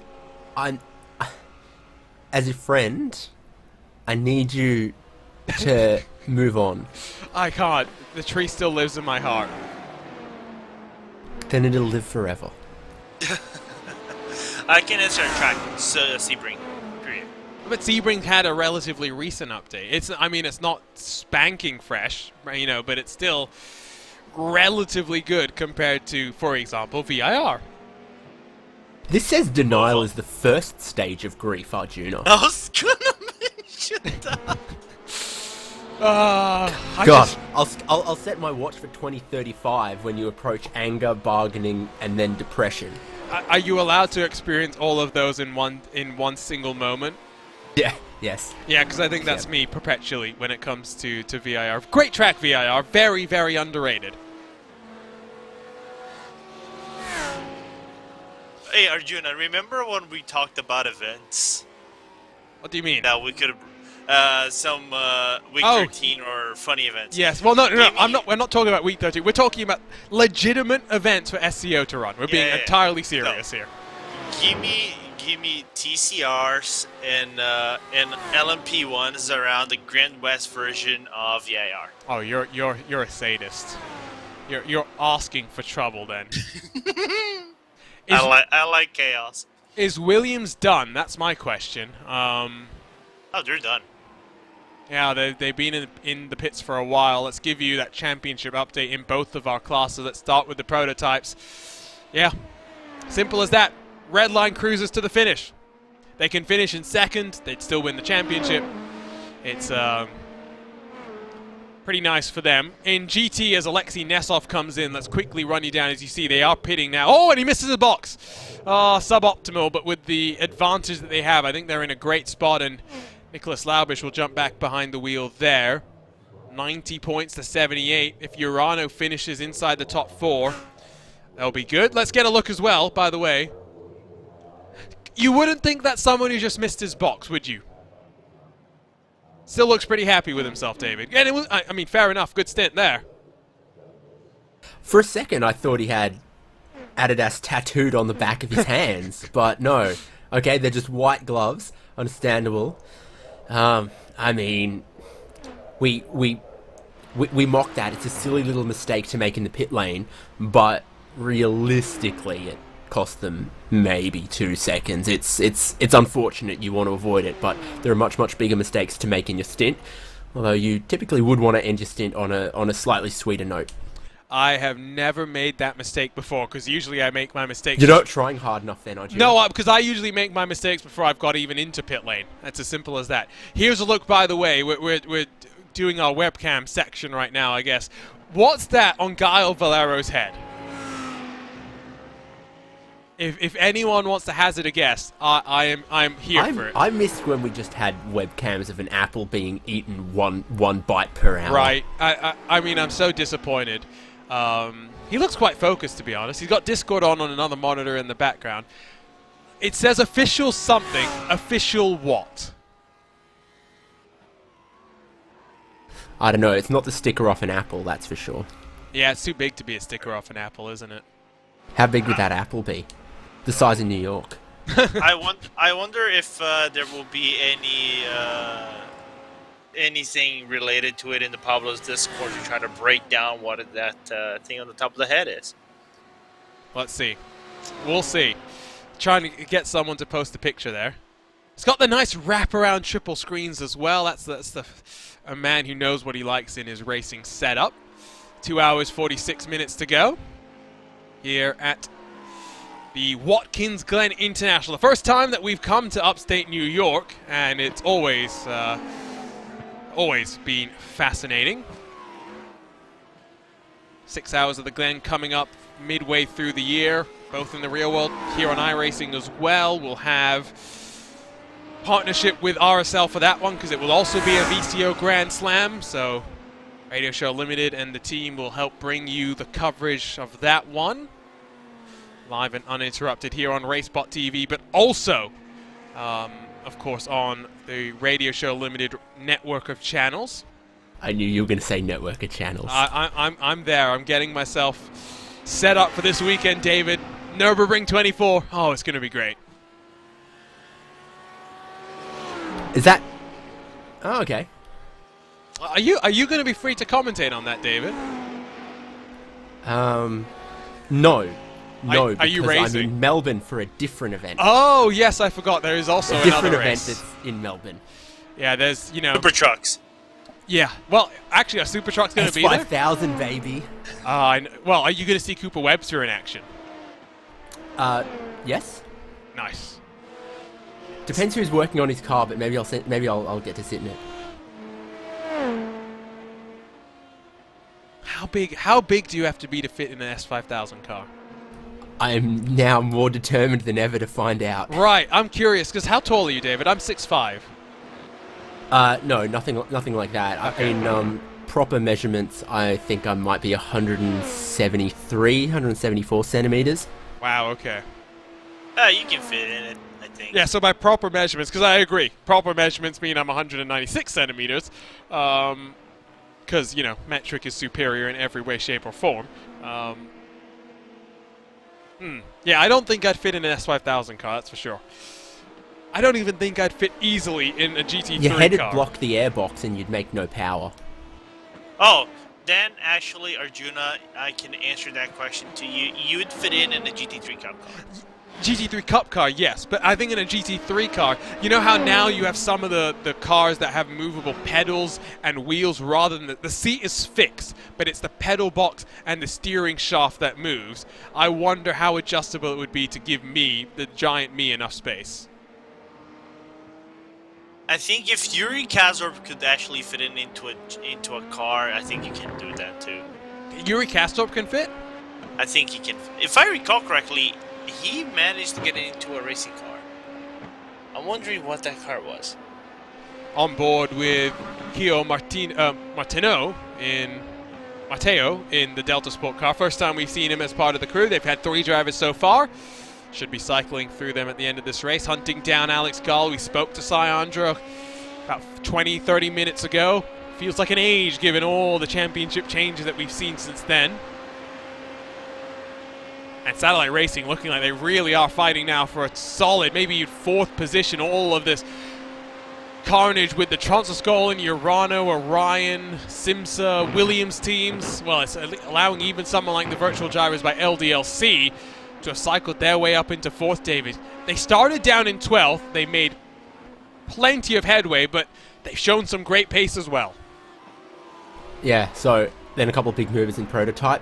This virtual drivers by LDLC, TX3 something, and also that Delta Sport car you're looking at.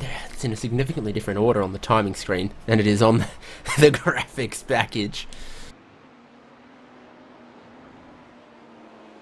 But that, we looked at qualifying, we broadcasted qualifying, and you put some stock in teams' form in qualifying. But if there is any form of racing where it's not the be-all or the end-all, it should be this. Yeah, the main thing with qualifying, I think, is in terms of traffic, right? That first time through traffic, the further up through the field you are, the less separation that you then find yourself having to those that were at the front. Yes, certainly. I mean, the thicker the mud you're trying to push through, the more time you're going to lose, and that therefore means that being just a little bit higher up, getting through the traffic that first time, definitely more important than later on during the race where you pick them off one at a time or groups of two, etc. Like right now, we're no hindrance to carry a lot of speed through the bus stop. And by the way, we haven't looked at him too much, but that's the look of a relaxed race control. I mean, no stress on his face, enjoying the race, maybe enjoying the stream as well. Oh, he's even drinking. That's living the life right now. What's on top of that? It's a good question. Maybe he's about to... Is it a complicated strainer for some homemade juices? Oh, good point. Good question. Is he pressing that fresh? He's smiling now, so maybe he realizes he's been caught on candid cam. Yeah, I think that's... Oh, I don't know. What we clearly need is our own version of the kiss cam or something like that. Although, having said that, probably not. Can you imagine live events with sim racers and kiss cams? Oh, it would be so awkward. Sim racers are some of the most awkward people you could find. I'm not awkward. But are we technically sim racers? Doubt. I mean, we still do some races around some of the events, therefore we can be like weekend sim racers, therefore sim racers.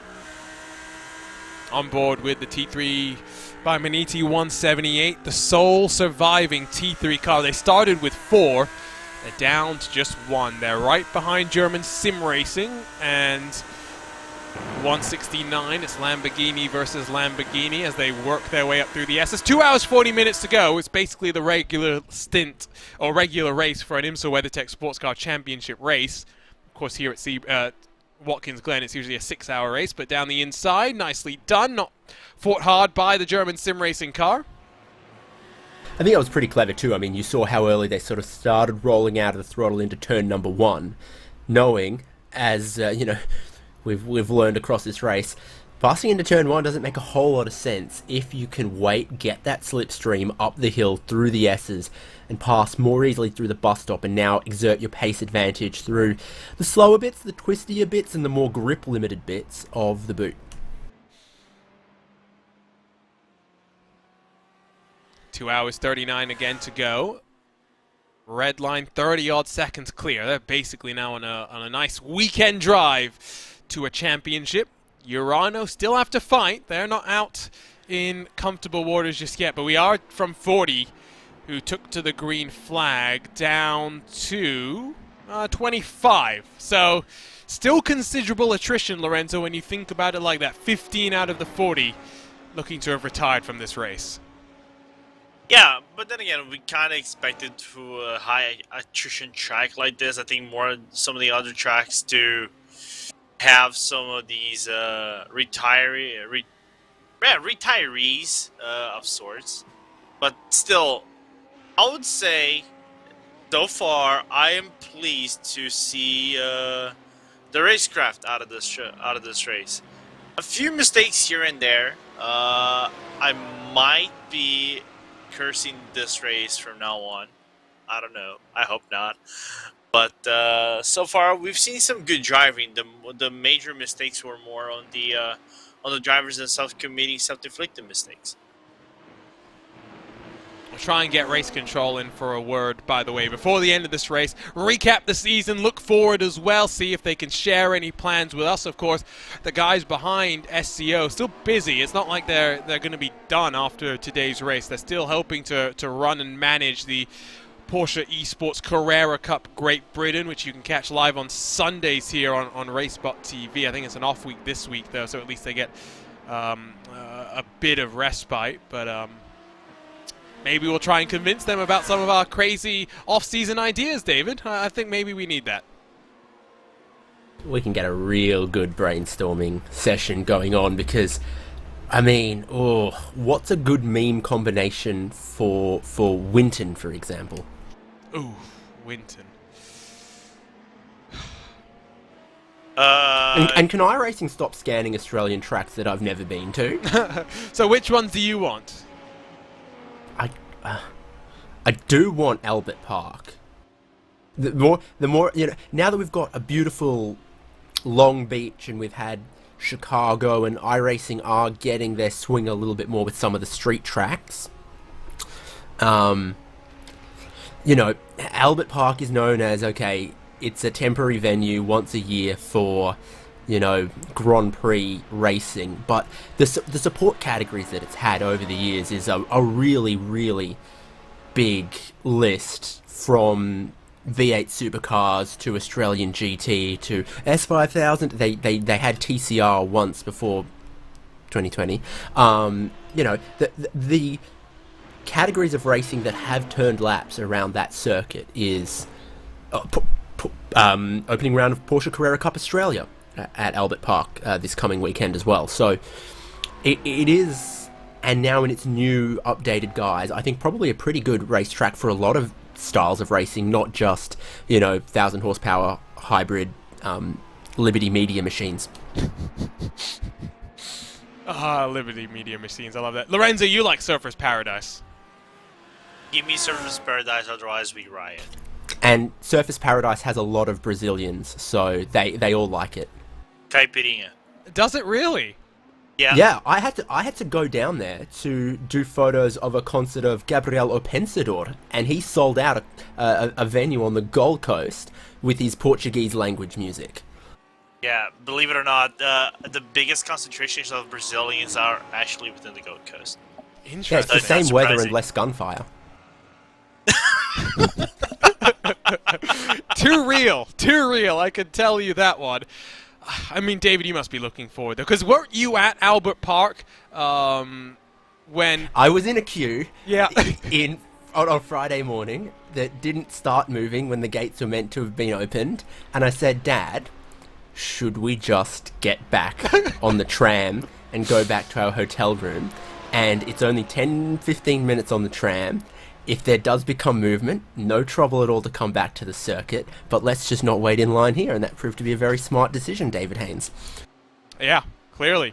Plenty of changes to the track as well. By the way, Williams have come in a little bit early and put in a bit less fuel than you might expect in that 150. I think now they are matching the ideas from Urano, to the delight of Dylan Becky Shrivens.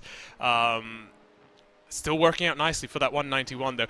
Changes to Albert Park, though, pretty significant, David. I mean, there's a great series on YouTube documenting the process of the construction there, but be interesting to see how it races. Yeah, I'm looking forward to that, and from everything we've seen, I know we're meant to be talking about probably sports car endurance racing, but fine. From everything I've seen in the first 2 rounds of that championship, I think the way that Formula One cars are racing this year is actually really going to suit the changes that they've made to Albert Park. The new cars are clumsier in the slow speed stuff, and a lot better through the medium and the high speed corners. And what they've done is they've opened up the clumsy slow stuff and given them more straights and more medium and high speed corners. So that's great for the World Championship. But it's also so good for all of the support categories at this coming weekend. Porsche Carrera Cup cars are going to race better. S5000 is going to race better. What am I missing? Who cares? You said Supercars. S5000. Oh, true, Yeah, supercars. Yeah. Exactly. So all of those 3 main support categories are also going to benefit from some longer straights and opening up some of the tight sections a little bit more. So I think it's great news for everyone. It's just little subtle changes. That's good for a whole heap of styles of race cars. You know, you just And that's why we need it on iRacing. No, but you've reminded me what I really want now in iRacing, which is Simmons Plains. No? Isn't that just like Tasmanian Tsukuba? Yeah, basically, except it's even crazier. If you ask me, I love the. It's one of one of the few benefits of being on the West Coast when it comes to motorsports is the fact that V8 Supercars is not at a completely unreasonable time to watch. Like, for example, this coming weekend. Have we really got 4 races this coming weekend? We do. Yep. Thursday, 2 on Friday, and then 1 on Saturday. All of them will be done before 10 p.m. my time. Of course, the slight problem is that Formula 1 is going to be at a much more unreasonable time, but you win some, you lose some. It's as simple as All that. loss is my gain, Arjuna, and you know it. Yeah, but, I mean, to be fair, the Las Vegas race probably works out pretty nicely for you time zone-wise, let's be honest. Yeah, what's that gonna... I think that's gonna be like afternoon my time. I know, it's honestly not that bad. I tell you what, you're right. Let's talk more about sports cars. Let's talk to series director, race director Ronald Grossman, who joins us now. Ronald, I mean, quiet day, which is a good way for you guys to end the season. But let's look back on what we've seen so far. How excited are you about the success of this 5th edition of the Endurance Championship? I'm very happy how it turned out now in the end, especially also with the reduction of the classes we made compared to the previous season. And yeah, I mean, the whole BOP discussions carried throughout the whole season, but I mean, it's basically the same like in real motorsport as well. There's always moaning about the BOP and not always perfect. We always try our best to get it where it belongs, but it's hard to get it right, especially with everyone screaming in your ears. And yeah, but we tried our best with the BOP. But overall, I'm pretty happy how the season turned out so far.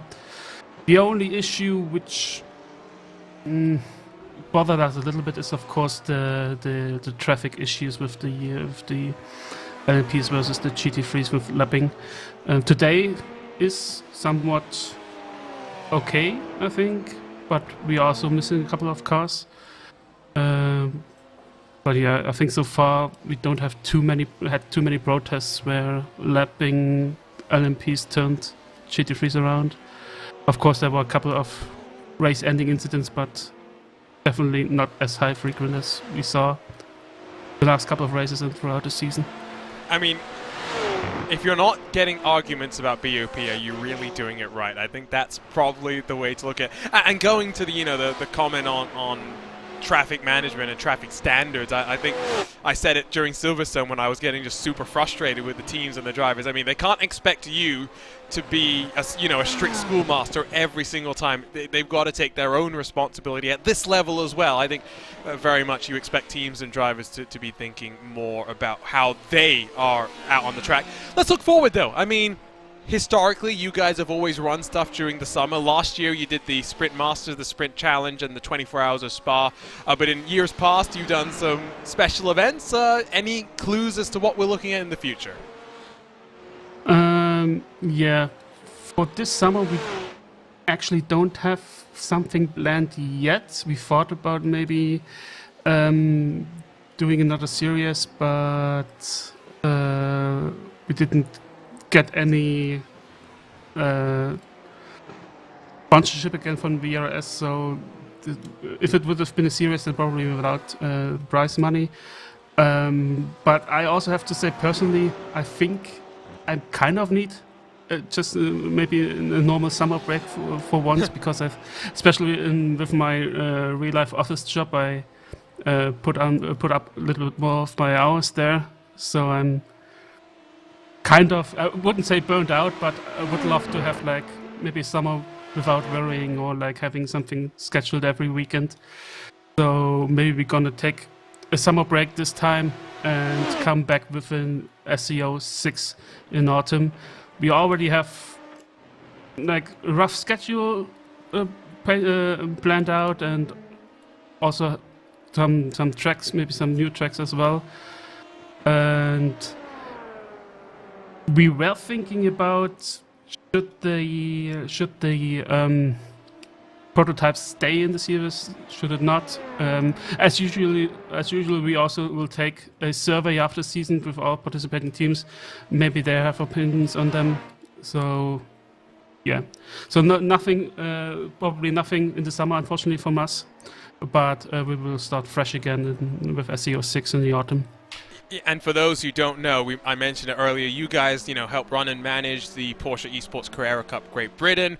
You also help out Porsche with their internal, employee league as well. So it's not like you're not busy outside of this. So I think it's good that you and Dominic will get a good break during the summer. But now, again, you talk about it, already looking forward to Season 6. I mean, it must have flown past, right, these past 5 years or so, just going from strength to strength with this SEO Endurance Series. Yeah, definitely. Also, the let's say standing it has in the community. So I think people like driving here. They know they get a solid managed league. There always will be like discussions about stewarding decisions and also BOP. But I think overall people are happy how we run this league, and that's was always our goal, to have a simple and easy accessible league with like high performing teams. Yeah. I'm very grateful that I got to run in SEO GT and then SEO as well, and now I get to commentate on it. So thank you for all your hard work, Ronald, and enjoy the next 2 hours and 25 minutes. Hopefully they're pretty quiet. Yeah, I hope so too. Thank you for the stream, guys. Ronald, what have you been drinking? Basically a German G Fuel knockoff. out of a broken bottle. That's why there's this little towel thing around. Whatever gets you through, enjoy it. Yeah, thank you. I'm glad actually we got that question answered, because I was curious as well. Completely forgot. You were signing off and I was just dying inside. I was like, oh, what is he? What? Yeah, I completely forgot, so I'm glad that you jumped in there.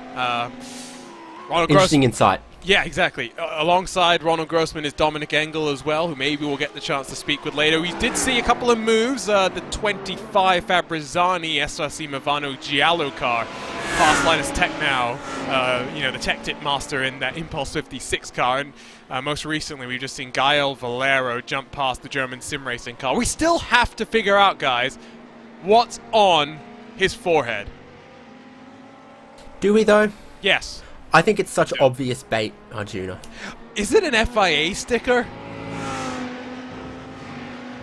If I was on my main monitor, I would say Arjuna, yes. Can you show it full screen? Give me a sec. I will try and figure this out. You're asking for a lot here. Well, you're asking the big questions. So. Here we go. We'll focus on this for a second. Yeah, It's FIA FIA. official. But what is official about it? That's the question.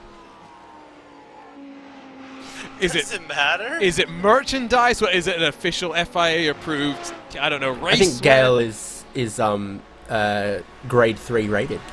Ah, I see, okay. Well, I mean, we didn't get the Apple update, but at least he's given us some games. You remember the games when we were trying to figure out what games he had on the stack below the apples? Mm-hmm. Yeah. It's not like he leaves us, hanging anytime. Gael, he's fun like that. He provides content. Hashtag quality content. Here on RaceSpotTV, hit that red subscribe button if you haven't already. Oh, nice little plug there. Grab our merch. Yeah, grab our merch too. I thought there was a short link, but apparently it's not working. Oh, am I still getting some? I don't know. Are you? I gave you my address. Oh, the pin. We'll figure that out. Yeah, At some point, I'll ship them out. I'm still waiting for my shirt, to be completely honest. Okay. Same. Yeah, but I'm very much looking forward to rolling. Actually, but Ty actually brought up a really good point. He might be wearing the official FIA seatbelt. Yeah, we've just finished the most hated day of the year for me, because April Fool's Day used to be fun. Now it's just pathetic. But that was fun. That was funny. The FIA is mandating seatbelts for all streamers.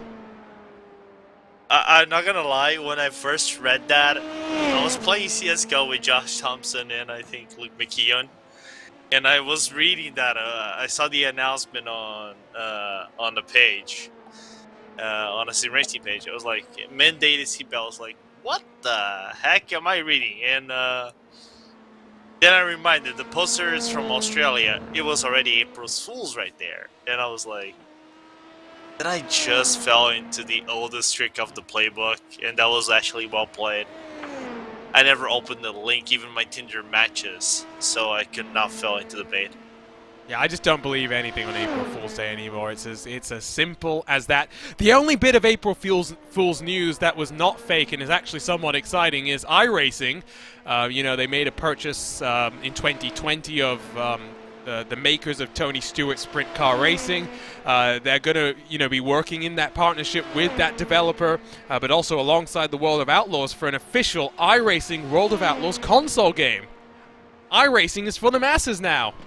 It's just not for our, you know, the PC Master Race, David. You know, not every. I think that's a good step for that kind of content. You know,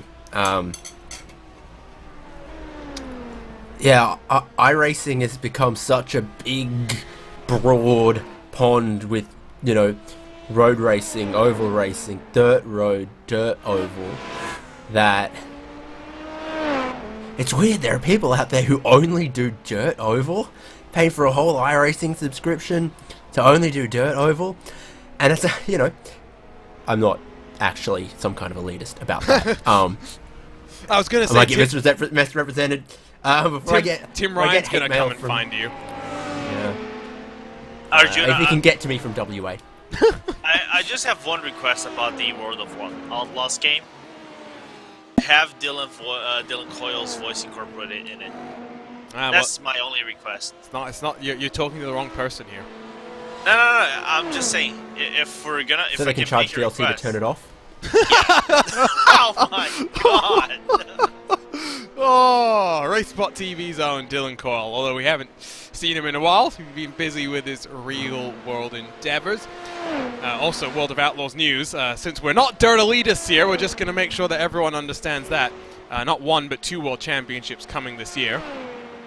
With 2 new sponsors as well. It's the CarQuest World of Outlaws Sprint Car Series and the Butt Kicker World of Outlaws Late Model Series, if I've got that correct. Or maybe it's the other way around. It's the CarQuest Sprint Car Series and the Butt Kicker Late Model Series. I don't know. But Monday nights... Can I wrap up my point when you're done with that? Go straight for it. I'm just finding ways to fill time now. iRacing have done such an amazing job with dirt oval that it is absolutely a shame that the only way to get into it was to, you know, pay your iRacing subscription that covered all this other stuff, this big world of, you know, stock cars, IndyCar, oval racing and road racing and everything.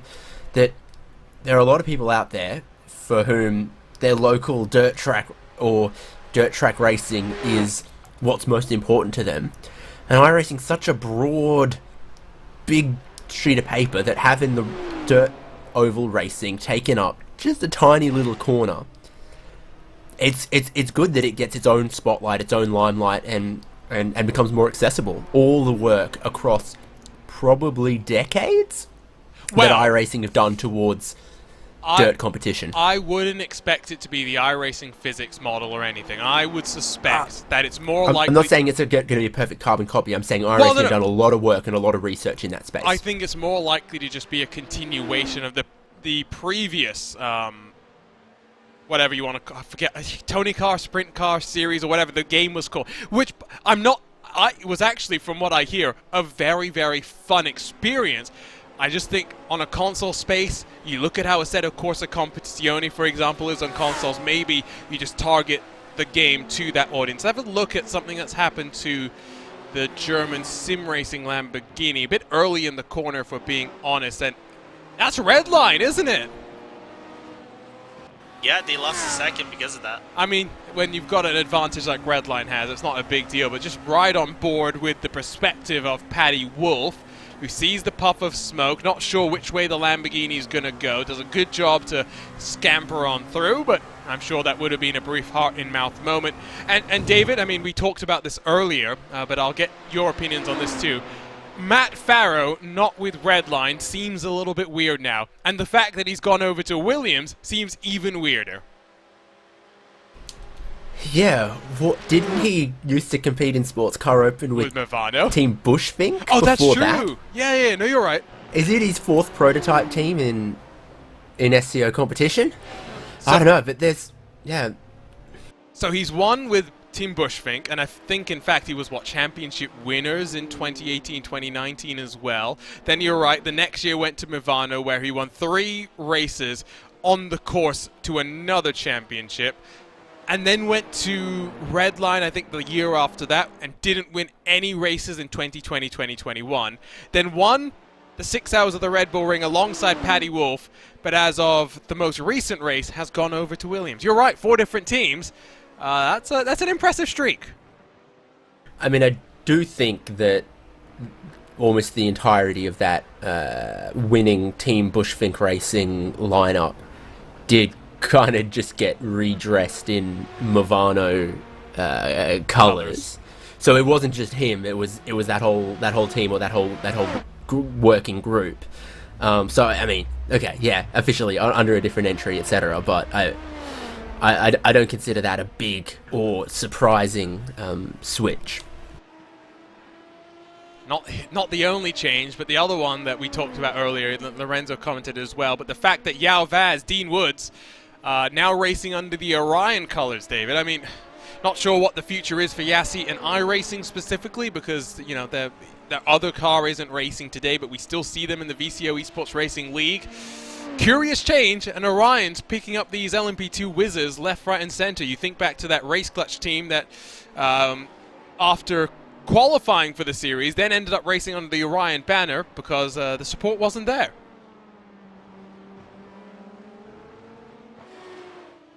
It's a funny world. Sim racing silly season is year-round, it turns out. Couple of things that have been reported to the steward, so it's a good... Oh, I say that couple of things. Just one thing that's been reported to the race steward. ASR Abel not thrilled with Delta Sport for something that happened as they were trying to come down onto pit road. See Race Control has anything to say about that. And Lorenzo, you make a good point. TBR has also now become a significant portion of Redline's prototype lineup.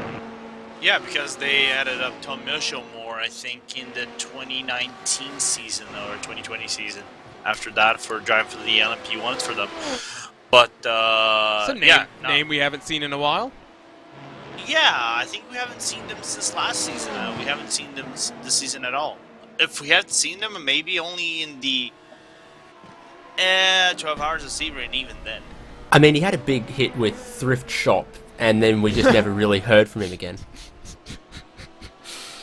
Oh, okay, I've got to survive 2 more hours here. How many more puns can you... to be fair, I did throw the Linus Tech Tick puns in, didn't I? I surprise myself sometimes, Arjuna. There's no schedule to this. It just happens, and I have to share my bad thoughts with you. That's not the worst pun that I've ever heard. Paul Smith's probably not too thrilled that you're joining the pun game. He was not thrilled when I made the joke about, there's a driver called Brian Loins in the World GT Championship. You guess where I'm going with this. Fire in his loins. I had to make that one. It was right there. It was set up on a tee for me to smack it in. Is he good at qualifying? I wish. That would have made it even better. Okay, so you can't grid your loins. Yeah, no, exactly. There you go. You see, I couldn't make that one. But fire in his loins when he was fighting hard, oh, it was perfect. Paul audibly just had a sigh of, oh, what am I doing with this clown? It's like Paul is... He's going like through a phase of grabbing Chaz Draycott. Then he goes and works with you. Not saying that is a bad thing. Then with Peter. It's like... Oh, I was filling in for Peter. He thought he was getting away from it. But no, I brought the game. Yeah, it's like... He could think one way. Oh, this is going to go so well. No puns allowed here. Oh, he could be so wrong. Yeah. He's never... Big pit stop for the 64 satellite racing. Yeah, driver change on schedule. Remember, they stopped after about 4 laps with damage to their cars. Alex Gall switching over from the GT3 entry to take the place of Arturo Melgar. Now, should still emerge in the fight for 4th. Now... So Sayandra just got in at that stop, did he? Yes, he just got in. After speaking with us not long ago. Yeah, not long ago. He's actually emerged about 4 seconds clear of Marshall Hubert, which, given that he's so off-cycle, David, is pretty impressive, right? They've had to make an extra trip down pit lane. They've had to get that damage repaired. The pace is clearly there to have been fighting potentially for a podium. Yeah, they've always made up on that early stop, and it's all cycled all the way back through and back around. They're now functionally kind of 4 laps behind Orion on the pit stop there. So yeah, 4th is absolutely where they are. You say behind, I say in front. Yeah, well, I say I'm in front of the international date line. That you are, that's for sure. But I always say, right, if you're pitting later, you have less fuel to put in at the end of the race, right? So I think that's probably a good sign for them. Sayandra now actually has to pick up. Alex Gall did a great job in that middle portion of the race. Focus on your GTs for a sec as well. Team 180 leads. Now 4 seconds clear of that Porsche that's just come into shot. The red and black Urano 191.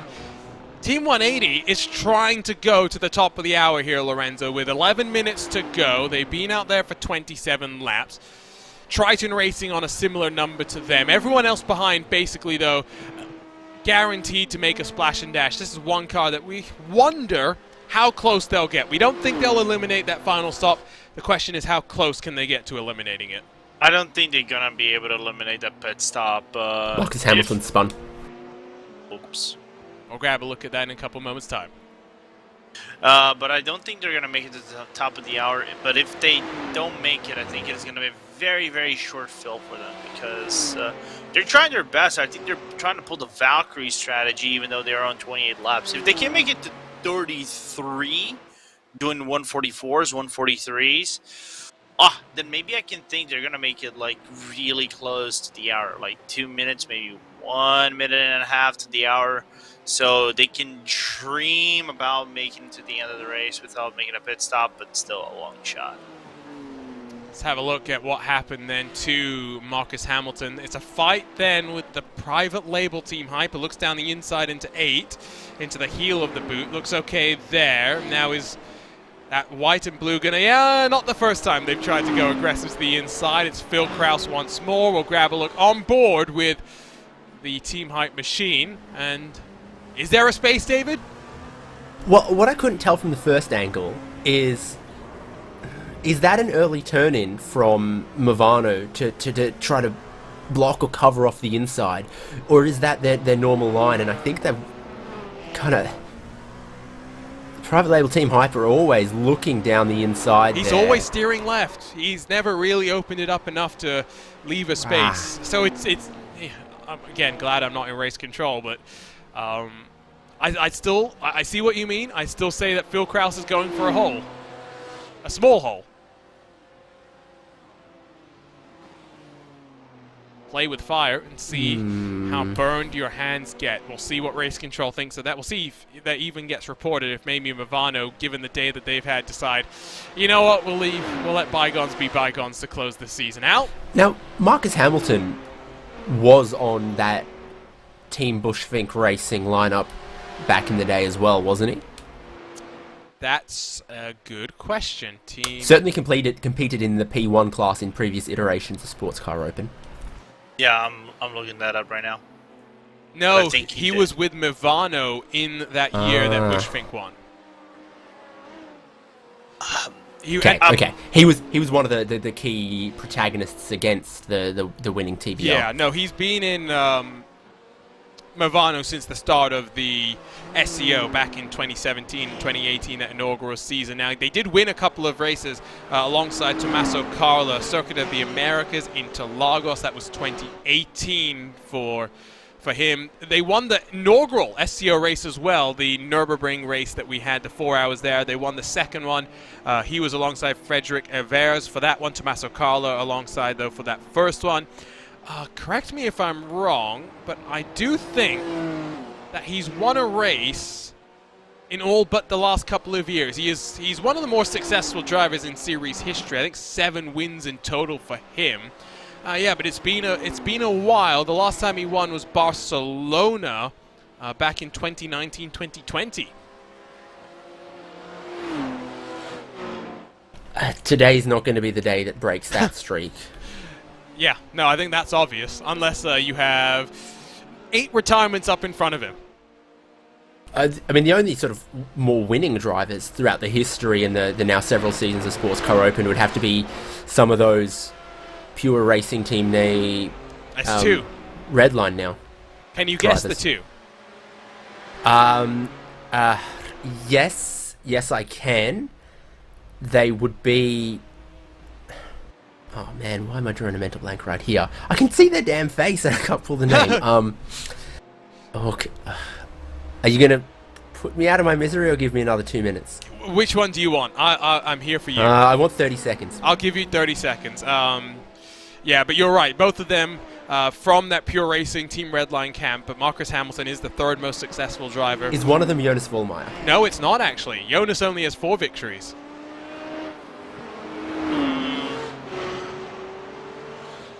Is one of them named Dominic? No. Dominic Farber, 2 victories. I'll give you 10 more seconds. And then I'll put you out of your misery, as so requested. Okay, what about Mr. 10K? No. Okay, I'll leave you. One more guess. Mr. 10K actually only has a single victory in SEO competition, if you're curious.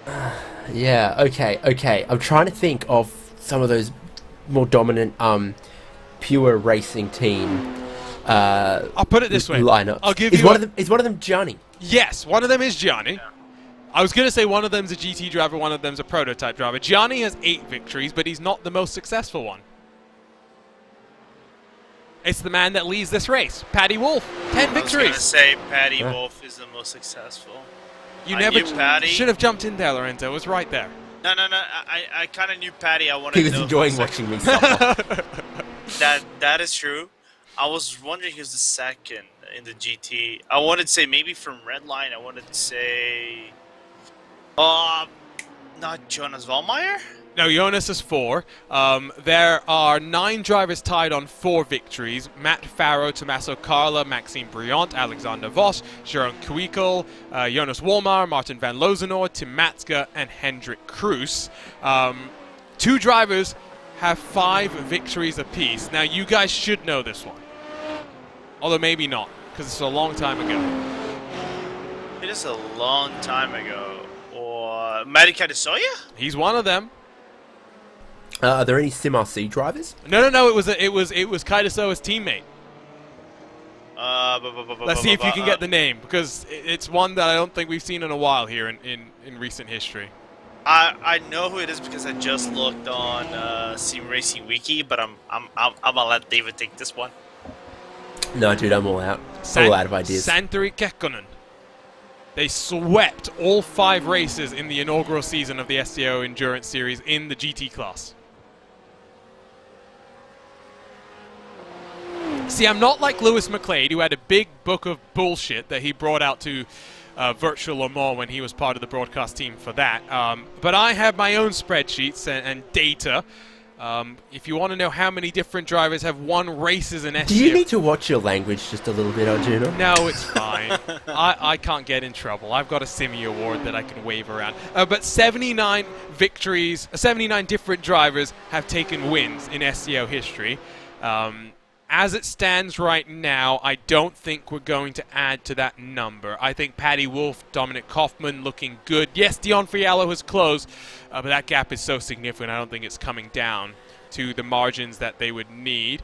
And I think Urano's in a good spot to win here. They've closed the gap to this Team 180 BMW, just 2 seconds on the road, and that's without, factoring in the slight 7 laps better on fuel. yeah, and that's going to extend over the course of the race. Even if Team 180 can make it to the top of the hour, every hour they're saving fuel to be able to get there. So I think Nicholas Laubish, Alexei Nesov looking like they'll add to their victory last time out,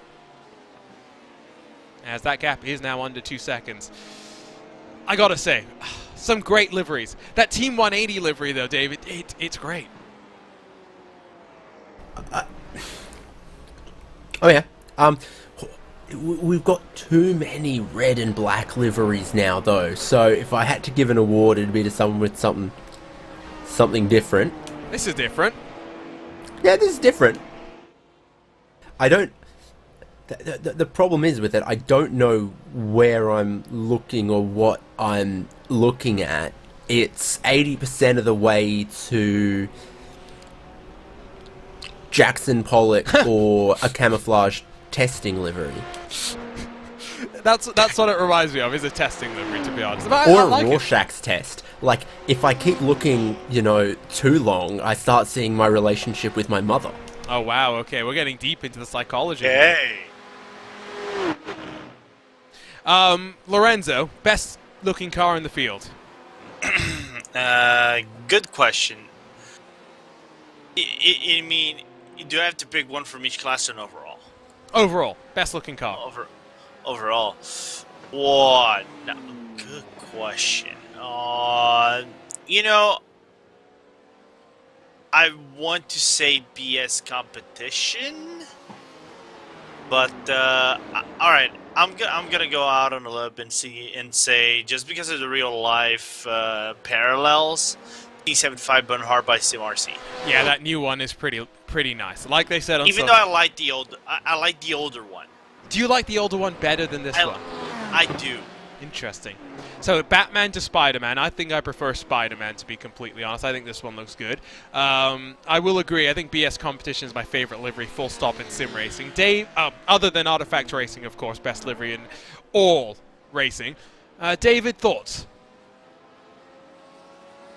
I like this one. Very shiny. It's a shame that we've got this beautiful livery at the expense of RC.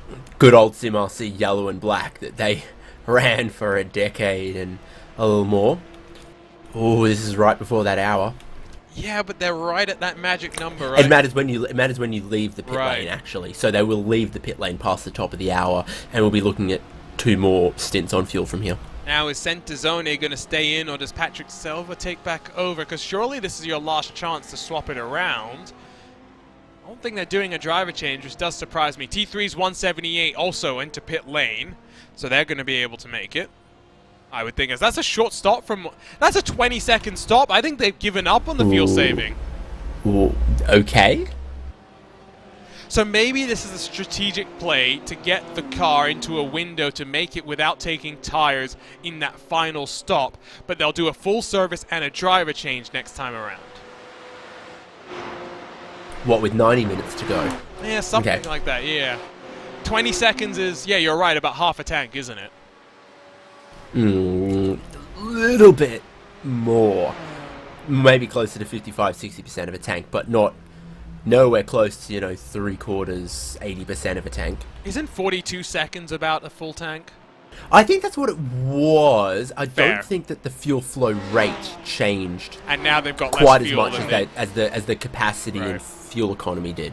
So I think they refuel proportional of a stint slightly quicker. I think a fuel only stop is slightly quicker than it used to be. Triton Racing, the other one that's been able to go past the top of the hour. Now, they got no traffic behind, so they can be a bit more aggressive with how they work their way onto pit lane. There's the 110. I can tell you, by the way, Urano is a bit surprised in one regard as to that short fill from Team 180. Triton Racing, though, you'd expect to go full from here, Lorenzo. Surely. They got to gamble. They gotta gamble. They gotta do something, and it's the best position they ever been in this championship, in my opinion. A team that is one of the premier teams in Poland in terms of sim racing. 2 top 5s in the season. They got at the Red Bull Ring, and then round 4, following the really good race they had at Spa-Francorchamps and the ups and downs we had seen on the GT3. So the problem is last race for them just wasn't really good enough. So they're trying to build up momentum right here. They can, so try to pull something off to try to see if they can actually make it in the top 5. So Urano owes us a pit stop shortly, we'd expect. Team 75, 7 laps better, along with Williams, who are also on a similar number to that Jürgen Frank 175 car. As the Core Sim Racing 131, I believe that is going to now lose a lap to your race leader. Dominic Blyer takes over the 110. Ross McFarlane takes over the 116 for Pure Sims Esports. So plenty of driver changes going on right now. Likely to be the final cycle for many of these teams and drivers. Warning to the 27 for an aggressive overtake on the ASR Able car. That's one that we reported. Now, Private Label Team Hype will be the next to potentially be sanctioned as they get investigated for that moment that they had with Movano earlier in the race.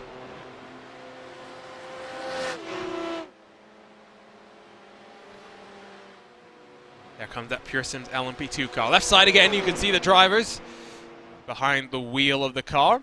Big shout out to ATVO for helping to automate that for us so that you can, every couple of minutes, see who it is without going to our wonderful live timing at racebot.wtf/endurance. Follow with the data analysis tools as well. Plenty of insight to be gleaned into the race that's unfolding right now. Under 2 hours to go.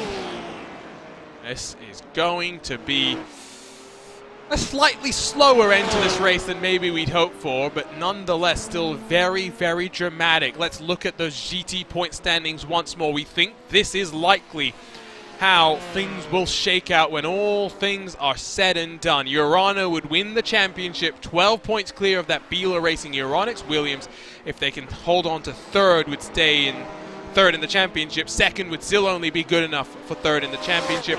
Team 75 would work their way up into fourth. BS Competition would finish in fifth. And then meanwhile, if we grab a look at your prototypes in the top 5 in this category as well, it's Redline that would win by 13 points from the SRC Movano. That mistake from Williams Esports is going to be crucial. They'll stay in third. The Orion Race Team 7, that was formerly a Yassit car, would be tied on points with the actual Yassit car. Love the little storylines that are playing itself out here.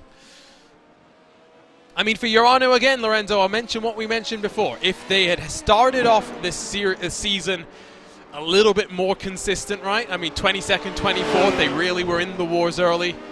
This is a car that should be running away from the championship picture because second, first in the last 3 races, all in 2022, they've really figured things out this year.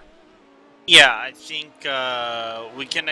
I don't know if we can attribute that to the BOP, not the BOP from SCO, but the BOP of the GT3s back in the when we started the championship. You know, the Porsche just didn't seem to have the same pace as the Lamborghini was actually having during the early portions of the season. Then we go on into tracks that later on the season I do believe kind of favored the Porsche. As we went through Spa, really good track for the Porsche in my opinion. Then you go into Red Bull Ring, which on paper would be more of a track to the BMWs as we saw than the Porsche itself. But the Porsche made up with the strategies as well. And then we go into Silverstone, which is a level in the sea level conversation, and their race was basically pitch perfect. So I think with the new BOP that came into Season 2 now with the aerodynamics and tires, I think it's something that's favoring them. And Alexei and Nicholas just found the set for the car and the strategy with the tires and fuel that works out for them in general.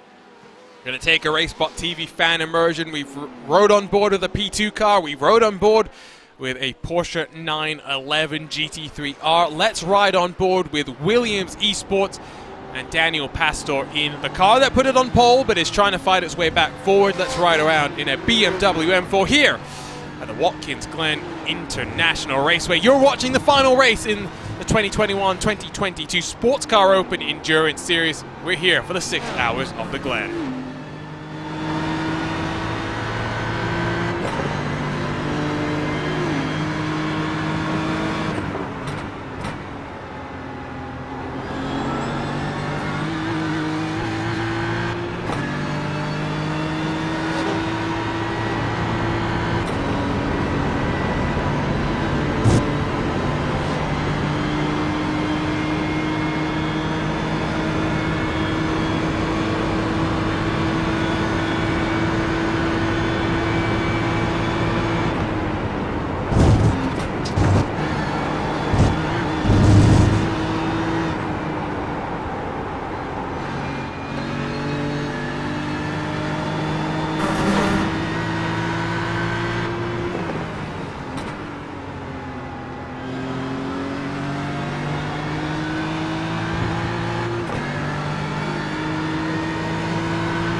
Couple of laps on board with the Williams Esports Chill Blast car that now leads in the GT category here.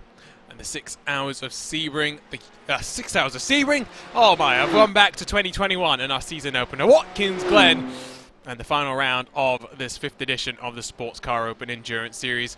My name is Arjuna Kankipati, alongside in your RaceSpotTV commentary booth, David Haynes and Lorenzo Bonder. An hour and 45 minutes to go, and David, we've just seen Paddy Wolf come down onto pit road one more time. Should be, I think, a 2-stop race for him from here to the end. Yeah. 2 more stops, 3 more stints. That's about right for all those prototype cars that are going to be coming in the next handful of minutes, you would think, because SRC Movano Corsa Rosso number 1 have gone through into the race lead. Going to have to stop very shortly, and then comes Ryan number 7 and almost everyone else.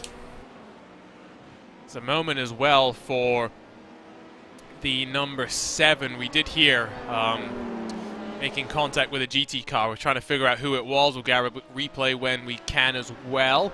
Still waiting for race control to have a verdict on the moment. No, excuse me. It's just updated on my end. The private label Team Hype and SRC Movano incident that we saw into turn 9, Lorenzo. No further action. Race control thinking that, I guess, you know, kind of what we were talking about before, that Movano car was always steering a little bit to the left, a bit aggressively. Yeah, if I think my judgment would say it's a racing incident, you know. You could see the car going to the inside. Phil going to the inside, even though there was a little to none overlap.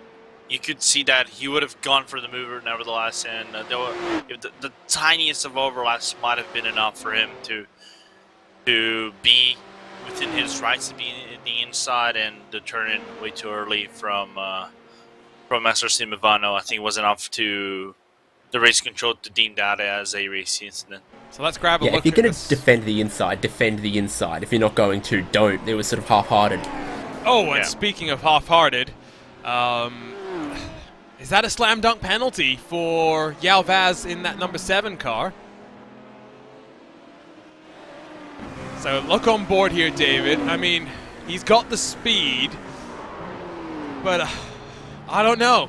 I'm of the opinion that that's, again, a gap that was always closing. That is the kind of corner there where the speed differential between GT and prototype is at its greatest. So the temptation for a prototype like this to try to dive bomb down the inside is there, and know that you're going to be a whole heap quicker. But they're still 2-3 car lengths back as the GT gets on the brakes, and they're still then looking to get down the inside. I mean, it is just from 1 car length too far back. It was just close, but not really on. Well, now wait and see. Race control does have something to take a look at now. As down the hill, that's Yao Vaz in that number 7 car. 7.5 seconds clear of Paddy Wolf. Vaz does owe us a pit stop, so that's why he's in the front and leading the race for now. Phil Kraus on pit lane for the private label Team Hype. Sam Michaels in pit lane for the SRC Movano Giallo number 25. As Williams should be down to pit surely in the next couple of laps. Team 75 Bernard by SimRC pit 5 laps ago, Lorenzo. Yeah, Williams I think is due to a pit lap maybe in 2 laps tops, maybe 3 in my opinion. So it's going to be an interesting one to see. I see some other cars due to pit stop. Core I think is up to 10 laps. Team 180 is about maybe more than 10 laps too. So it's going to be a final 90 minutes at the... Well, no, Team 180 is probably due in about 6 laps time. Because remember, they short fill. True. That short fill. I don't know why I said 10 laps. Maybe because my brain doesn't calculate things anymore as it should have been the entire week. Too many underripe bananas. True that. Oh man, don't talk about my bananas because I do home grow some bananas over here. Why are you eating them underripe bananas? It's such a horrible, horrible texture. I'd rather bite into styrofoam. Wow, that's harsh. Let's take a look at a replay. The 178 Lamborghini is going to get past. Oh, that's a aggressive move, but saw the move coming, did the Lamborghini. Left space for the Porsche and didn't fight too much. That is that 178 with Maxi Marriott behind the wheel. That is somewhat close to the top of the hour, but really not as close as it would have liked to have been. Took over from Cass Hugenholt as Yalvaz onto pit lane. Now, him getting a drive-through penalty, let's try and work this out. It will depend where he comes out on track. Although, having said that, Syandra is still yet to pit, and he's still requiring 2 stops. Drive-through penalty is about 30 seconds. There goes Syandra. Does the penalty give the opportunity for Satellite Racing to sit on the podium? Well, first I'd say a plain drive-through penalty is probably closer to 25-second delta 27, on the sorry, time that's loss. what I meant. We've seen 26, 27. It's somewhere between there from what we've seen so far today, David. The cone-to-cone time is not the delta, though. True. So the delta's probably a little bit greater, isn't it? Because No, the delta's probably slightly less because the pit exit is further down the track than the pit entry is. yeah, but you got to slow down and then get back up to speed. Not the 400, 500 meters length of the pit straight, though. I think you're overemphasizing the amount that you shortcut. I'll try and get word from one of the teams as to what they think the actual delta is. But you're right, it's not going to be the exact pit stop time. I don't see the incident actually being investigated by race control just yet, so that's also something to look at.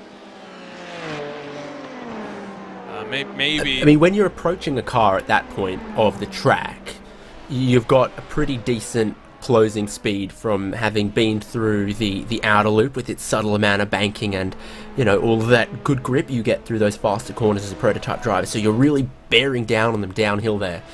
And there is a line in the sand somewhere of how close you are and how quickly you're approaching that GT car by can you outbrake them and get down the inside or not. And I think 2 meters closer wouldn't have been any problems. They were probably just on the wrong side of that hump on the wrong side of the line in the sand. Couple of pit stops with some red and black cars, Satellite, Delta Sport, as well as the green and blue TX3 LDLC car. Williams Esports doing a driver change. Daniel Pastor gets out. Luis Najer takes over. So 2 former Urano drivers grabbing the reins in that 150.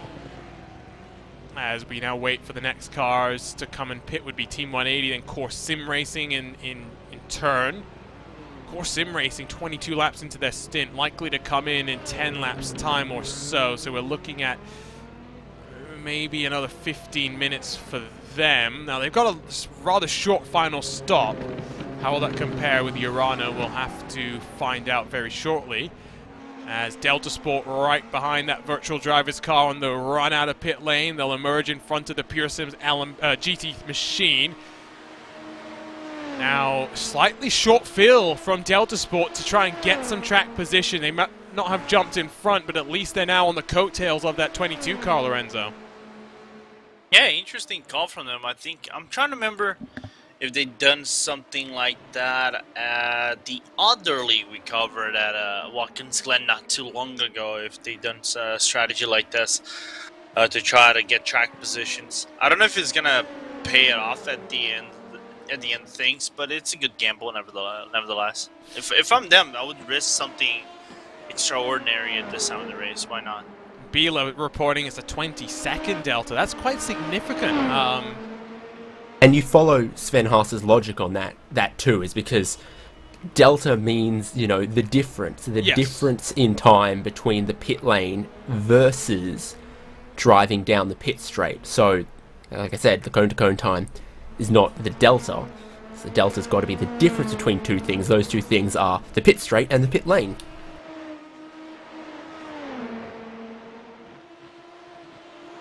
Still seems a little bit more than I would have thought, but again, I'm going to believe a driver. I'm not going to believe my own opinion. That's the reality of the situation. Only battle really inside the top 10 is right here. There is a battle between German Sim Racing and Core Sim Racing in your GT class as they round themselves in towards the inner loop. That Satellite Racing going to get to the inside as Core tries to get the outside working there. Nothing doing, at least for the time being. Battle rages on as Delta Sport trying to still chase down that virtual driver's car. They got Impulse in front of them, who's not on the same lap as them, so that is a bit of lap traffic as they'll work their way past the Triton GT machine. Keep getting myself confused between classes now. You can tell I was up early and it's been a long day so far. We've still got 90 odd minutes to go. Red line gets past one in that battle for 11th position in GT. Will get past the other, keeping it tight to the exit of the corner as they work their way through the toe of the boot. Still a couple of battles going on. There's a battle going on between the PGZ assistance car, the man with the FIA approval sticker hunting down that 178. 17 laps into his stint, so he's due for a pit stop at some point in the future as well.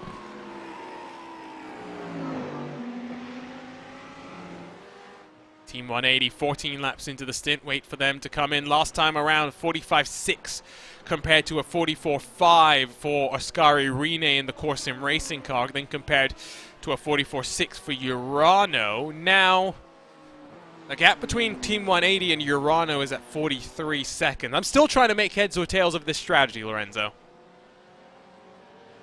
Same. I do think it's not going to pay off at the end of the day for Team 180 because I got to give props to what Alexei and Nicholas are doing. Don't get me wrong. Good strategy, a little bit risky from Team 180. If it pays off, I think it's the fact that their pit stop might actually bring up the difference to what is a little bit closer towards the second end of their stint. But even then, I think the ball is on 180's court to try to make up the difference even bigger, even closer than what is right now. So far, Urano is going to run away with it. Here comes that Team 180 car into pit lane, so 14 laps, kind of what we expected. A box from the lead of the race. Here's the look at Alexei Nesov, calm, cool, collected in that 191 car. Always love watching the way that the body responds to the pedal input that you're putting in, David, because no belts to really keep you tight to the seat. You see how much force these drivers have to go and put on the stop pedal to slow the car down. Yeah, and that's what sends your wheelie office chair moving around. Do you race from a wheelie office chair? Yes. Well, I mean, I don't hardly race. Well, what's the most ghetto way that you've used to keep your pedals where they are?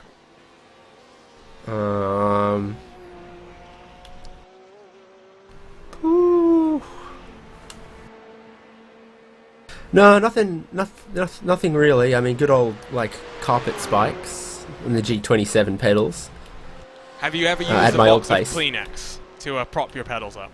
No, sir, I haven't. Okay, you haven't reached Adam Blocker levels of desperation yet, then. There was a Lionheart race a league race he was trying to do this weekend, or this week rather, on Wednesday. But because he was testing with the Indy cars they were meant to test at the Indianapolis Motor Speedway, but then cold weather changed the plans. They ran the new engines a couple of days longer than initially planned, so his test got postponed, but he was already in Indianapolis, so borrowed a G27 from a couple of his teammates, set it up in his hotel room, raced from cell service instead of Wi-Fi. Interesting, that's Team 180 who has just come out of pit lane right into the battle between T3 Motorsports and the PGZ Assistance car. Guile, Valero, good car control to run it through the grass and not lose control on that run into the inner loop. Now, is that moment going to be FIA approved? I don't think so. Somehow I get the sense. Let's have another look at this one. Maybe try and get an aerial look at how close it was as well. Now, that Team 180 car comes across though, doesn't it? Might need a better look, maybe looking from the run down into the loop, David. Valero's from the racing line, not the pit exit. He's got a little bit more speed. He's bearing down. He gets properly side by side. And then just gets a little bit of help across. So yeah, I do not see anything Valero did wrong, or PGZ did wrong there. Good car control. Again, not the first time we've seen that. But unfortunate, that's for sure. An apple a day keeps the Armco away. A brown moment, at the very least. Code brown, that's for sure. As now Team 180 is going to go on the offense down the inside of that Lamborghini. Fresh tires, remember, and plenty of pace in that camouflage livery. And Maxime Marriott can do nothing but watch as Selva, who's back in that car, taking over after doing the first 2 hours of the race, will now try and pull his way back into the race-winning mix. Getting towed back up the hill, though, is that T3 Motorsport by Maniti car. Now, is it going to get on the brakes? Is it going to let off the throttle? He tucks out for a second, then jumps back into line. And that BMW sails on through. Great shot through the bus stop, the inner loop, at how the cars are using the curb. Remember, we heard from Sven Haase earlier about how the Lamborghini is just not able to handle that curb. 0.3 a second if you don't maximize your entry, but 0.3 at the cost of disaster, and 3 Lamborghinis have fallen by the wayside all through that one single point of contact. Less than 90 to go in the race, in the season here. Core Sim Racing lead in GT, due for a pit stop in about 5 laps' time. Alexei Nesov 11 laps into his stint. Still think that Urano's in control, Lorenzo, but I think Core still not in a terrible spot.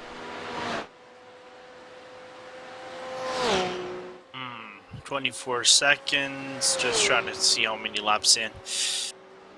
I don't think they're going to be fighting for a win, though. I think they're right out of the window to try to fight for a win. It depends on how long Alexei's pit stop will be, the final pit stop will be, when they come for the service. I do believe Core might be fighting for a podium spot. What are Core going to do? Go fuel only from here to the end and run 2.5 hours on that last set of tyres? I don't see how that can be particularly competitive in the last half hour of this race, because the way it is for Core, they're going to owe us a pit stop in 5 laps. They're going to stop with, what, minute 20 left on the clock. Sorry, an hour 20 minutes left on the clock. Then they're going to need to make one final stop with 20 minutes to go. Which one are they going to change tyres at if they change tyres at their last stop? You do 2 tyres in one stop, 2 tyres in the next stop. It's the new GT3 meta. It's a weird one. It doesn't make sense logically. Yeah. And again, I don't think they're fighting for the win. I think they're not in a terrible spot to try and get a 3rd, maybe a 4th. What I do think they might do, I don't think they're going to go for full fuel. I think they're going to split. It's going to split it in half.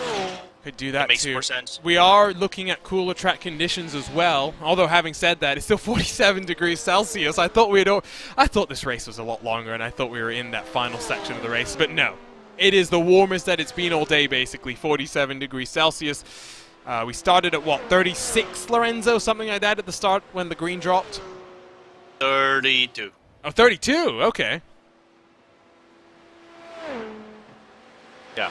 So it's funny to see that it got stabilized at 47. It's kind of like the same. It's a little bit interesting. It kind of runs the same level of temperature as we would see at the 6 hours of Glen for iRacing. But and we know for a fact that the 6 hours of Glen for iRacing, the official series, is a little bit hotter than that because of the time of the year, because the 6 hours official runs closer towards summer. Over here, they're running closer towards the end of the summer, even though in sim over here is, if I'm to believe, the 2nd of August. Yeah. Towards the tail end. Typically, we run about 6 months in the future here in SEO competitions. We move the dates up. Here's a look on board with Gael Valero once more. He's recovered from that moment. He's maybe changed his pants in the meantime as well. Now on the tail of that Lamborghini in front of him. Also, by the way, fight starting to develop in front of these cars where Patrick Selva in that Team 180 BMW is now behind Team 75 Bernard by SimRC and Bram Van Putten in that 175. About 4.5 seconds back from Williams Esports, so hypothetically might see these guys close up forward. Dion Fialo's on the charge up front, but Stills is 16.5 seconds back from your race leader. I mean, the championship is basically done. Here's a look at the top 5 as they stand right now. It's going to take a DNF in effect from Redline to allow Movano the chance. And really, David, it's the tale of 2 years. 2021 was all about Movano. Two victories to start off the season, but Redline have been all about 2022. Victories in all of the races so far and on course to make it 4 in a row now. It's crazy how a winter break can change so much within a team where the driver lineup has remained fairly consistent. Yeah, good out the box and doesn't stay. I don't know what to say to that.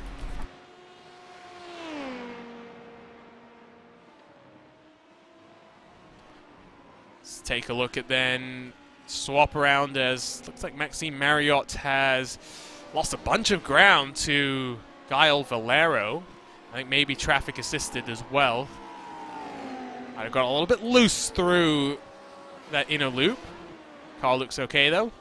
Much better than the other T3 Motorsports cars. All out of the 4 starting.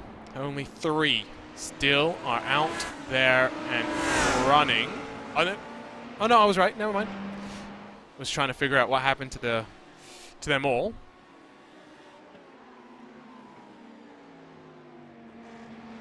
Team 180. Oh, having a look into turn 9. That's not always a passing opportunity, Lorenzo. No, it is definitely not, and you really don't want to risk it this time of the race. Yeah, I know you're trying to make up ground. You're trying to be closer towards the Urano car whenever they do their pit stop, but betting all your chips right now, it's not the most efficient thing you should do right now. Try to wait for the moment, appropriate moment, like turn number 1, get a good run, then work the draft and seal the deal at the bus stop. So up the hill they come. Again, 120 feet of elevation change from the bottom of the S's to the top into the inner loop. There's actually a bit of a rise from here when you get through the S's all the way up into that actual braking zone. That BMW looks down to the inside and gets on through. Not fought hard by that Spider-Man Bram Van Putten driven 175. And now try and fight to close the 4.5 seconds back to that Williams Esports car. Remember, Lorenzo, this was a car that was pushing the tempo for the BMWs at the start of this race, but strategy has cycled Williams in front. Yeah, it cycled them a little bit in front, but of course they had to take a little bit of a gamble, the Williams. You know, they started in the pole, dropped off so much in terms of pace. Team 180 then set the standards moving forward for that car. I don't know if it is something more related towards the setup, favoring the cold weather for Williams, rather than Team 180 making up the ground or being patient with the tires. So we still have to see that. It's funny that I was looking at some of the numbers for the cars. The wear on the first stint seems to be very aggressive towards some of the sides of the cars, like left hand side taking a beating whenever they go for the pit stop. Left hand side makes sense though, because that's most of the high speed corners are put the low. Yeah, it's outer loop. It's the last corner. It's toe and heel, which it feels weird to say it in that order.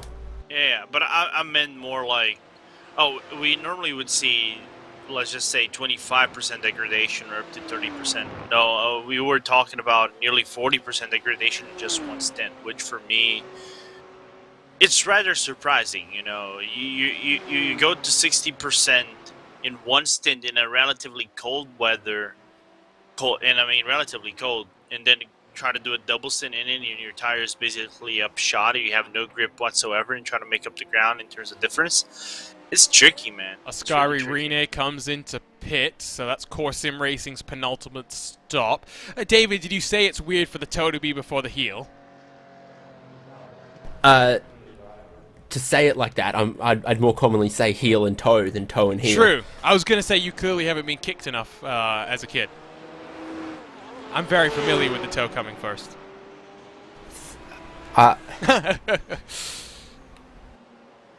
Yeah, I don't get it. No? Oh well. Carl Jansen takes over from Rene. Interesting call to swap around with 80 minutes left. But I guess the call there is just if you're doing a full service, you might as well put a fresh driver into the end. He'll be fighting probably alongside with Ross, maybe Team 180, maybe even Bram Van Putten. Well, I think this is an interesting stop because we're going to see... No, they didn't short fuel that. It's just gone up on the jacks after about 40-ish seconds, so they've brimmed the tank. I was wondering if they were going to go the Lorenzo route and half it from here to the end, which would have made sense to me, honestly, even at a tyre change to do, you know, put 75% of the fuel into the tank and the tyres. Yeah. And if they had gone that route, I wouldn't have said that was a bad strategy or there's anything to lose from that. But it's looking just like complete full service, which will set them up for that splash and dash about 20 minutes to go. We have seen that actually more than I ever recall seeing something like that before, which does lead me to believe that this new... I mean, there's been some complaints from teams, from drivers about how this is maybe a bit too fast of a tyre model for the car, but it does lead me to believe that regardless of that, we are going to see more flexibility inside the strategy. Wide. Yeah, that was very wide, and here comes Marriott to come on past, and you got the private label team hype Phil Kraus car coming through as well. I do think we're going to see, and then Marriott runs wide off into the grass as well. Plenty of mistakes as we get into the closing stages. But again, to get to the point, to finish the point, I do think, Lorenzo, we are going to see a lot more playing the strategy in this GT3 class. I do think so. You're going to have some more weird strategies, or I'm not going to say offsetting, but very uncommon strategies what you normally would see. Let's just say 3, 4, not going to say if seasons, I would say maybe 1-2 years ago that we normally would see. Of course, we still used to see 2 tire strategies, or even a VRS or VSS, which is a sprint series for GT3s. 1 tire strategies. We saw that, I think, even at once at SCO and Interlagos, if I recall correctly. But this now being more of a recurrence is a bit surprising. It does add a little bit of an interesting element for races moving forward. Maybe not these long ones, but the short, not the short ones, but the really long ones, like 10 hours of Suzuka later down the line. If the tyres last forever, no one changes them.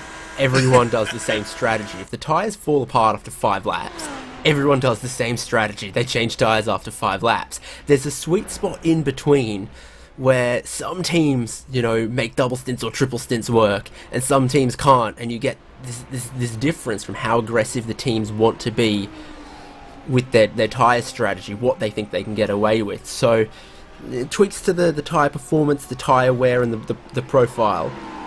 You kind of still hope that it stays somewhere in the middle there, where we don't see everyone doing exactly the same thing predictably all the time. Gaio Valero unable to get past, even though he had the toe that time. And if you want an example of those contra tyre strategies, look no further than the BMW Sim GT Cup last week, where some drivers took no tyres, some drivers took 2 tyres, some drivers took 4 tyres. At the end of the day, the driver that won took 2 tyres, the driver that finished in second took no tyres, the teams, I should say, that finished in third took 4 tyres.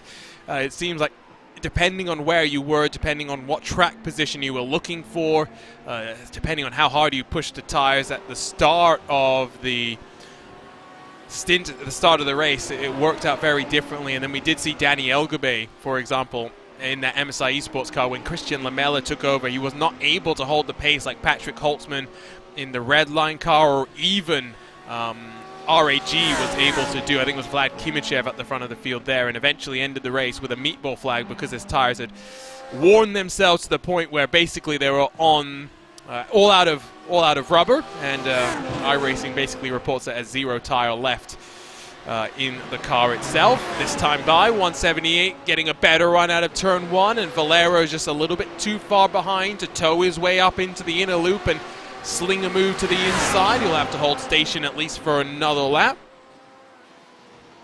Yeah, 70. I mean, the reported tire percentage is meant to be the tread depth worn. Like on your road car, you wear down a certain amount of the tread depth, and you're meant to replace them, and you always do. You can't. There is a difference between the tread physically wearing down and abrading and the tire performance drop off. It's not okay. It's not a complete 1-to-1. Oh yeah, the top 1% of the tire gives 100% grip and the last 1% gives none. There's a balance of give and take there. Is the policeman outside your door right now, David?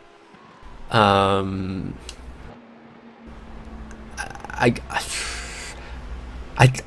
Australians have a right to remain silent? Anyway, I'll save it for a judge. It was either that or the ice cream man, but given the time, I think I could go for one now, though. Right, no, I don't blame you, but given the time, I think that's somewhat unlikely. Here's a business idea for you and me, Arjuna. A late night ice cream truck. I reckon the people walking the streets of the city at 4 a.m. you'll get a lot more money out of for an ice cream than kids. I think New York is probably the best place to get that started. It's the city that never sleeps, right? I guess you just have a 24/7 ice cream van. I think it's probably the best idea.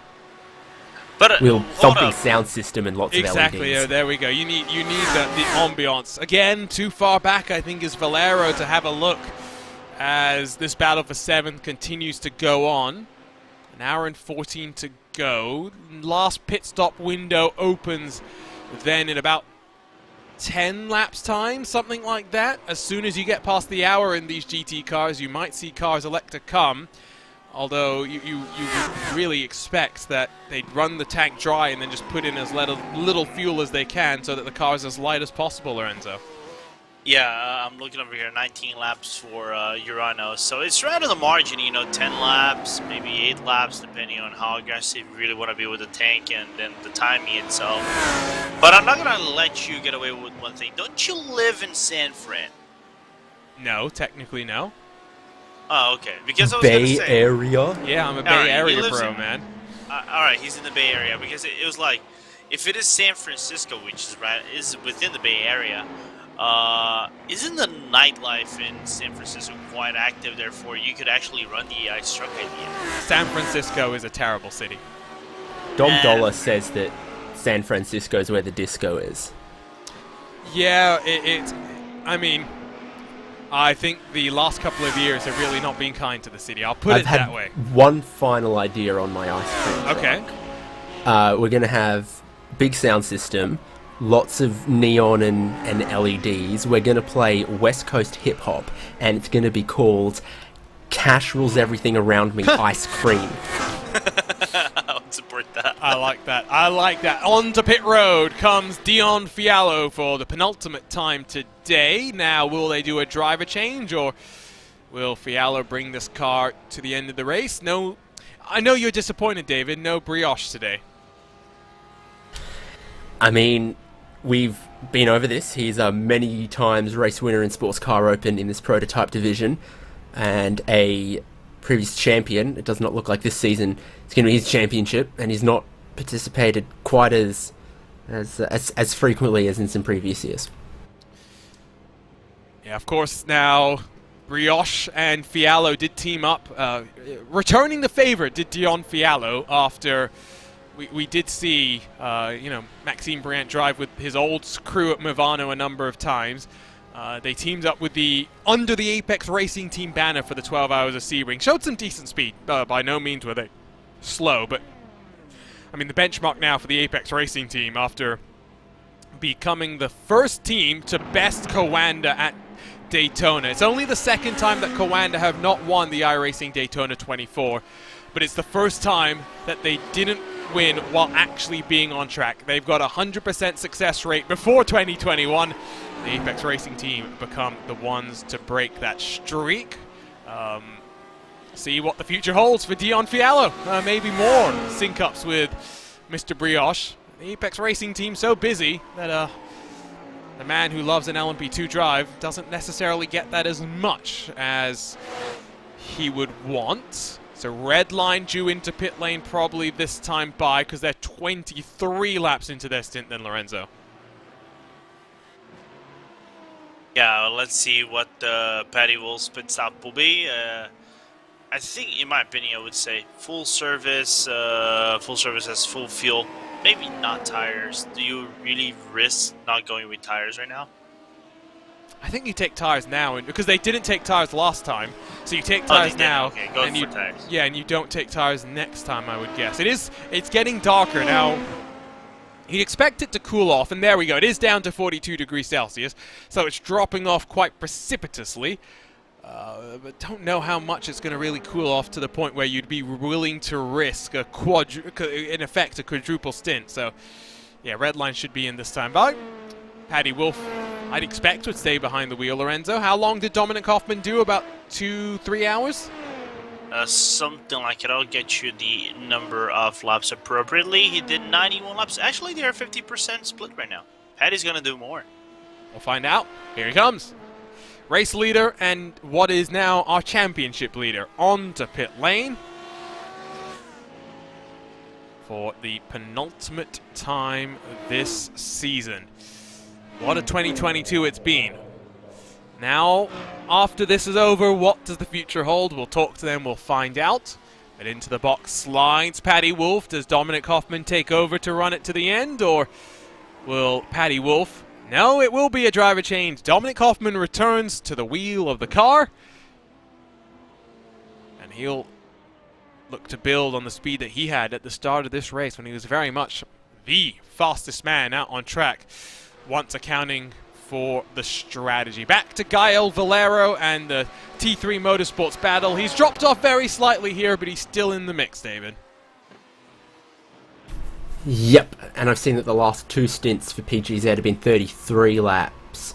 He's on 31 right now, so I wonder if it's just nursing it to a bit of a fuel number at the end here. I don't think that expression is giving a whole lot away, but certainly if you were still trying to manage a fuel number, the best place to be is right in the slipstream, as long as you can manage to get there and stay stuck there. Do remember, I mentioned this earlier, but Gael is going to leave this race and basically immediately then get prepped for the Hyundai NE Festival. God, it's such a confusing name to me, and not commentating on the series, I'm always going to mess it up. Hyundai NE Festival Global League, where he'll be representing France alongside Corentin Gunes. To be honest, it just reminds me of that K-pop band, Anyone or whatever. Oh, where it's the letter N and then the letter E, but it's meant to sound like any. That's Hyundai NE Festival. Is David Haynes a K-pop fan confirmed? Conspiracy theories. I mean, I was listening to Gangnam Style a couple of days ago. I won't deny it. I'm a fan of the Psy. I maybe know like 2 songs by Blackpink, and that's probably about it. I'm in that awkward area where I know too much K-pop to not know K-pop, and not enough K-pop to be accepted by people who actually like K-pop. I mean, you know Gangnam Style, right? Like, of course I do. Everyone knows. You know the other famous K-pop song? What's it called? Pineapple Pen or whatever it's called.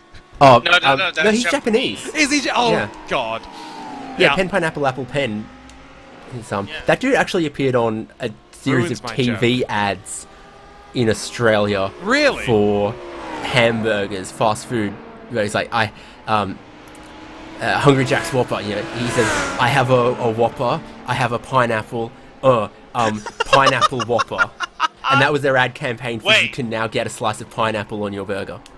Okay, pineapple on pizza is one thing, pineapple on a burger is another. To be honest, with the right ingredients and the right flavors, pineapple on a burger doesn't sound totally awful. Yeah, if you just put, for example, like a slice of pineapple inside of a Big Mac, it would not go with that style of sauce or whatever. Yeah. But so That's long what as I'm you've thinking. planned ahead to be like, oh, I want some of these slightly sweet, slightly fruity flavors with my burger, it's fine. Yeah, you can get hot sauces that would complement that quite well. I could definitely see that. Although it's been a long... Oh, as Valero's in, and this is going to require a splash for him. So maybe that's why he had the concerned expression on his face, like you were talking about, David. That's suboptimal. Marriott's on the bubble, so is Pearsims and Ross McFarlane, so watch out for them.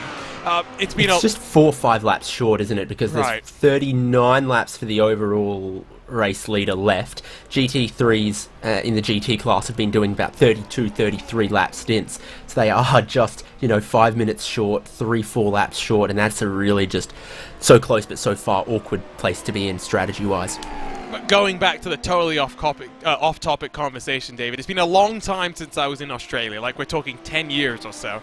But I still remember having even just McDonald's there, because it's made with actual meat and not the processed stuff that they use in America. A Big Mac there is actually a decent burger. Although there's better. I'm not trying to dispute that.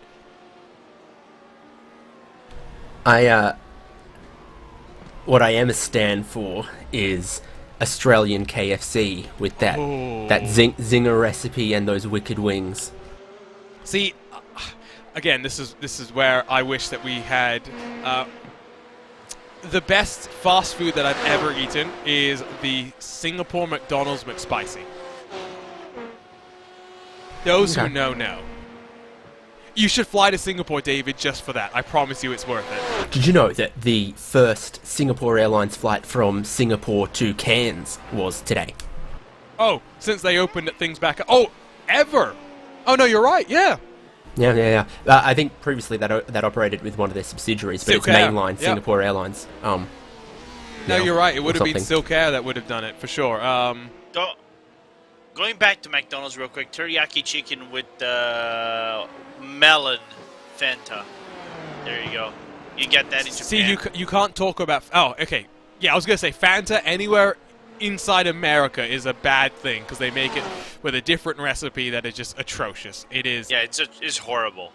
It is... Yeah, no, it is not great. Suboptimal as the 25, Sam Michaels onto pit lane for the Movano Giallo car. Still fighting for a top 7 potentially, although Delta Sport likely to get past him. Private label team might be in the equation as well. Connor Harrington. I reckon you're looking in lap for the number 7 as well right now. Who, by the way, that incident that we saw has not been protested, so he's not getting a penalty for that. Like I say, it wasn't the most reckless or malicious or gargantuanly ill-timed move in traffic we've ever seen.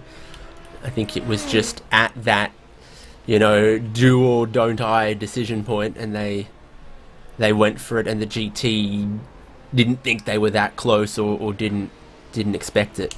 Yeah. It wasn't egregious or messy. It just...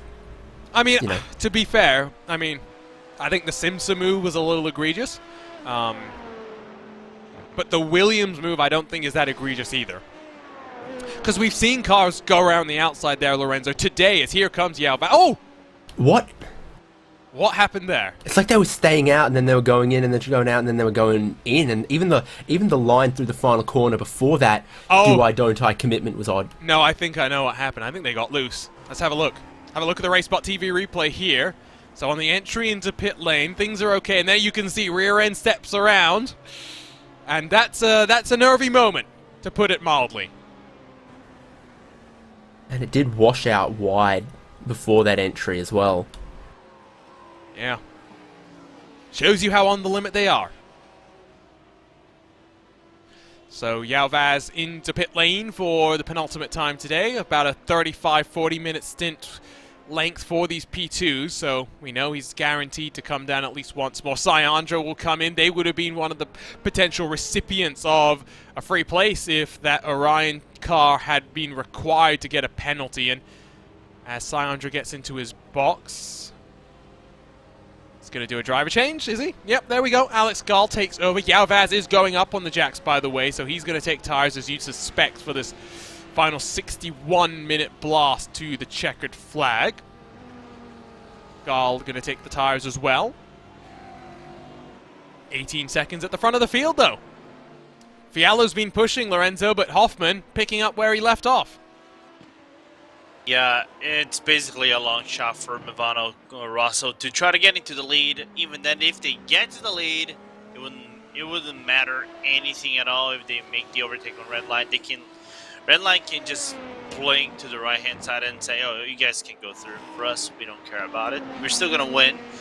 But the problem is, let's just say there is a third factor in this race that is close to them. Then it becomes a little bit complicated because they cannot get third. If they get third and Movano Rosso wins, they win the Movano wins the championship. So for now, it's a two-way battle. But even then, it's kind of like red line. Basically, they have this race in the bag again, one more year. Yeah, they like themselves a little bit of Watkins Glen, that's for sure. Heading into that 6 hours of the Glen where they're trying to back up their sweep of all three classes last year in that iRacing special event. Will be fascinating to see how it goes for them. And again, I'll mention it next week, the iRacing Nürburgring 24 powered by VCO. Join us for uninterrupted coverage in partnership with Radio Show Limited. Can't wait to see what's going on. It's a busy weekend for them.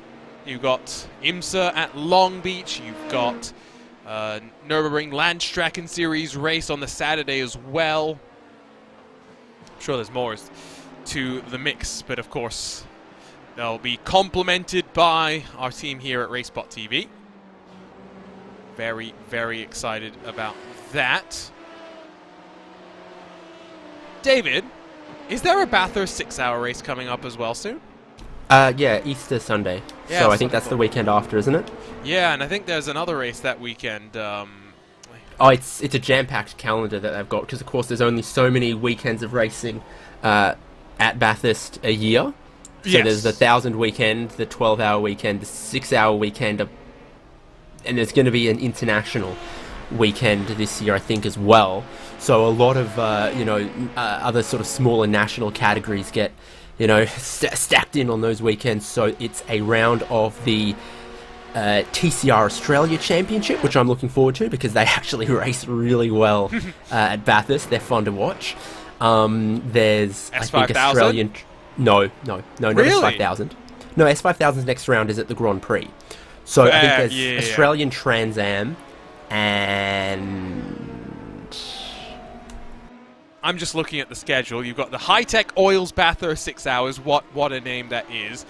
The MRF Tires Australian Pulsar Racing Association. You got right. No, these are some great names. HQ Holden Racing, Turtle Wax Trans Am, Super Cheap Auto TCR. Yep. I think that's it. Still going to be a jam-packed schedule then for them. 3 days of action.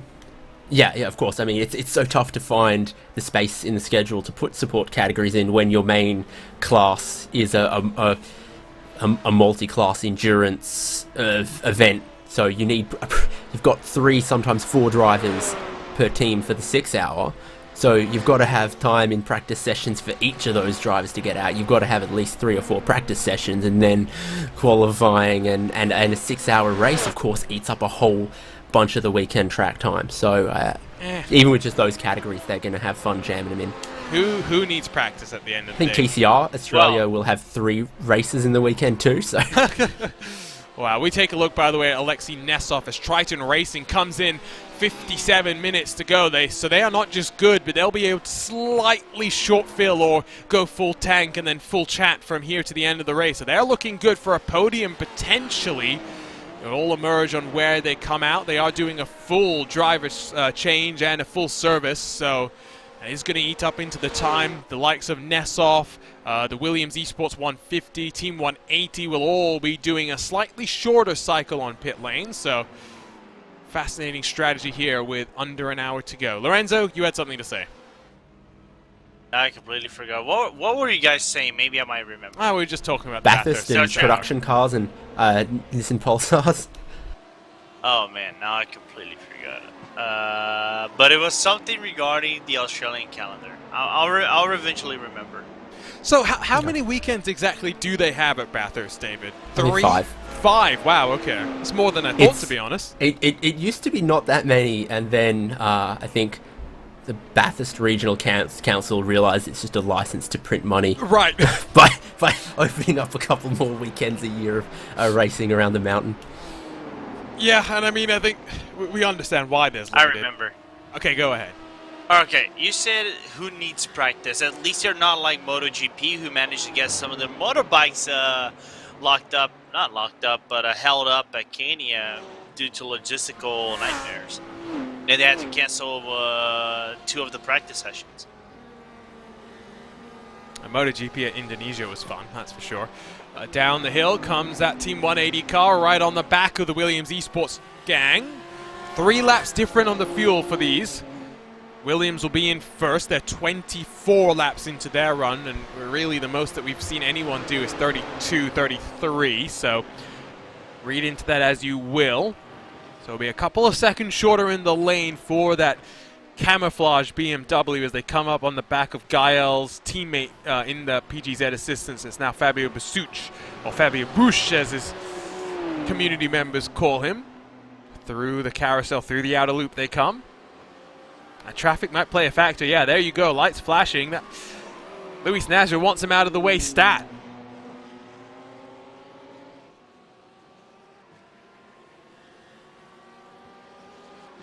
Your car race. Closing, but they're not closing that quickly that they've actually been impeded just yet. The next couple of corners might make a difference. Oh, here we go.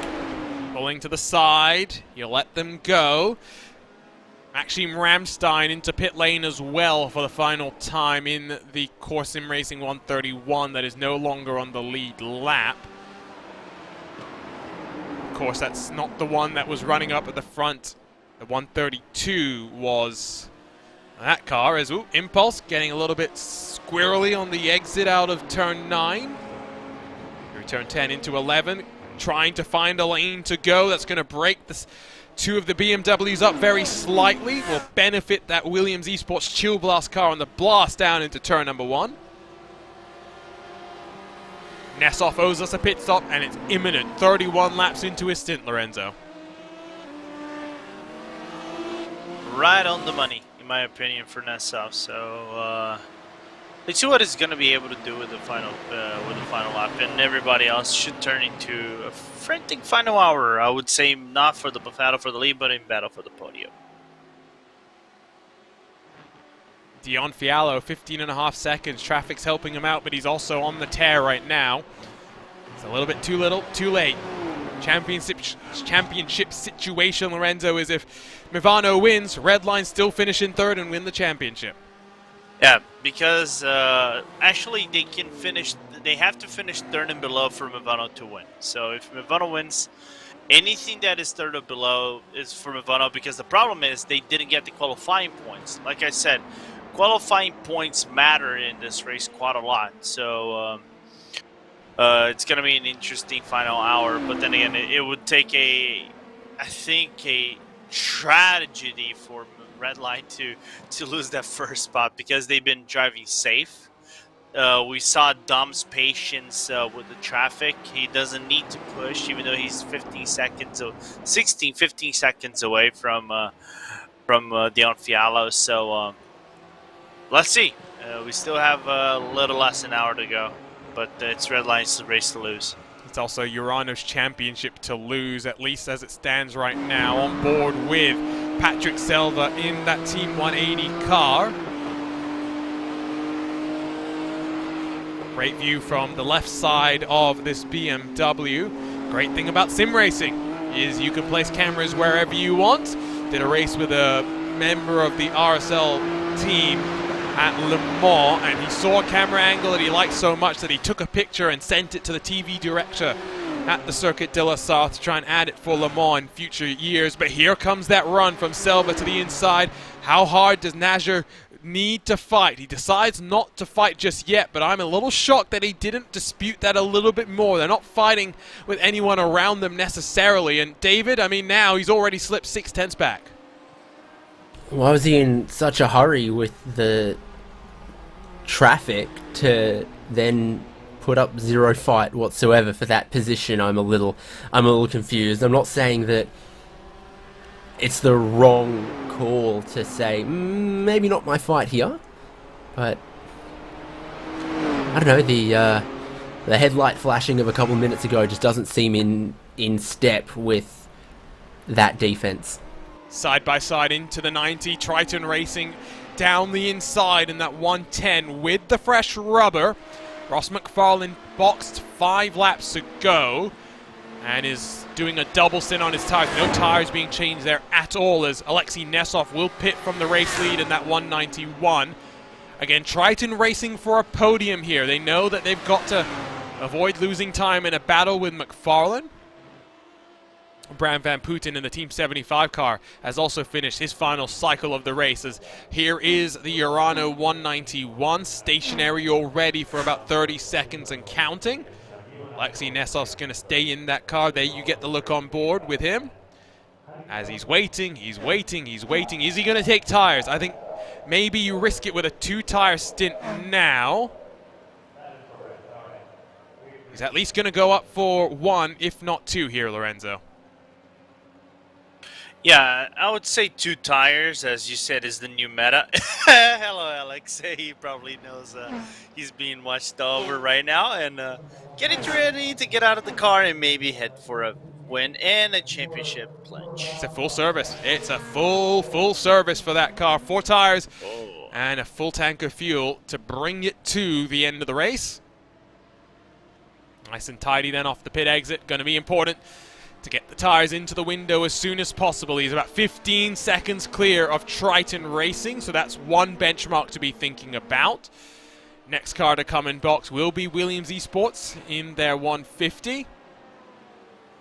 Now let's pick up an incident which has seen Daniel Kraft into the wall. Believe it was at the inner loop, so we'll get a look here, coming down at full chat into the chicane. Very high commitment, down a couple of gears, into the air, and already that car's slipping sideways, and that's a bonk into the wall. We'll grab a look on board, David, but a bit too much curb there, I guess. Big air, you saw it straight away.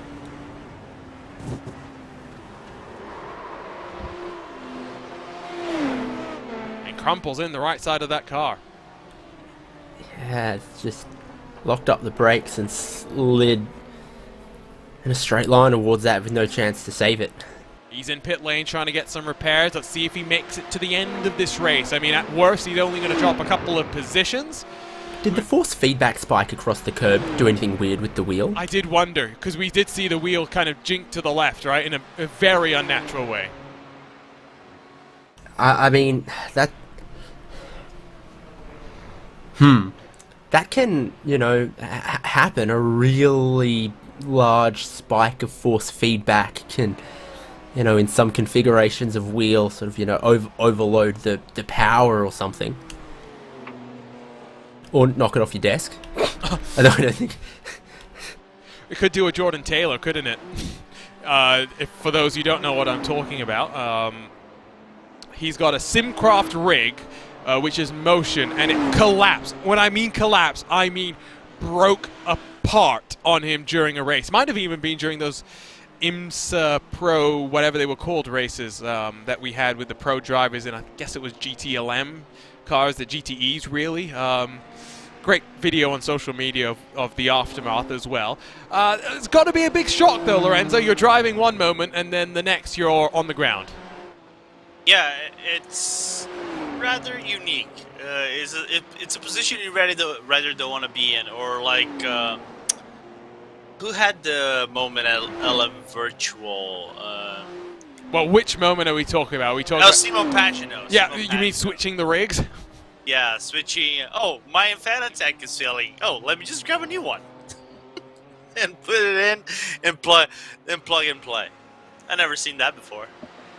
Yeah, for good reason, because usually sim stuff is so expensive that, you know, we can't afford to have multiple rigs. It's the reality. The reality of the situation. I think Kraft is going to be done. He's been there for 2.5 minutes and counting. So 40 starters, 23 finish, almost 50% attrition rate. That is crazy to think about, David.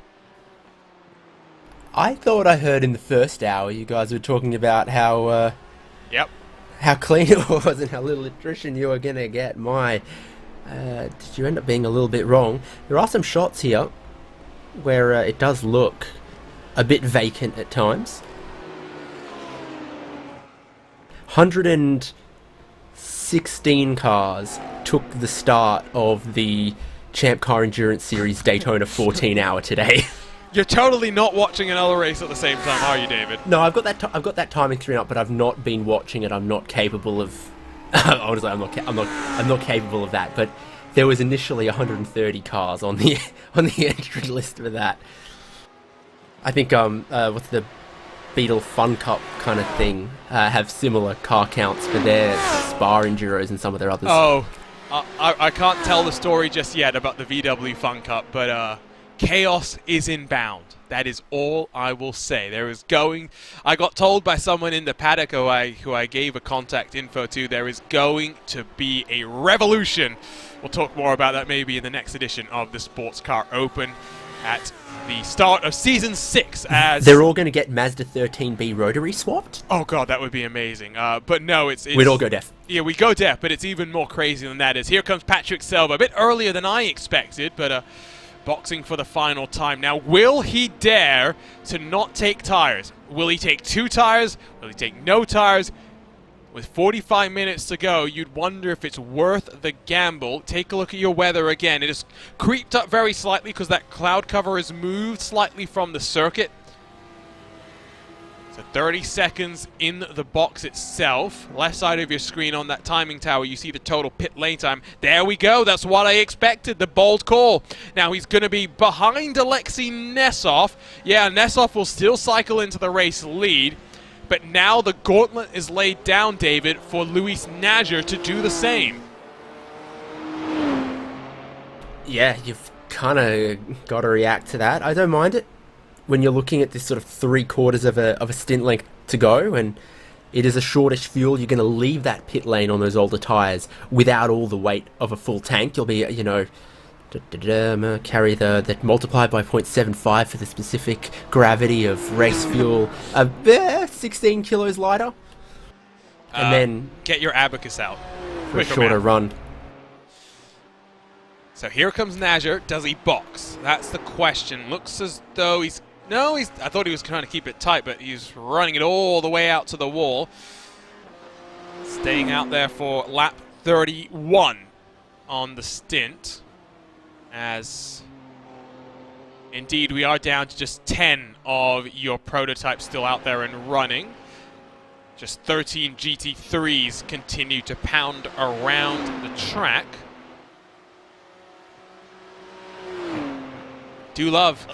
Sorry, go ahead, Lorenzo.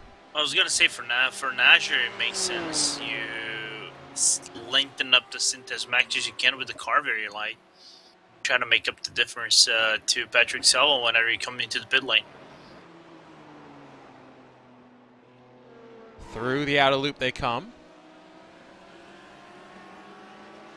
That's that number 1 car, that Movano SRC Movano car, 15.5 seconds off your race leader. Still yet to really make significant inroads into the lead. Battle between TX3 and the virtual drivers by LDLC 22 car, and Delta Sport continues to be close. Remember, Delta Sport had a drive-through penalty for a registration infringement, so they fought back decently from their issues as well. Marteau works his way past that Williams car.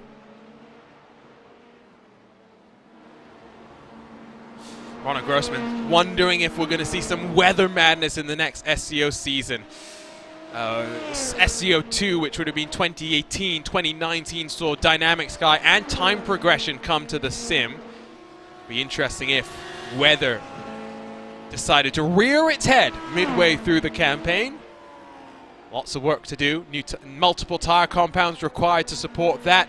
Maybe the ability to change your setup through the course of a race to adjust wing angles, for example, in some of these cars for rain conditions. So of course, real-world teams, they will do that to balance the car on the different conditions for the different tires as well. That's going to be a You don't really see GT teams changing rear wing angle, but a front or rear clip swap from the prototypes is nothing new, and I don't think any series have rules that the new one that goes on has to have the same rear wing angle as the one that came off. You're right. When it comes to GT cars, I do think that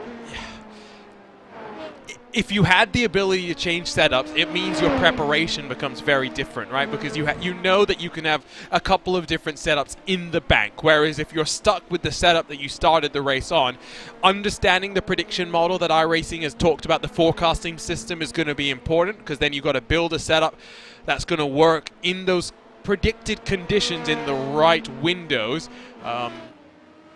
Yeah, I think there's a lot still to kind of wonder.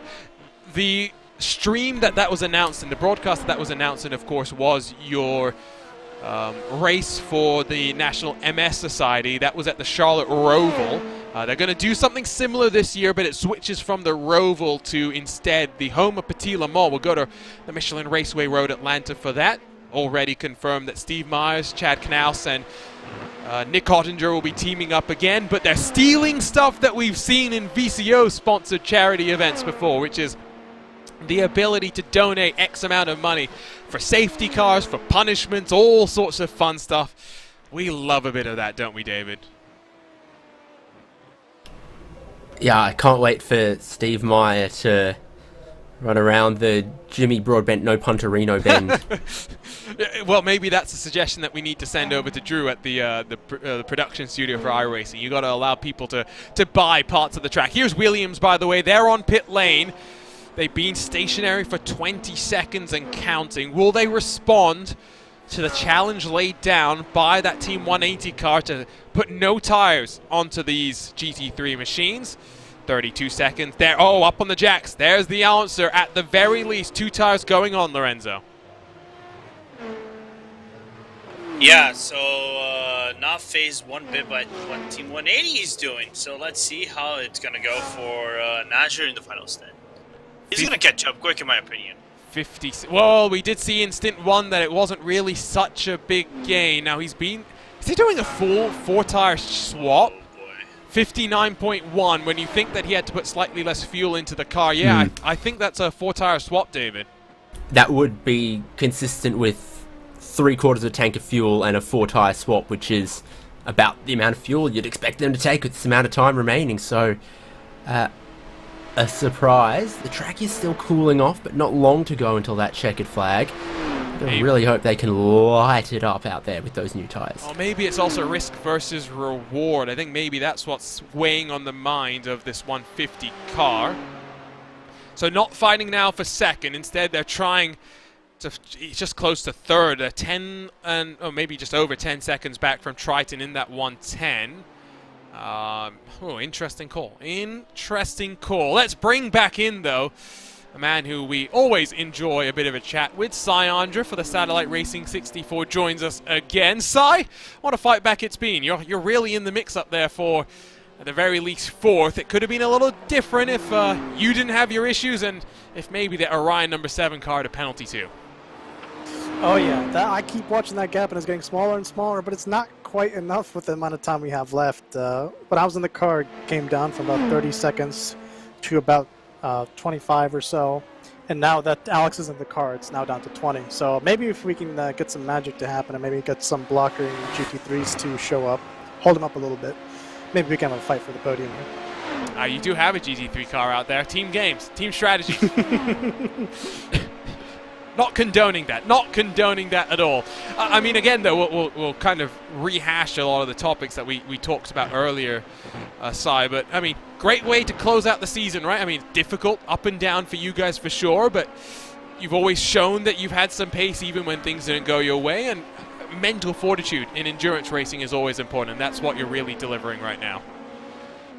Absolutely. I'm so proud of the way Alex has been driving and how Adam has been keeping on top of the strategy, making the right calls. Honestly, the reason we made up so much time is because of his strategy calls, telling us when to pit so we can stay out of the most traffic as possible, so that way everybody else has to go through traffic twice for every time we need to go through traffic once. So I think that easily could have gained us 15, 20 seconds alone. Racing drivers are meant to say that it's all about me, it's not about the strategy, so clearly you're doing something wrong. But, I mean, Crane is experienced, of course, at the strategy games. Has he, how have you guys been working on the setup development? Has it just been mainly because you've had the rotating cast of drivers? How has he helped with that as well? Well, as we know, Adam is a filthy right foot breaker, so he doesn't do too much of the setup stuff, but he does do a lot of the analysis that we do for both the strategy and the tuning of the car, so to speak.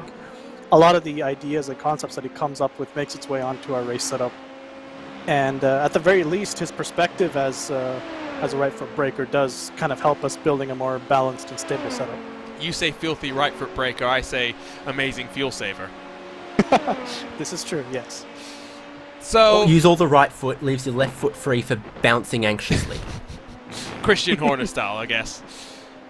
So, I'm going to ask you a question here, Sai. I mean, the SEO guys have said, you know, they're looking forward to a potential summer break, being busy for them basically non-stop. But let's throw oddballs at them. Let's see if we can entice them to do something totally for fun. Completely wacky Week 13S type of special event. What would you want to see on the cars? If I could have anything? Anything. Within iRacing. Let's play at least somewhat within the boundaries. You know what? I think, we've had so many discussions about traffic and stuff, so why not amp that up a notch? Let's do the Nissan GTP and the Formula V. I did see that suggestion. Where are we going racing, though? Which track in particular? How much chaos are you looking for? I mean, you did mention Winton, so that was the first thing. You know, nice, tight, and narrow. Those GTPs are going to be spooling up the turbo every single acceleration zone and then dumping all that pressure off right away, and hopefully not into the back of a Formula V. But I think either that or Alton Park. I was going to say Oran Park, but Alton Park also works pretty well, let's be honest. Anyway, Si, we'll let you go off and get to the end of this race. Still a ways to go, but in the fight for fourth with Virtual Drivers by LDLC team, but you guys are looking pretty good. Thank you, and keep an eye on that battle. Hopefully we have something for the end of the race. Well, bold words. Fighting words from Syandra there, as we look, though, at that Virtual Drivers car coming under pressure, at least for now, from the Delta Sport 27 as it works its way up the hill. I say 27, it should be 26. It should be 27, but it is 26 because of a registration infringement. Climbing its way closer and closer to the back. Dion Fiallo has come down to pit lane for the final time today and for the final time this season. Number one car in the first of the prototypes. So the prototype window, David, is open. Yep. So indeed it is, to get fuel to get all the way to the end. I was looking at some of the mini timing sectors for Williams Esports Chill Blast just to see how much advantage they're getting out of those new tyres. And I mean, is it a surprise that they are the fastest car across all of those mini sectors? But I don't think they're finding multiple seconds per lap from it just yet. So we'll keep watching that one as we ride on board. There's a fight going for second, though. Orion, who is still yet to pit, have come out, or rather, SRC have come out right behind the car that is yet to pit in Yao Vaz. They were side by side on pit exit. Now, not going to be a big issue by any means because Yao Vaz is yet to pit, and Dion Fiallo's margin to Hoffman in the Redline 70 car is pretty significant. But do keep an eye on this. You never want to sit behind another car as a racing driver. You've always got that urge to move on forward. We'll look at this battle between the 22, the 26, and you're right in terms of the lap times. A 1:43.8 for Williams Esports, a 1:44.6 for Team 180. The gap, though, between them is pretty significant. Really, we're really just trying to compare the 1:44.5 that Triton Racing have done to that Williams Esports car, as they try and close themselves up to a podium position. Carl Janssen due for a pit stop in probably 4 laps time or so. I think he's likely to come out maybe even behind Team 75, Bernard by SimRC. So, again, never trust the commentator's math. I said maybe they were in the fight for a podium. Lorenzo? No, they're not even close. I would say they're right out of the bubble. They're in the bubble to try to fight for a podium spot. But even then, it's a long reach, in my opinion. At least for Core, this last stop is going to be pretty short. Yeah. It is, but again, Still looking at, I think, a 45-second delta, maybe a little less down pit lane. Yeah, so 19 seconds of fuel and that 20-second delta. 39 seconds. So look, 39 seconds back from where Core are right now, and I'm guessing that's the kind of gap they'll end up in. Onto pit lane comes your leaders, your champions-elect, as Dominic Hoffman stops for the final time today. You see, David was talking about plenty of red and black cars. There's 2 of them on pit lane. Yeah, that safety car. That too, there's 3. Of course, that 90 car is that Urano machine that's been parked on pit lane since lap 2, basically, of this race. Big surprise that they haven't just pulled it from the session itself. I don't know what they're sticking around for, Lorenzo, as we'll get back to that. Daniel, again! Now that's major deja vu, as here comes that battle again. I don't know what to make of that, to be very honest with you. So Daniel Kraft spent all of that time getting the damage repaired, only to go out and have what I'm assuming is going to be a mirror incident of what we saw before. Here is the RaceSpotTV replay. Yep, again in the air. Now, is this a damping thing from this particular car? Because, right. I mean, sure, everyone else finds that curb ugly. It's one of those, you know, necessary evils. The fastest way is to yeet across. But this car just seems to get... Well, no, there you go. Watch the steering again, David. That's not right. That is not right. Now, It does look like the wheel resets of sort. It's not resetting, though, because it's not going back to the center exactly. You can see it snaps hard left. Okay. If it went exactly 90 left, that could be a restart Delta Sport into pit lane in this picture. Yeah, but that is a recurring, somehow now repeatable technical problem. Right. Even the ambulance in red and white and black. Everything's red and white here. We'll try and get word from Pure Sims if they can maybe clue us in as to what's happening there. That's what happens when you run 100% force feedback.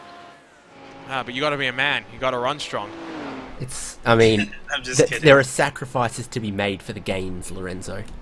See, I'd usually message my teammate Adam Blocker here because he's now, of course, part of Pure Sims and their LMP program, but I don't think he's around, so he's not going to be able to get it. So I've sent the courier over to Ross McFarlane. We'll see if he can get us some answers. So, right now, Core are lapping faster than Triton Racing. I pulled that 39-second number as an estimation out of thin air, and when I said it, they were 38 seconds ahead of Triton, and I think after the stop would have come out behind Triton. But now they are building enough time there. I think Core in front of Triton. So maybe I wasn't totally wrong. They are still in the podium mix.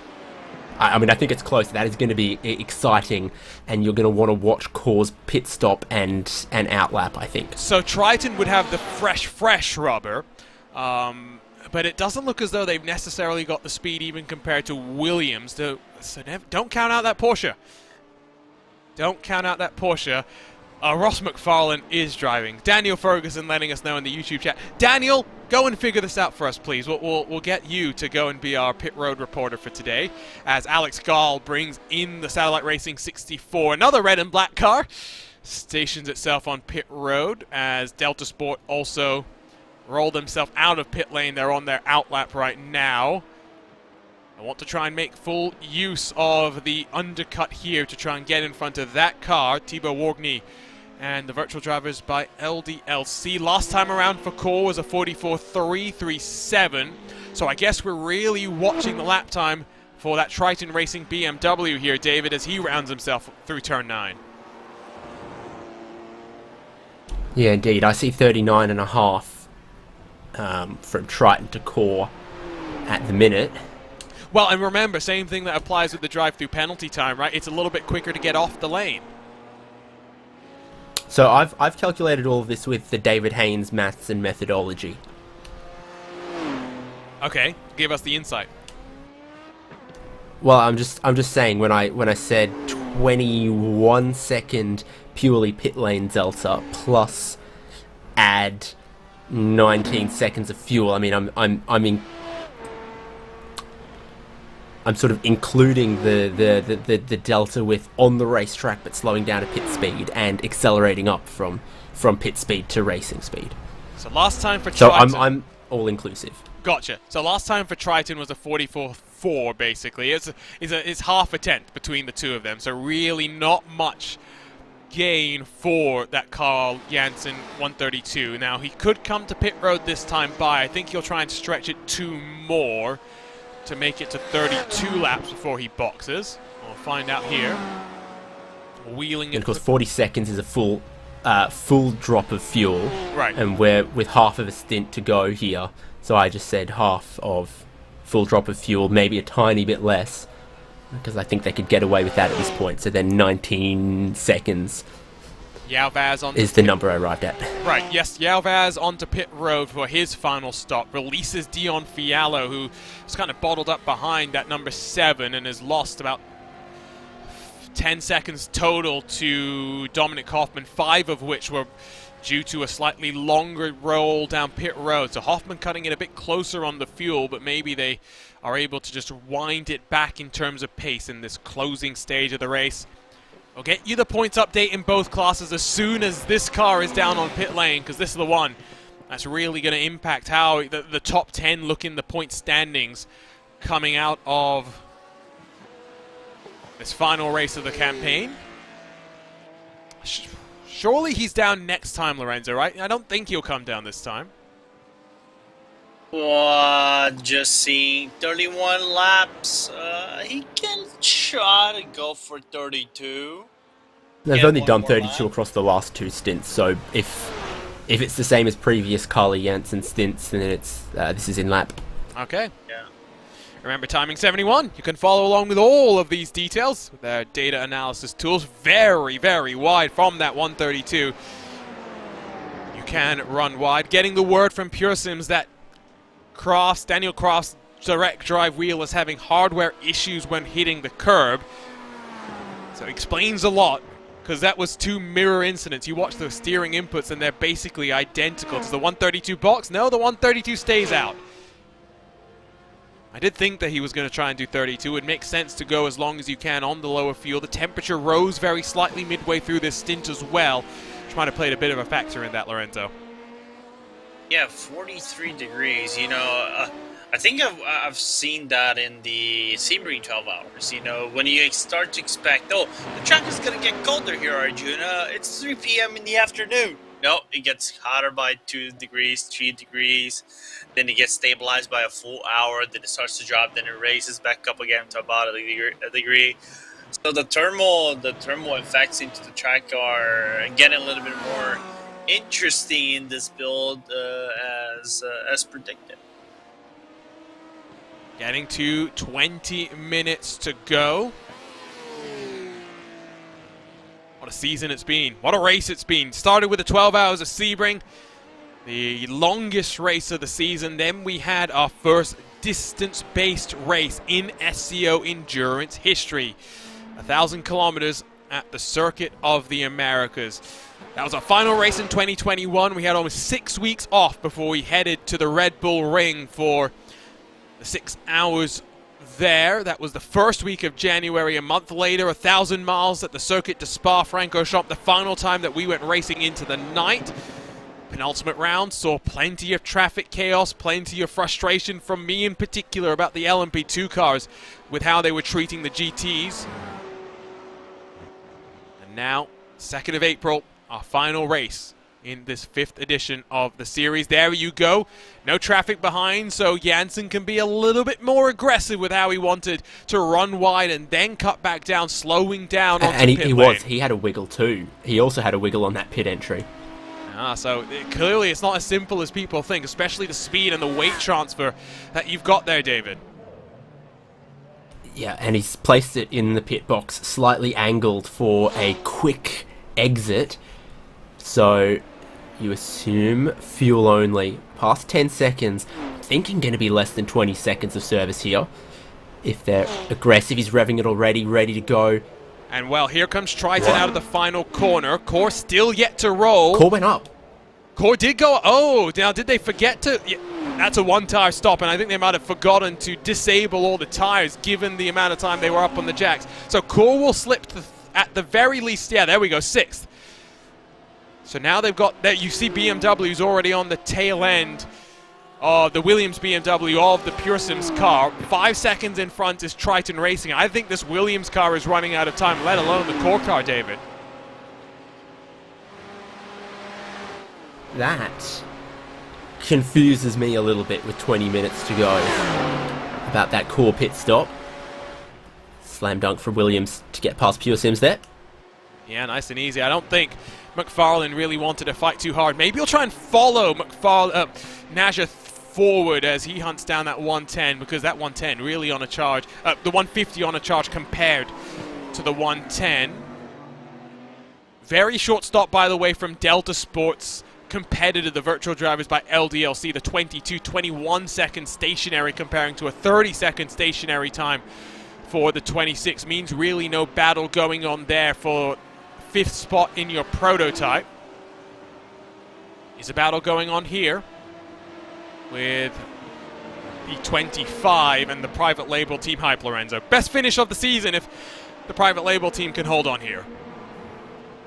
Yeah, which for them would be really good. You know, I think that's the first race. It would be right into the top 10 spot. So regardless of what happens, it's going to be great for them.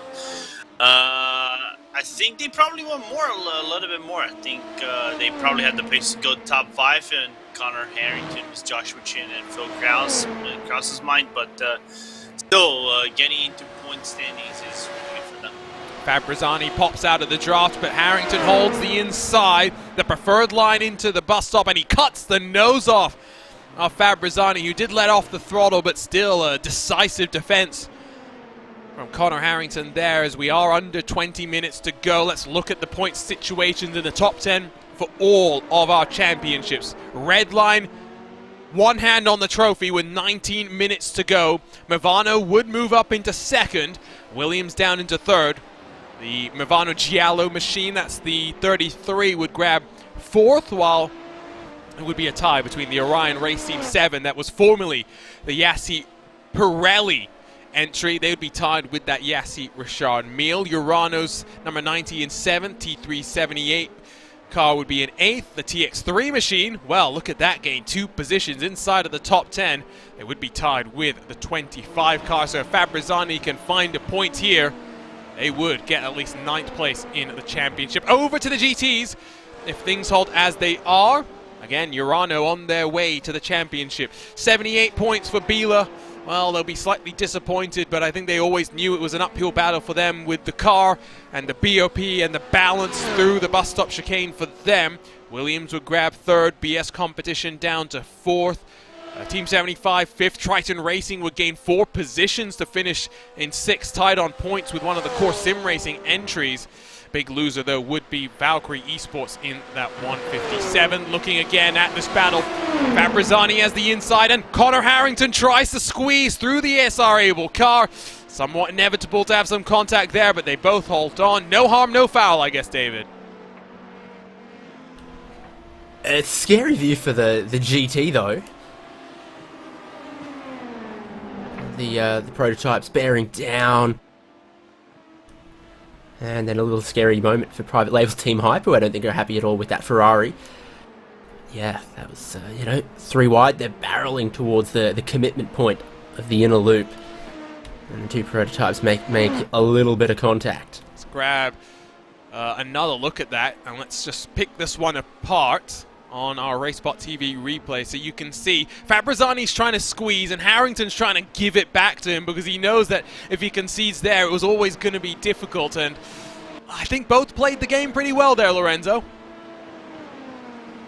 Yeah, how to do proper brain strategies right there. A little bit of content, nearly going 3 wide. I honestly gotta say to you, I honestly thought they were going to go 3 wide into the entry, and tragedy would have been struck right there. And good to see that Connor kind of like lifted a little bit and still managed to go through. into the entry and live to fight another day, even though he's losing ground. Carl Jansen has gotten past Ross McFarlane as Luis Nager trying to close on Triton, but it was only a couple of tenths last time by. He's still 4.7 back. I don't think he's got enough time here, David, to make any significant headway into that deficit that he's got here. I think on reflection, and hindsight is 2020, I very much recognize this, but I think if you're Williams, you maybe wonder what would have happened if you took 2 tires or maybe even no tires. Yeah, and the pace has picked up a little bit for Triton. I mean, we were comparing their pace to Williams and Core over the last 5 or 10 laps. And it seemed like everyone was kind of catching Triton or building margin and gap to Triton, and they've now just picked it up and gotten it, you know, the 144 flats and into the 143s. So, yeah, it's good work from Triton to stabilise that gap with what for them might only be 8 or 9 laps to go. Yeah, it's really ticking down. Triton 2 5th place finishes coming into this race over the course of the season, but very much struggling in some of the other ones. 13th in the season opener, 11th in round 2, 25th last time out. What a way to stamp their authority on the end of this season. They're another team that will be racing this week in your VCO Esports Racing League. Down the gears goes Nager. Just look at that line. Eduardo Freitas would just be having an absolute mouthful of apocalyptic rage at some of these driving lines, wouldn't he, Lorenzo? Yeah, some messages on Discord probably would have been sent to some of the teams to respect the track limits. But I think Eduardo, I don't know if he's going to be busy next week. I think he's preparing for some race directing at a specific open wheel event with some Liberty Media owned cars. Yeah, it should be fun. As through the 90 comes, that BMW gap steady at 4.5 seconds. Private label team height falling 3.5 back from Fabrizzani in that 25. So there you know why Harrington was trying to defend so vigorously as he tried to work his way to hold on to that position. There is your leader, Dominic Kaufman, with 13.5 odd minutes to go. He's 25 seconds clear of Dion Fiallo. The message was clear, David, coming into this race. Win, and that's the championship. It wasn't easy. They started back in 4th. But again, races aren't done and dusted in qualifying. You've got to work your way through the traffic, and patience through the traffic is something we saw from Hoffman at Silverstone. It's something Wolf and Hoffman have shown today, along with some good pace. And if there's one way you want to win a championship, it is going out with a big win. I'd rather, you know, finish off the podium the first 3 races and then bag wins the last 3 than do it the other way around and, you know, just hold on at the tail end of the championship. I mean, you still want to win, but if you can, you know, pick and choose your moments, they can double celebrate at the end of this one the way it's going. 4 wins in a row. Pretty breathtaking stuff in this prototype category. The most wins that we've ever seen in a row in the prototypes is 2 in a row. Redline already have made it 3 now with this streak. Of course, the record-breaking streak does go to Vendaval for those 5 wins in a row in our inaugural championship. The level has grown from there. The series has grown from there. Domination like this really... Oh, never mind. Sorry, I forgot. Williams Esports GT in 2018-2019. So the second series of this SEO Endurance Championship. 4 wins in a row. Started at Monza, then one at the Nürburgring, Circuit of the Americas, and into Lagos. I will refrain from what I said, but still, at prototype, it is unmatched. But 5 and 4, your other best winning consecutive streaks. I'll be hoping that they can start off the season a little bit better. Redline Lorenzo always seem to come on stronger midway through these SEO seasons. They have never won in the prototypes to kick off the campaign. Yeah, always picking up basically at the second half of the season and always trying to make a really good run, but never capitalizing at the end of the day. It's a little bit of, I want to say a repeat or a mirror performance to the GTs, right? If we remember last season, really promising start to the GTs, ended on lap number 1 at the CB 12 hours. What happened right next for them? Domination through the entirety of the championship. Jonas Allmeyer, Johnny Vecchio, and Max Benecke. So it's basically a showcase of what happened last season in the prototypes. Didn't get a really good start, but now making up the ground as they go through the remainder of the championship and proving why they are one of the premier teams in endurance racing. Last time Redline won a championship, it was in the GT classes. And now it's in the prototypes. If they can hold off for 10.5 minutes, maybe a commentator's curse will spice things up here. Not much battling going out on track. Again, 40 took to the green flag, 24 still out there and running. If you've enjoyed this season of the Sports Car Open, do remember to stay involved on the social media, Sports Car Open, across of all the different platforms. Learn about the next edition of the championship as soon as it's announced, and well, make sure that if there's anything that you want to see from future editions, you can let them know. The team will love to hear your feedback. If you're not already subscribed to us on RaceSpot, hit that red button, bell next to it as well to get notified every time we go racing, or at least watch some racing, because most of us, not great when it comes to the racing itself. One final thing for Race Control to take a look at from what we can see, and it was that moment between the private label Team Hype and the SRC Movano 25. I'll be honest, David, I don't really think there's much to review there. Well, I mean, you know, from the Movano perspective,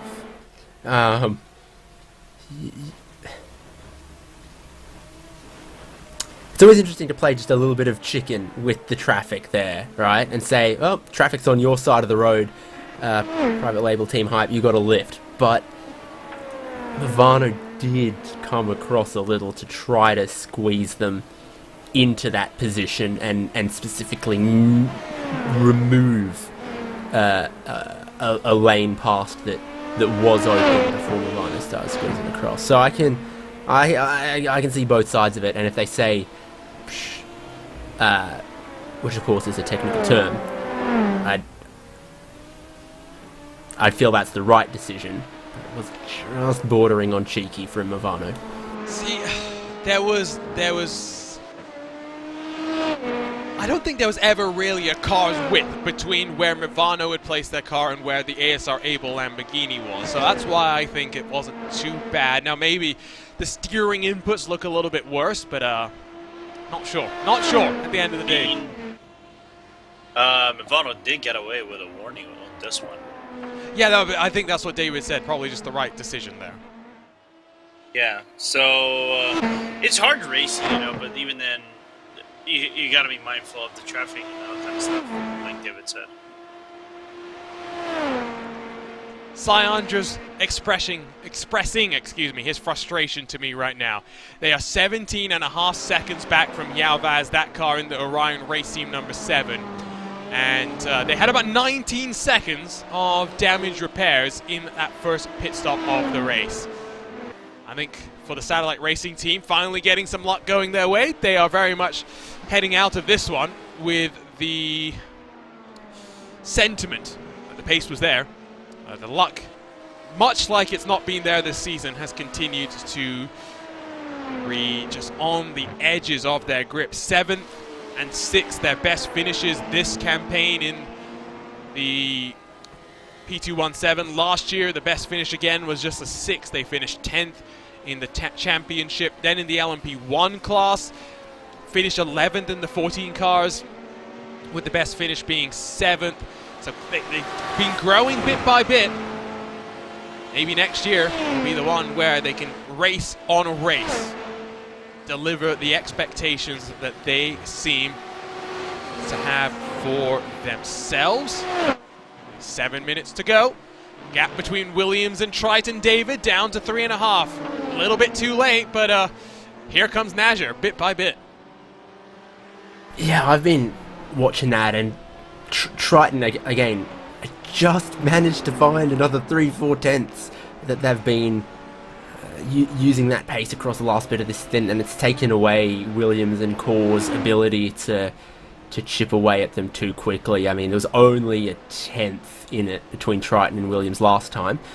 This lap, maybe just a little bit more, but it's great drive to the end for Triton.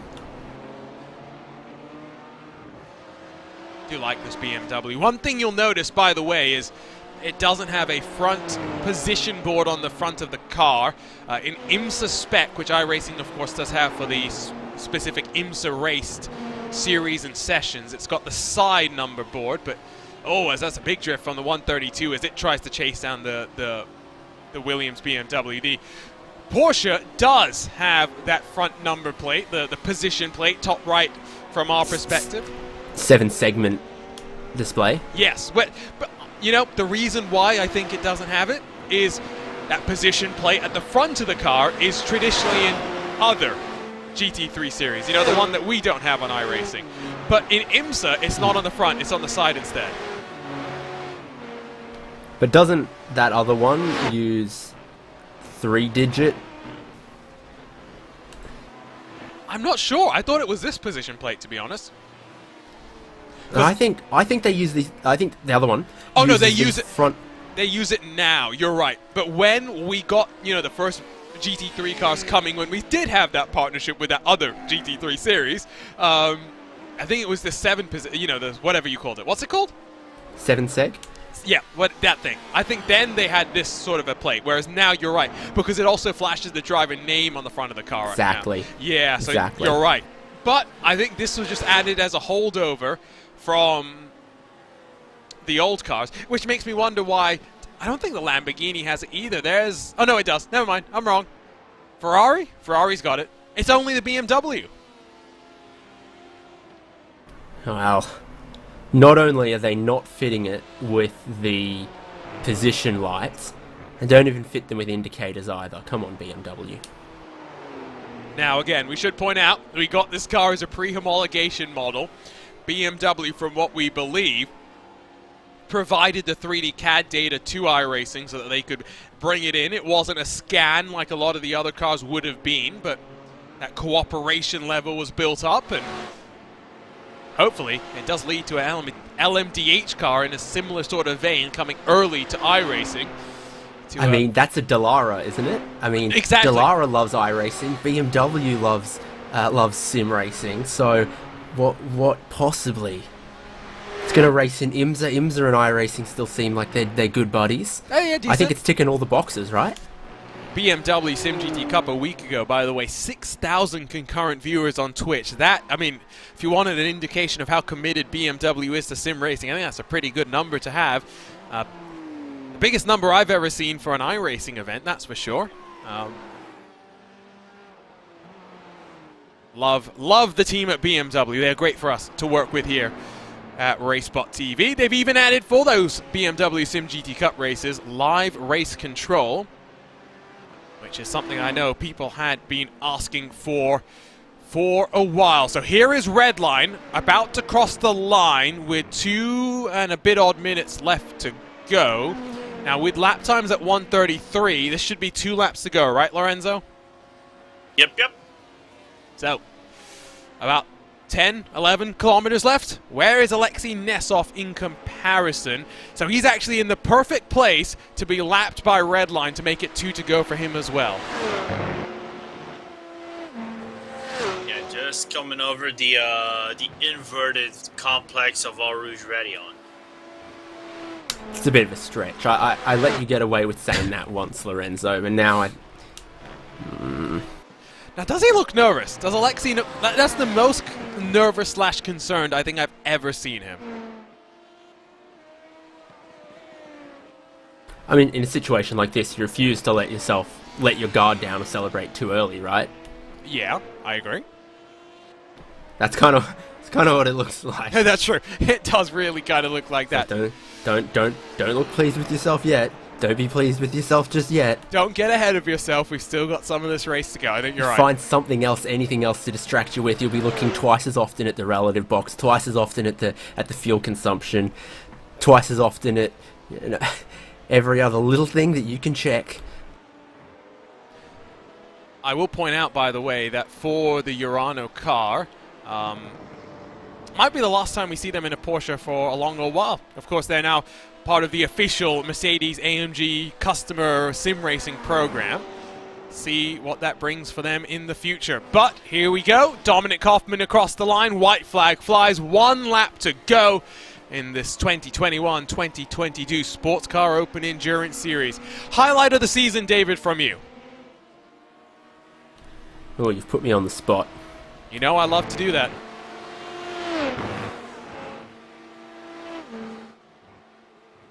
Struggling. I can feel it. You're struggling. Did we get a good finish? I think we had a pretty exciting finish at Spa, didn't we? We had a decent finish at Spa. We had a decent finish at Sebring as well, from what I remember. Clearly too many highlights for you to remember. Although, having said that, you've also unfortunately had to miss a lot of the first half of these races.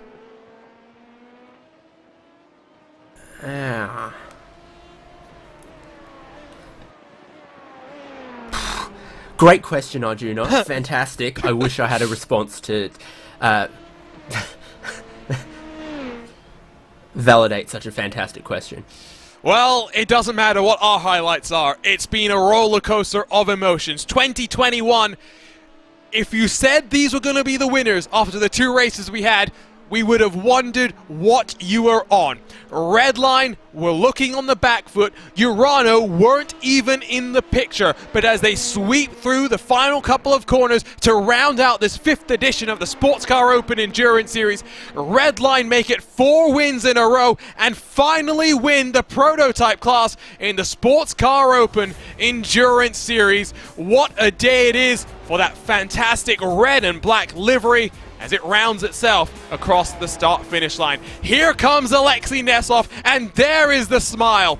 2 wins in a row, 2 second-place finishes before that, but delight in 2022 after struggles in 2021. Urano are your SCO GT winners in this 5th edition of the championship. 2 very worthy winners, Lorenzo, but 2 winners, like I said, you couldn't have predicted at the end of 2021. Yeah, it's insane to think about. Redline, I would say, always in contention, but Urano, judging from the first 2 races, I think even more. If you had to judge, they're not going to be in contention. Quite the contrary. What a second half of the season for them, just like Redline. You know, consistency is key, and for both of them, consistency was perfect from start to finish. Here's a look at Nicholas Laubish. He's not the only one who had a big smile on his face. Alexei Nesov as well. Urano and Redline, black and red cars. I mean, we're getting sick of them, David, but clearly they were quick. Yeah, we're not going to get rid of that paint scheme if they keep winning. We can try. I mean, we know red cars go fast. Apparently a splash of black to go with that too. So great performance from them. And I love that emotion we saw coming towards the checkered flag. It was bottled. We could see it was bottled. And then out of the final corner, pointing towards that checkered flag, it was elation, but there was also a lot of relief in there too. That's what racing is about. The highs and lows and the never giving up attitude that some of these teams have had to display. Give a thought as well for the likes of Williams and Biela, who came into this race in the championship mix, but unfortunately it was not to be for either of them. Biela on the back foot to start the race off. Williams in the mix until an incident, maybe self-inflicted, took them out of the field, and from there, Redline didn't look back. Urano qualified towards the front and put themselves in the best place. What ways to win a championship? Winning the race, it doesn't get any better than that. Here's a look at your somewhat unofficial race results. In fact, I tell you what, let's watch these donuts first, because these are 2 cars. I wanted to see the burnout. Yeah, these are 2 cars that very much deserve it, and they deserve their moment in the sunshine. Looks like Alexei Nesov's already given up, but those are some pretty coordinated burnouts, I tell you, from Dominic Hoffman. Yep, he found the traction control switch in that cooldown lap. Both of these cars equipped with the traction control. I'm gonna guess he managed to turn it off in our GT winner, but he also did a little bit of a skid in towards turn 1 at the very, very start of his cooldown lap. Maybe he's off to find his own bit of tarmac to burn down and make his own and put his signature on at the end of a sports car open endurance season and a strong Watkins Glen win. Here we go. Come on. Come on, get that traction control. He's struggling. You can see he's trying. He's trying. Oh, and he's given up. He's given up. I tell you what, here are your race results then.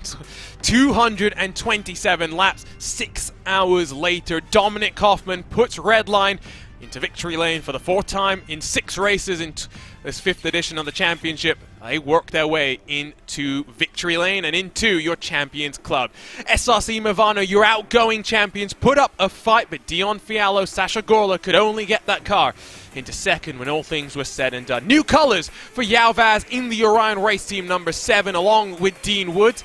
Good podium for them, showing their pace and showing that if anyone needs a couple of LMP2 drivers, look no further than those 2 competitors. Alex Gall in the Satellite Racing team, along with Syandra, will be slightly disappointed after damage on lap number 1, but they bounce back strongly with their best finish of the campaign. They finish up in 4th, 3 positions up from where they started, but one of the biggest movers in this class was the virtual drivers by LDLC to get a top 5 finish for them. Delta Sport +9 after a drive-through penalty to start there in the 6th position. SRC's 25 car finishes in 7th, while the private label Team Hype, another team getting their best result of the season, they finish inside the top 10 for the first time, while SRC Movano finish in the 33 in 9th. Final running car in class was your Impulse 56. Didn't have the pace in qualifying, struggled in the race as well, but they made it to the finish. They survived, unlike the likes of Pure Sims, Williams, Simsa, T3 by Maniti, and the Orion number 3, Tronsascolan and Urano, all not making it to the line. The Urano car damage on lap 1, parked from there. Heartbreak for that number 90. Let's take a look at your GT results, and Alexei Nesov makes it 2 wins in a row here in this 191 car, backing up the podium streak, which now goes back for 4 individual races. Team 180 have shown glimpses of that speed on occasion, 4th in round 3, but 2nd here in the season finale. Maybe they won't be camouflaged next time we see them in action. Triton Racing will be delighted with their finish in 3rd to round out the podium, while the pole position car in the 150 only gets up into 4th. Core Sim Racing strategy gamble not working off as expected. They round out the top 5. Team 75 gained 7 positions from where they qualified to finish in 6th, with Ross McFarlane's 116 for Pure Sims in 7th. Maxime Marriott, the only finisher for T3 Motorsport by Maniti, 11 positions gained in that 178. Fabio Basucci takes the 119 across the line in 9th.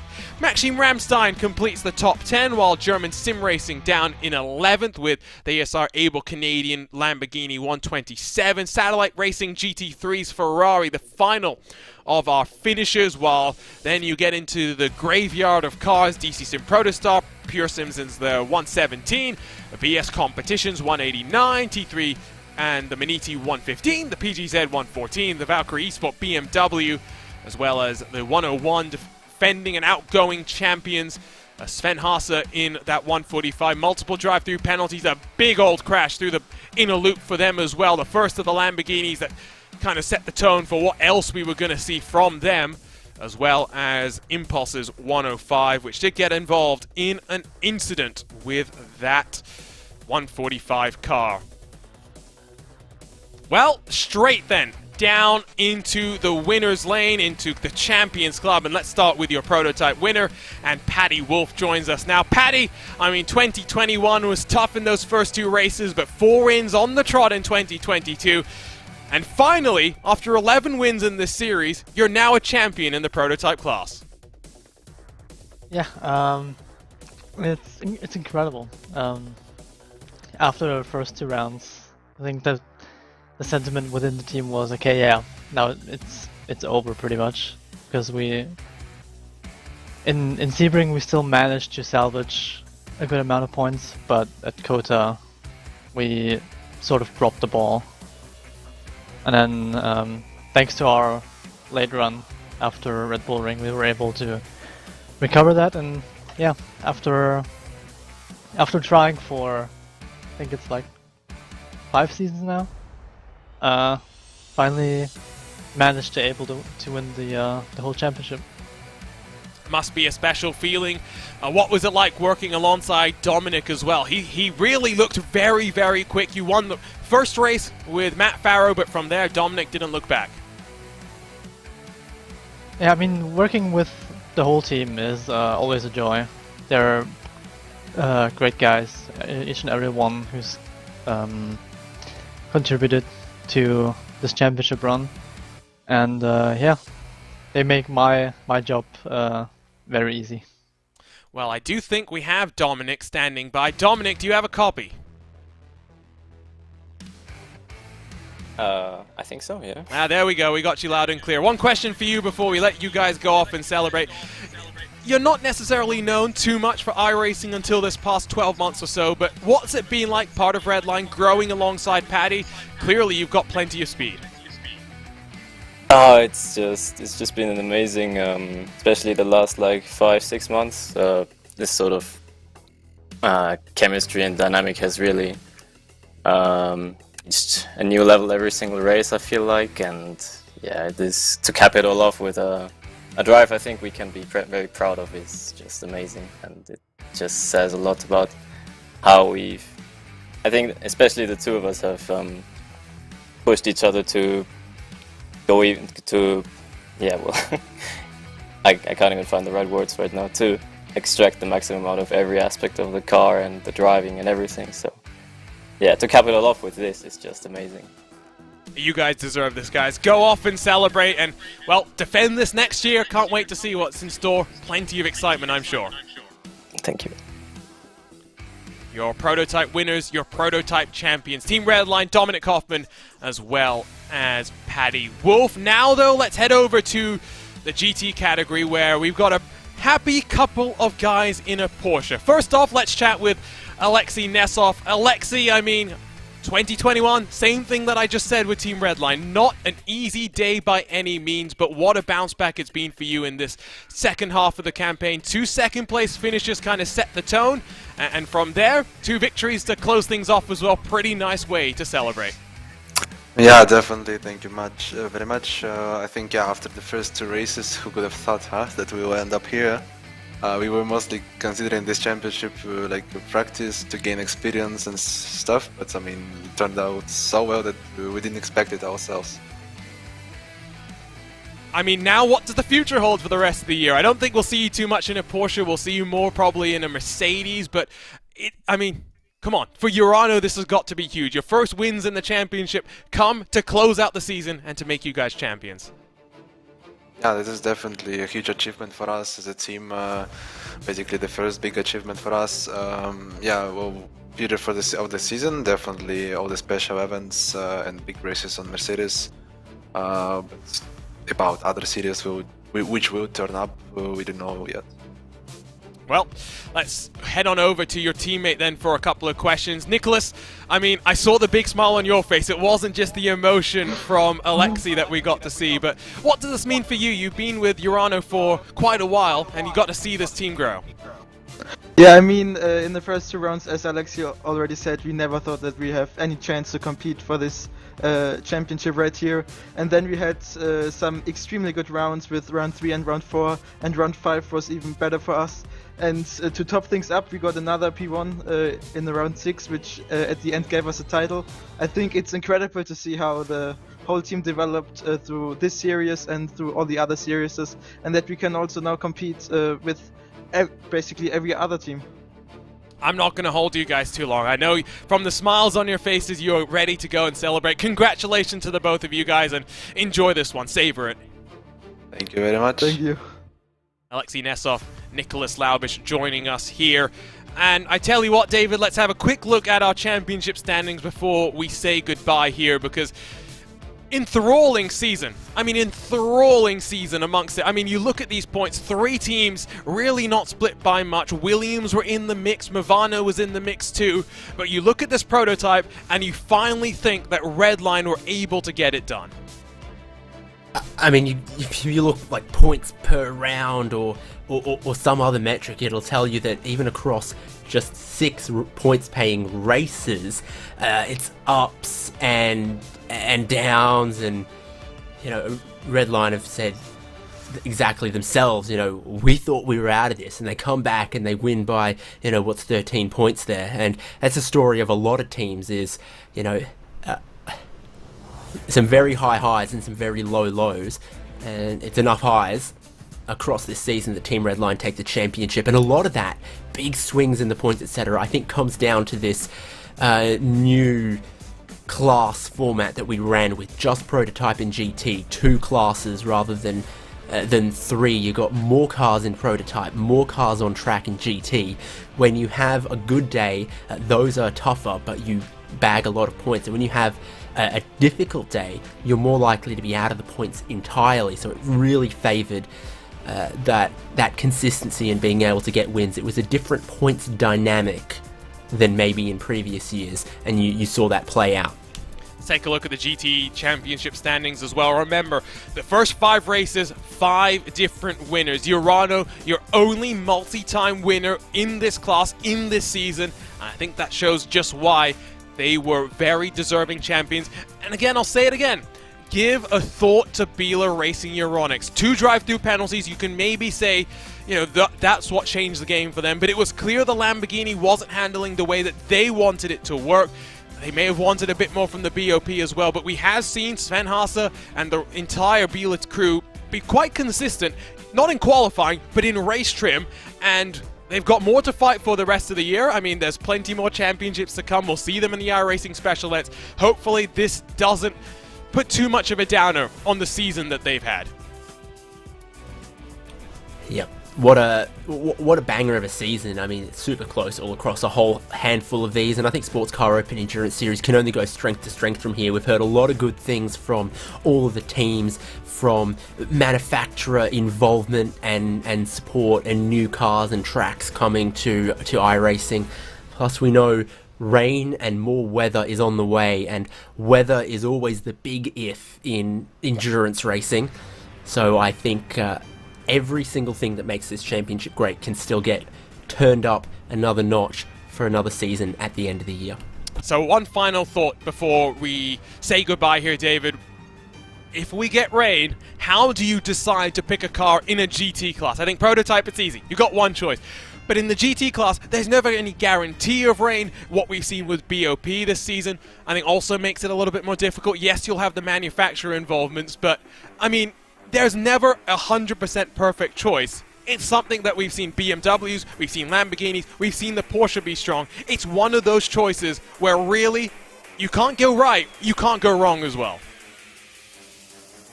I think it's just another big roll of the dice, and of course driver influence in those changeable conditions I think is bigger than any setup or balance of performance or anything like that. A good driver in a bad car is better than a bad driver in a good car in the wet and in tricky and changeable and quickly adjusting conditions. Well, that's all we've got time for here today. What a season it has been. 3 races in America, 3 races in Europe, but 6 action-packed sprints to the end. We'll be back next fall for all the Sports Car Open highlights. Make sure you follow on social media the Sports Car Open team to learn more about what's coming in the future, as they also reflect on the season that has been. If you haven't already subscribed to RaceSpot, make sure you hit that red button, the bell next to it as well. You get subscribed, you get notified every single time we go live. The great sim racing series that we get to cover. We're not done endurance racing. Next weekend, the iRacing 24 Hours of the Nürburgring, presented by VCO. RaceSpotTV, in partnership with Radio Show Limited, will bring you uninterrupted wall-to-wall coverage of the race around the Green Hell. Can't wait to see you there, but for now, signing off for what a season it has been. For Hugo Luis, Tyler Maxson helping out on production behind the scenes, for the co-commentators that have woven stories over the course of this campaign, Lewis McLeod, Lorenzo Bonder, DJ Clark, Will Chadwick, But alongside David Haynes, my name is Arjuna Kankipati, signing off for the final time this season. Congratulations, Team Redline. Congratulations, Urano. Enjoy this victory, but remember, you're coming back to do it all over again.